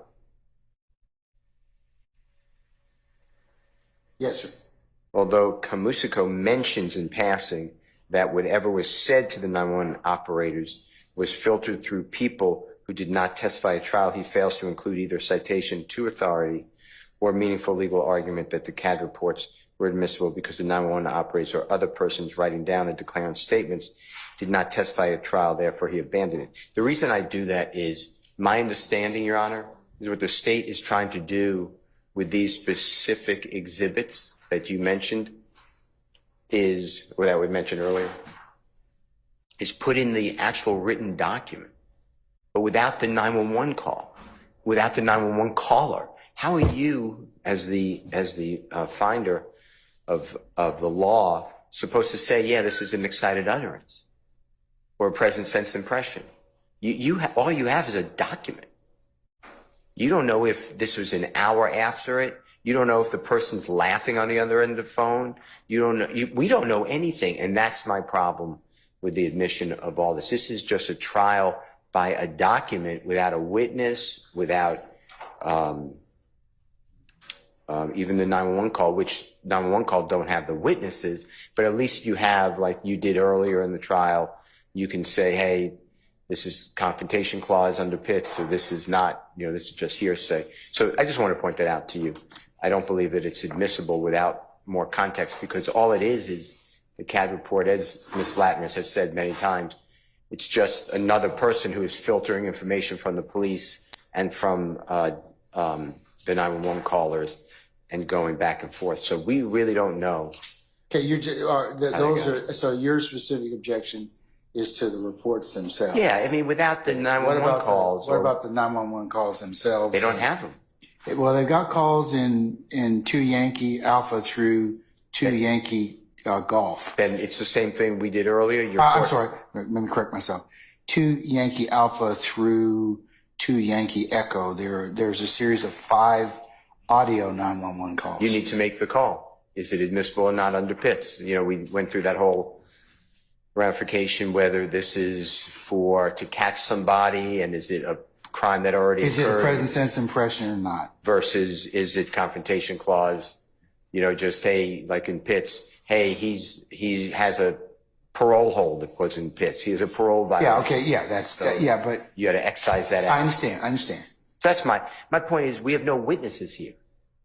There's zero witnesses for these events, and I don't even know how it came in, except the state, argued successfully to this honorable court, hey, that goes to my investigation, but they need to bolster this some way.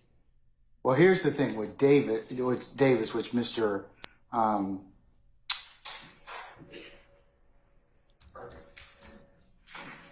Harvey, that's it. Yeah. That's the guy. All right.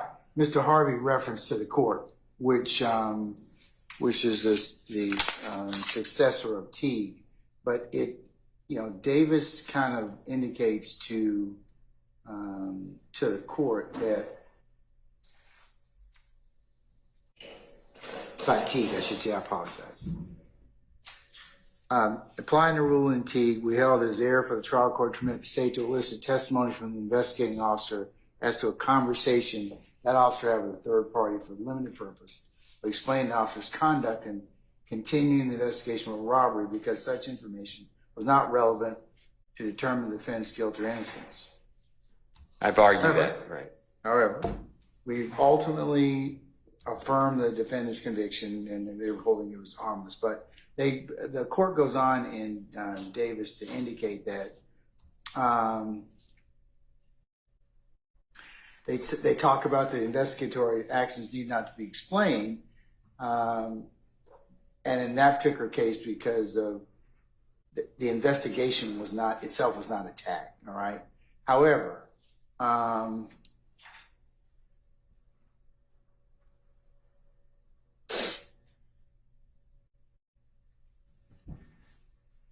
in terms of, and you mentioned footnote 3, that Davis also contends this testimony violated his right to confront his accusers. This argument fails for a simple reason that Lynn did not testify to the substance of what any of the more than 30 witnesses told her. But that's where we get this. Yeah. That's exactly what I'm saying. Yeah. So as long as they're not stating, that particular issue, or not,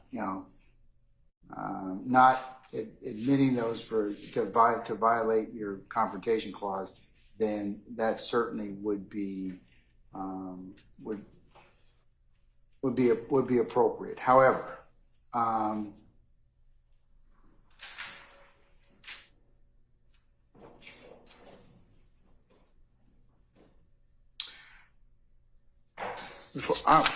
going to pause on the CAD reports themselves. That's the ones 1 Tango Alpha Bravo, 1 Yankee Alpha, 62 Lima Alpha, and 62 Lima Bravo, and 1 Yankee Bravo and 2 Yankee at this point. But let me listen to the 2 Yankee Alpha through echo calls. Thank you. Your Honor. Okay. Yes, Your Honor. These are the 911 calls surrounding the Donovan Thomas murder. And Mr. Atkins is logging back into Zoom so that the court can hear them. And Your Honor, while Mr. Atkins is logging back into Zoom, if I may just take a moment to say to the court that Davis is distinguishable from what we are doing here. We're not eliciting any kind of statements from officers on the scene, from people to explain anyone's conduct, notwithstanding what has been asserted by my esteemed colleagues on the other side of the aisle. We are showing intrinsic evidence which arises from the same series of transactions as the charged offense that is necessary to complete the story of the crime. But if I'm the defendants, I don't have the ability to cross-examine any of these folks. I don't. I mean, in terms of just the police reports themselves, not the police reports, I'm sorry, the CAD reports themselves. And Your Honor, Kamusoko addresses that. Where? In the portions that I read, it would be at, can cite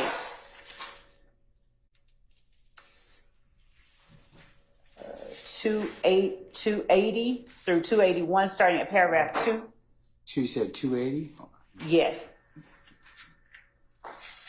So the site was 362 Georgia App 276. So specifically, and I will give to. I have two. I'm sorry. I found it. I have it. So, okay. So paragraph 2, where it starts by saying, it starts by saying, Kamasoko asserts that the trial court erred. I'm with you. And I'm dropping down to the second sentence in that paragraph. According to Kamasoko, the CAD reports included who said what to whom and what was said to the 911 operators. Okay, yes. The state failed to establish that the CAD reports were admissible under any exception to the hearsay rule. Right. And then Kamasoko argues that the CAD reports were not relevant. So, and then dropping down to subparagraph A, the court said. Okay, hearsay. I'm with you. They turned to the argument with regarding hearsay and concluded that the trial court did not abuse its discretion in admitting those reports into evidence at trial under the excited utterance exception. And we would argue as well the present sense impression. How am I supposed to decide that based upon a police report? In the same way that, number one, for January the 6th. Please not police report, CAD report. Okay, so in the same way that. Because I'm just going to pick one.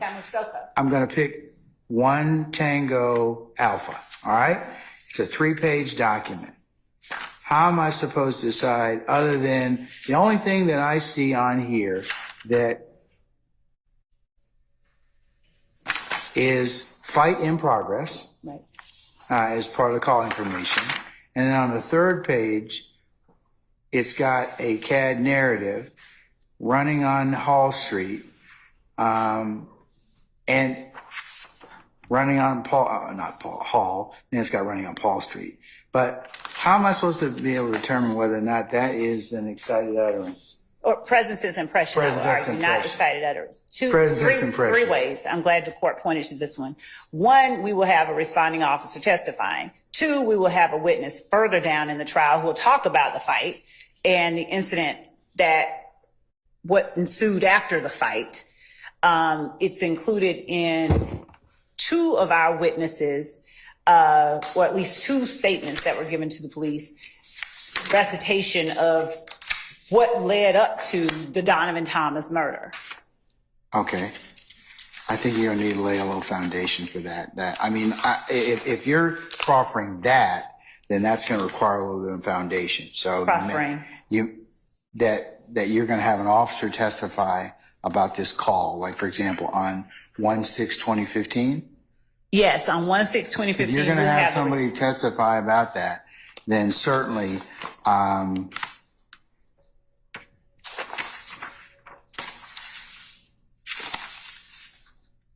1/6/2015, these particular calls, if you're going to have the officers testify about that issue at that point in time, then yes, I believe that they would probably be, that it would help the court in terms of those that particular theory of admissibility. And so, if Your Honor, give me one moment.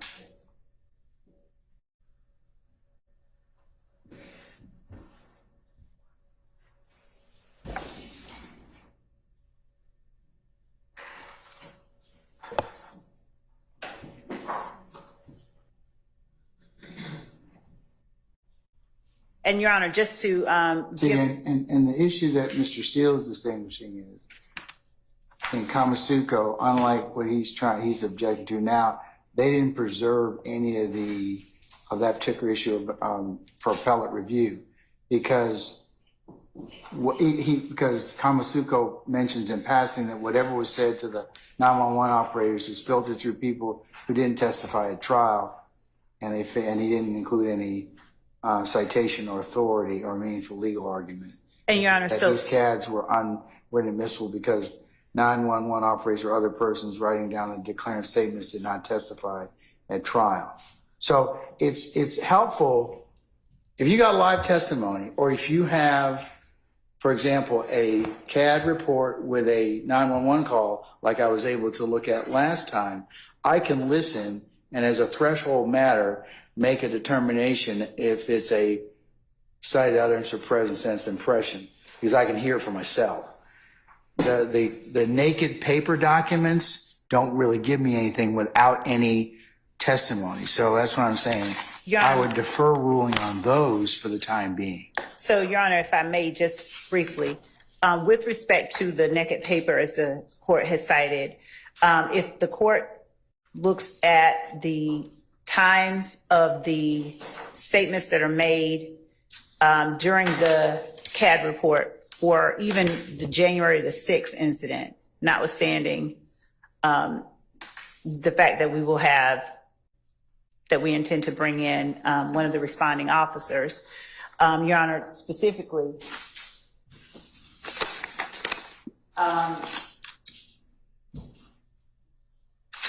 some of these calls are self-initiated by an officer. And so there will not be a 911 call. There were officers who were working at Club Crucial the night that this occurred. If the court will look at the source on page 1 of State's Exhibit 1, Tango Alpha, it says source under caller information, self-initiate. So an officer has called in that there's a fight in progress at 2:48 and 42 seconds a.m. So you're going to have Officer Jones or Officer Pender come in? Those were the responding officers. Or is it Officer Cannon? So, Your Honor, the state's intent was not to bring in Officer Cannon. One of the people that we have coming in is Officer Hayes, who will be testifying about the events that led to the apprehension of Mr. Kendrick. If the court looks at the words, the narrative, if you will. As to which one? On the same one. So State's Exhibit 1 Tango Alpha? Yes. The 2:28:42 a.m. The remarks are running on Hall Street, 20T advised S69 on backseat, 2:38 hours, Hall Street. Mm-hmm. And then we have at 2:55 a.m. Running Hall Street, 20T advised S69 on backseat, 2:38 hours. They then go and advise that at 2:58 a.m. that there's a tow. We have a connection with respect to the next exhibit, State's Exhibit 1 Tango Bravo, where within the report, the two are sort of linked. If the court notes that on the first page of 1 Tango Bravo, down below the CAD narrative, in the CAD narrative portion, at 2:29:15 a.m., there's a call that's coming through at 2517 Donnelly Hollowell Parkway. At 2:30:28 a.m., the narrative reads, at Club Crucial, advised 4 black males have 2 guns outside, JA-15. First, Stocky has on all red, and this is 2:30:28 a.m., going on to page 2. The rest have on all red, advised they are still on. And then related number 150060294, which is the one that I read to the court just a second ago. That's 1 Tango Alpha. Correct, Your Honor. Okay. So ultimately, like I said, Mr. Kendrick and Mr. Arnold are apprehended. Officer Hayes was one of the apprehending officers, and he would be in talking about that. But aside from his testimony, Your Honor, just from reading the narrative associated with this CAD report, the court can ascertain circumstantially that these are calls, one from law enforcement officers, self-initiated calls as to State's Exhibit 1 Tango Alpha regarding the fight at Club Crucial, and subsequently, Your Honor, the information relayed to the court in 1 Tango Bravo is relayed in a tight span of time, 229:15, 229:38, 230:17, 230:28. I don't have any issue with that. The issue that I'm trying to figure out is whether or not what theory of admissibility will it come in under? That it would, forgive me if I don't respond. I'm not sure exactly that I'm going to respond to the court's question, the pertinent points of the court's question, but our assertion is that this is intrinsic evidence, that these are statements of present sense impression by an officer who is calling in to the radio, to dispatch, to have units come out to Club Crucial. And in an overlapping period of time, like a minute later, the court gets a 911 call that culminated in defendant Kendrick and co-indictee Arnold being apprehended. And we have the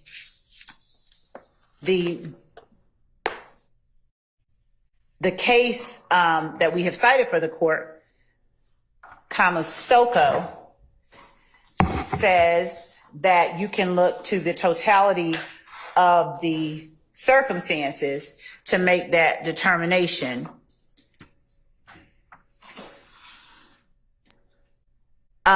Specifically in Division 2A, where they are talking about the excited utterance exception and the fact that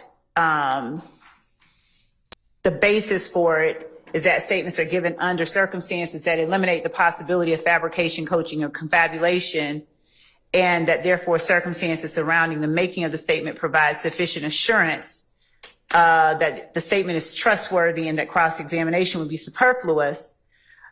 Whether a hearsay statement was an excited utterance is determined by the totality of the circumstances. And in this regard, and I'm at Penn Site 282, the critical inquiry is whether the declarant is still in a state of excitement resulting from that event when the declaration is made. And this is just relating to the excited utterance exception. And the court goes on to say that in this case, the CAD reports detailed facts provided to dispatch personnel by the witnesses, victims, and officers attempting to apprehend the suspect responsible for several offenses in the same vicinity around the same time. The statements made during the 911 calls are by officers reporting to dispatch personnel and detailed in the CAD reports were related to a startling event or condition, the offenses committed by the assailant, and the statements were made moments after or in close proximity to the time of the offenses, indicating a sufficient assurance that the statements were trustworthy. In this particular case, Your Honor, the statements or the commentary that was made regarding the fights, the fact that a call was initiated regarding the fights, and the fact that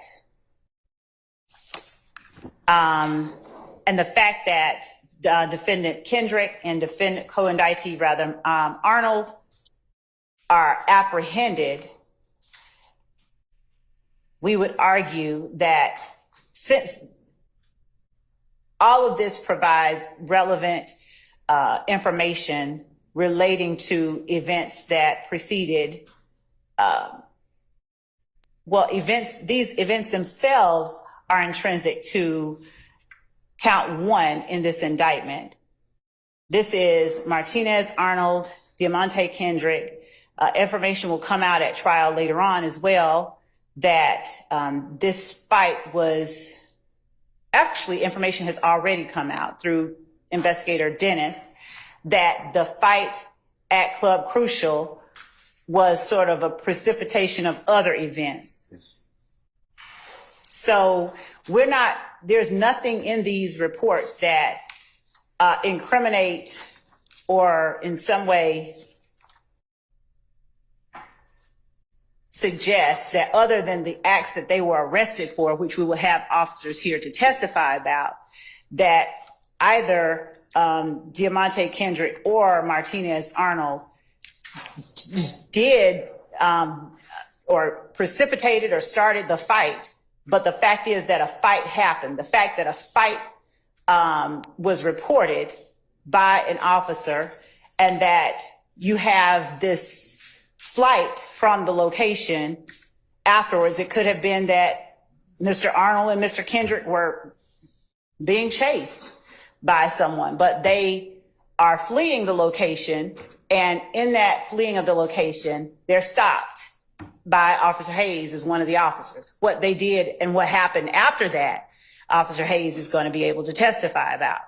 So the preceding information regarding the calls that came in, we argue is relevant because, again, it's background, contextual, intrinsic information relating to at least one defendant specifically sitting here. And in that, because it's related to a co-indictee and a group dispute with another group, it is relevant to prove a portion of an element in count 1, a material element in count 1. All right, I believe that our folks here need to take a comfort break. I've been asked to do that, so why don't we do that and come back, okay? Okay. I'll finish up. Okay. All right, we're in recess.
Oh, yes, yeah.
All right, sorry. What about now, sir? Okay, all right.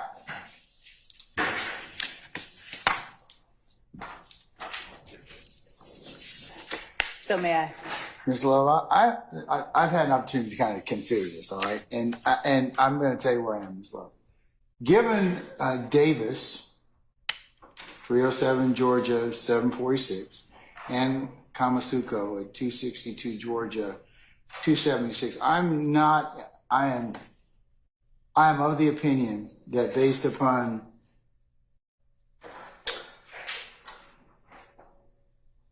our Court of Appeals' decision in this particular case, I don't believe that as written, these would be admissible under the excited utterance exception to the hearsay rule. Your Honor, or the present sense impression. No, I was going to point to 24.8036, Your Honor. Which is? It is the hearsay rules exception, declaring available records of regularly conducted activity, Your Honor. I understand that. But I can't make a determination. I mean, it's one thing about the records themselves. Ms. Latner can come in here and authenticate your records. I don't have any issue with that. The challenge is that they have inadmissible, at this point in time, things in them at this point. I can't make a determination as to whether or not they fall within any one of those exceptions. And that's what the appellate court seems to indicate to me that needs to occur. And that's what Kamasuko waived in this particular appellate opinion. He didn't preserve it. The defense has put you on notice that they're objecting to that. So and you've got confrontation clause issues. These reports are made for the purposes of prosecution. They fall squarely within Crawford for that particular reason. Actually, Judge, they said otherwise in Kamasuko, if I may. They said that. Well, if I can make that determination about them falling under an exception, yes. But at this point, because I can't make that determination, and I just.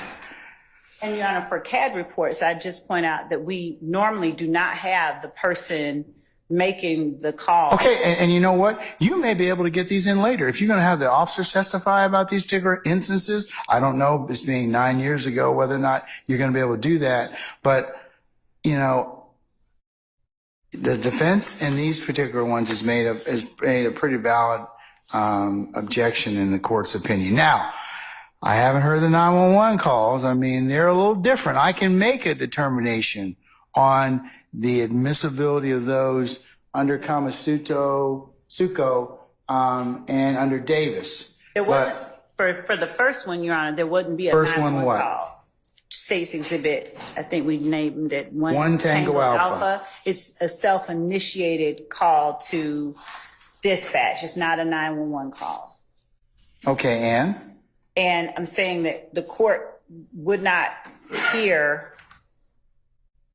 I think, what the court is referencing in terms of whether it's urgent or not. This is a call made from an officer to get other officers out there, obviously to respond to a fight in progress. Okay, but you don't have anybody to explain that, and it has hearsay in it. I mean, Kamasuko tells you that, you know, the CAD reports have, so hold on.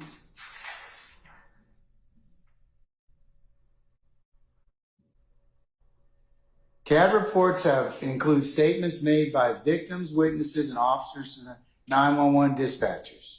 So, in this particular case, the court didn't abuse its discretion in admitting them because under the excited utterance exception.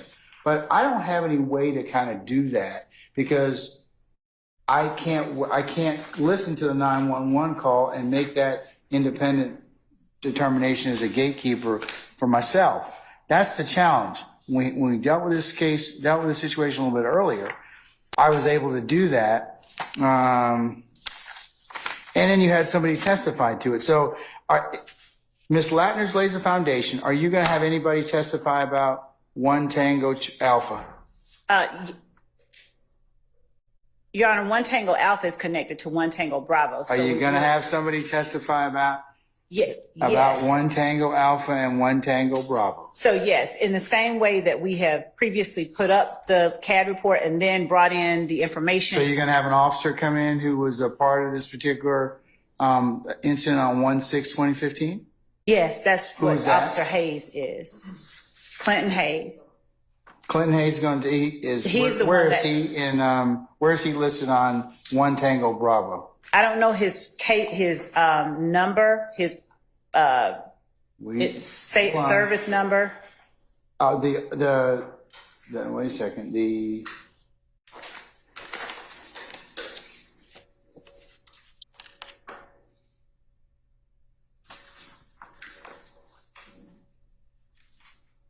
From looking at this, the primary unit was 1109, and Officer 1 and name was Willis Graham. That's the officer. I don't know who Unit 1109 is, but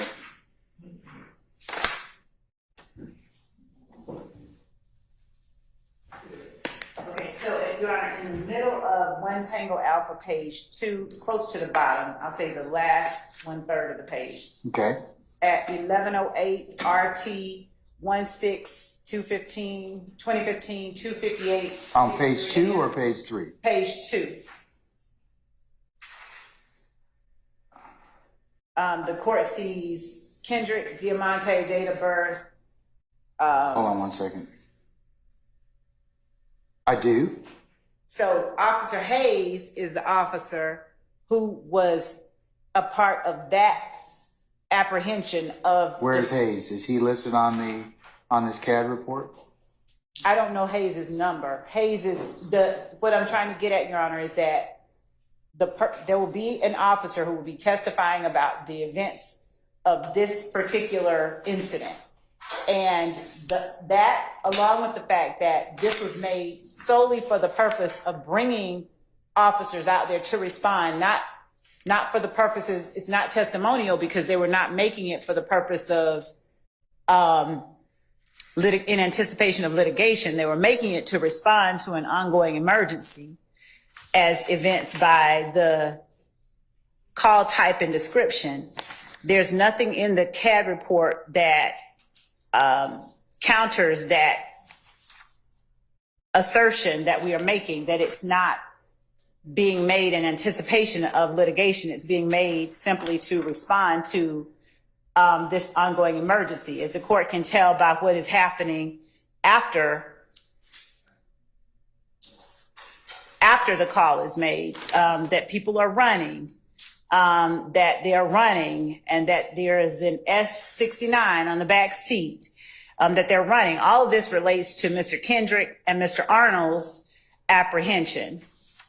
And that's what Officer Hayes was physically present during. irrespective of where his number, or if his number, and I think his number Let me will. ask you something else. If he's going to testify that, why do you need the CAD report? Because, Your Honor, the Don't CAD report testify. gives the time, it gives all the information in a business record that is kept in the ordinary course of business by the Atlanta Police Department 911 call center. It's under 24-803, it's records of regularly conducted activity. And just pointing to. Okay, but that gives you the foundation, madam. It just does. And authenticity of the record. You still got to overcome the hearsay exception of whether or not it falls under one hearsay exception. Is it a present tense impression? Is it an excited utterance? I still have to be comfortable with that. I mean, because because CAD reports include statements, victims, witnesses, and all that. So we don't have any victim statements in here. We don't have any witnesses. Well, they're hearsay, but they're hearsay. They're hearsay, but it's got to fall within an exception in order for me to omit it, okay, or not to admit it. To admit it, okay, admit it. So, what is that? What am I looking for? Present sense impression. Okay, how am I supposed to determine it's a present sense impression without listening to it? Your Honor, the court does not have, there's never any requirement that the court listens to anything to decide whether something is a present sense impression. Well, I tell you what, if you lay the foundation as to these two documents, the Alpha and Bravo, One Tango Alpha and Bravo, I'll certainly consider it, but. Thank you, Judge. Thank you for that. And also, I would just, and I'm going to take my seat. I'd just like to point out that at the very least, if the court does not wish that we include in the reporting or in speaking to the jury information contained within the narrative portion, at the very least, the fact that the call was made in, was called in, that the 911 call or that the self-initiated call was made, and at what time and what address it was made. We would ask that in instances where the court finds that there's concern about any aspect of foundation or anything else that the court allows us to get that part in. Customarily, Ms. Latner's, being a custodian, comes in here and she can certainly testify about what the codes are and what things are on that particular. I know we get objections to that, but she's the narrative. She's the person that is qualified to testify about that. But the narrative in terms of I think there's a valid objection as to unless it falls under an exception. So So, Judge, we can follow the court's instruction as relates to anything, of course, but we don't have any problem with that. I think that I think we can work with that. I think we can. Yes.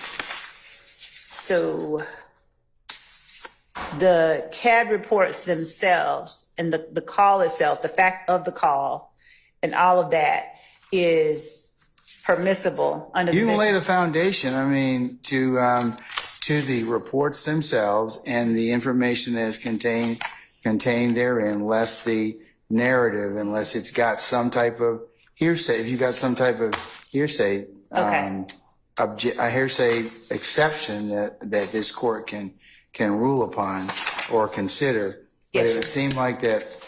Miss Latner's comes in here and she's the custodian for these particular records. Yes. She can testify about all the codes and everything else that are on here because she's certainly qualified to do so.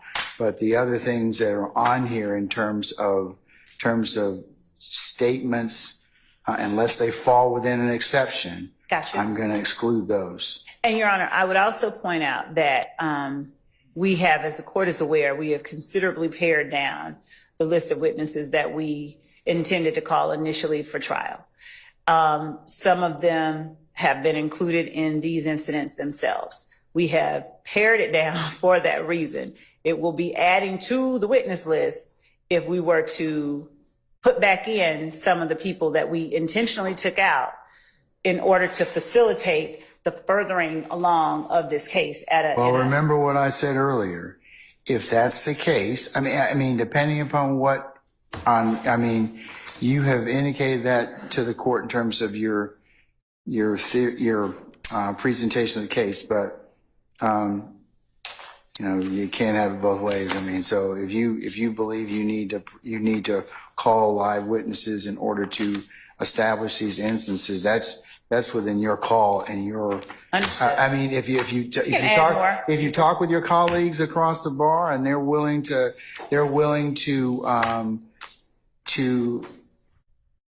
make some type of accommodation, that's fine. But understand they don't have to. They don't, and we can add people back in. And if they object to it, well, then you certainly have to.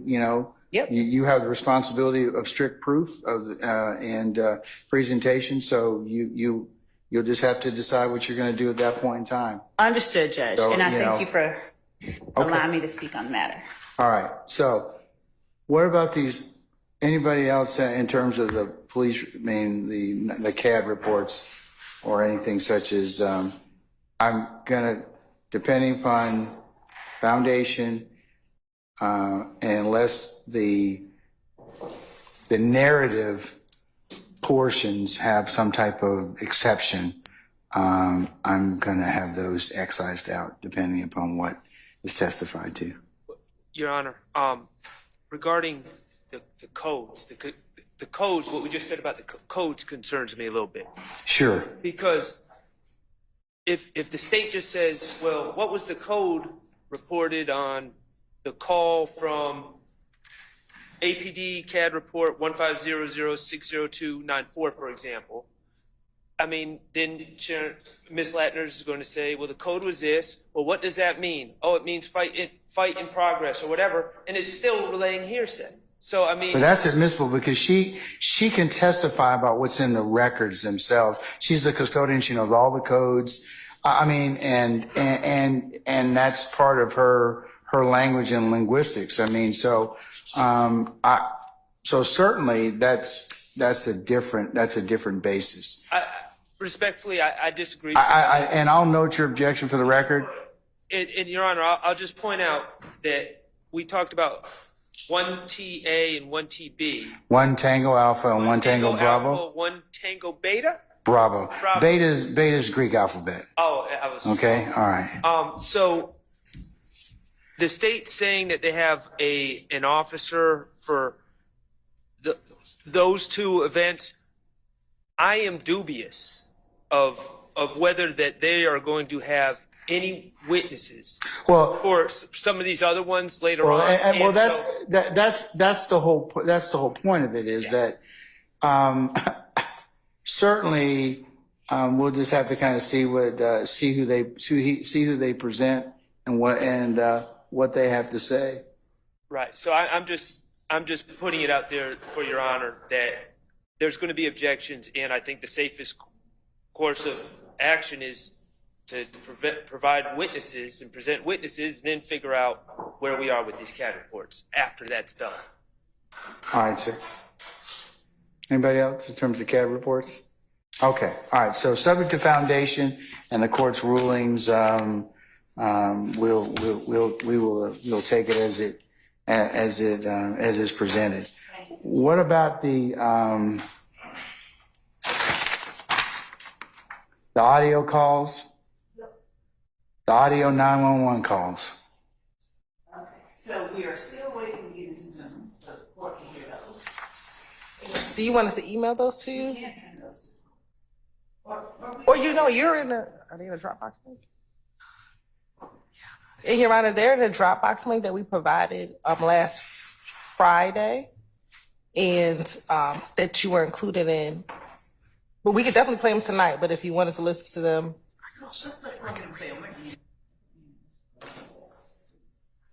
Can we get in though? We're not in. West of the end.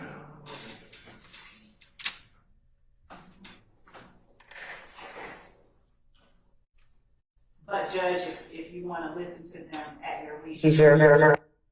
How many calls are we looking at? There's 5 calls. And how long are they? 5, 2 or 5 minutes. One is. Which one's 5 minutes?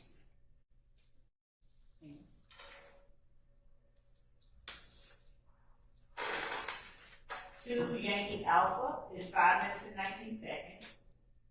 And the next one, 2 Yankee Bravo is 1 minute and 17 seconds. The next one, 2 Yankee Charlie is 1 minute and 4 seconds. The next one, 2 Yankee Delta is 1 minute and 18 seconds. 2 Yankee Echo is 5 minutes and 37 seconds. So those 2 5-minute calls are the ones that we recommend. All right. Mr. Steele and everybody else, have you listened to the calls already? Because you were provided them last week. So you've listened to them? Okay. All right. Based upon your listening, sir, are there any things that I need to excise out? I have to go through each one. Sorry, I have to go through each one, but yes. In terms of, Unidentified callers that were giving historical information, not information that's going on right at that moment. So I would suggest that there's confrontation clause issues. I don't believe it's calling any of those witnesses. But I don't know who necessarily the caller is. They're not on the same witness list for some reason. So I do believe that we need to go phone by phone or call by call. So, Your Honor, we could, if the court would allow us to simply allow the court to hear the calls at the court's pleasure, it's, I think, easily enough addressed first thing in the morning, because I think that the court will be able to glean from the calls, you know, at the court's leisure, what it considers testimonial, or not testimonial, but what it considers non-testimonial or testimonial.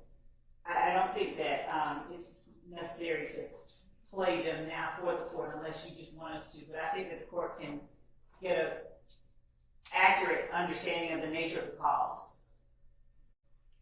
Just, they're all trying to get. when did you all send that? We sent it on Friday around about 5:00 p.m. in the Dropbox link. And we're gonna just send you the calls themselves as audio files rather than the Dropbox link. We'll send it to Your Honor and to counsel for each of the defendants right now. All right, why don't you do that right now? Yeah, that would be fine. I'll listen to them, and we'll.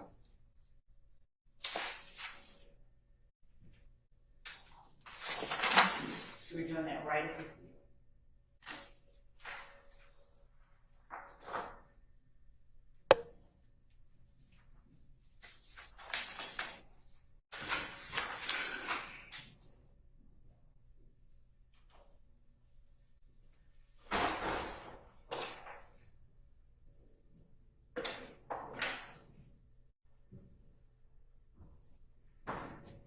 We're sending it now under the heading 911 audio.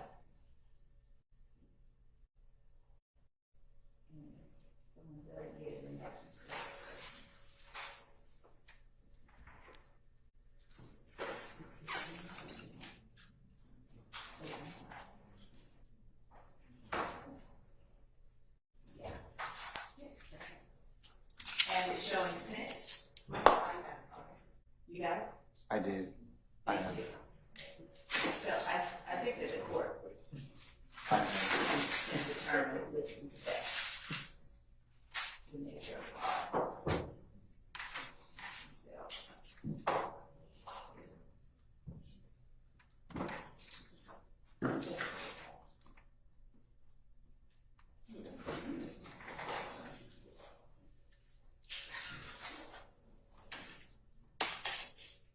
Where's Ingram? Sergeant Ingram? Yes, sir.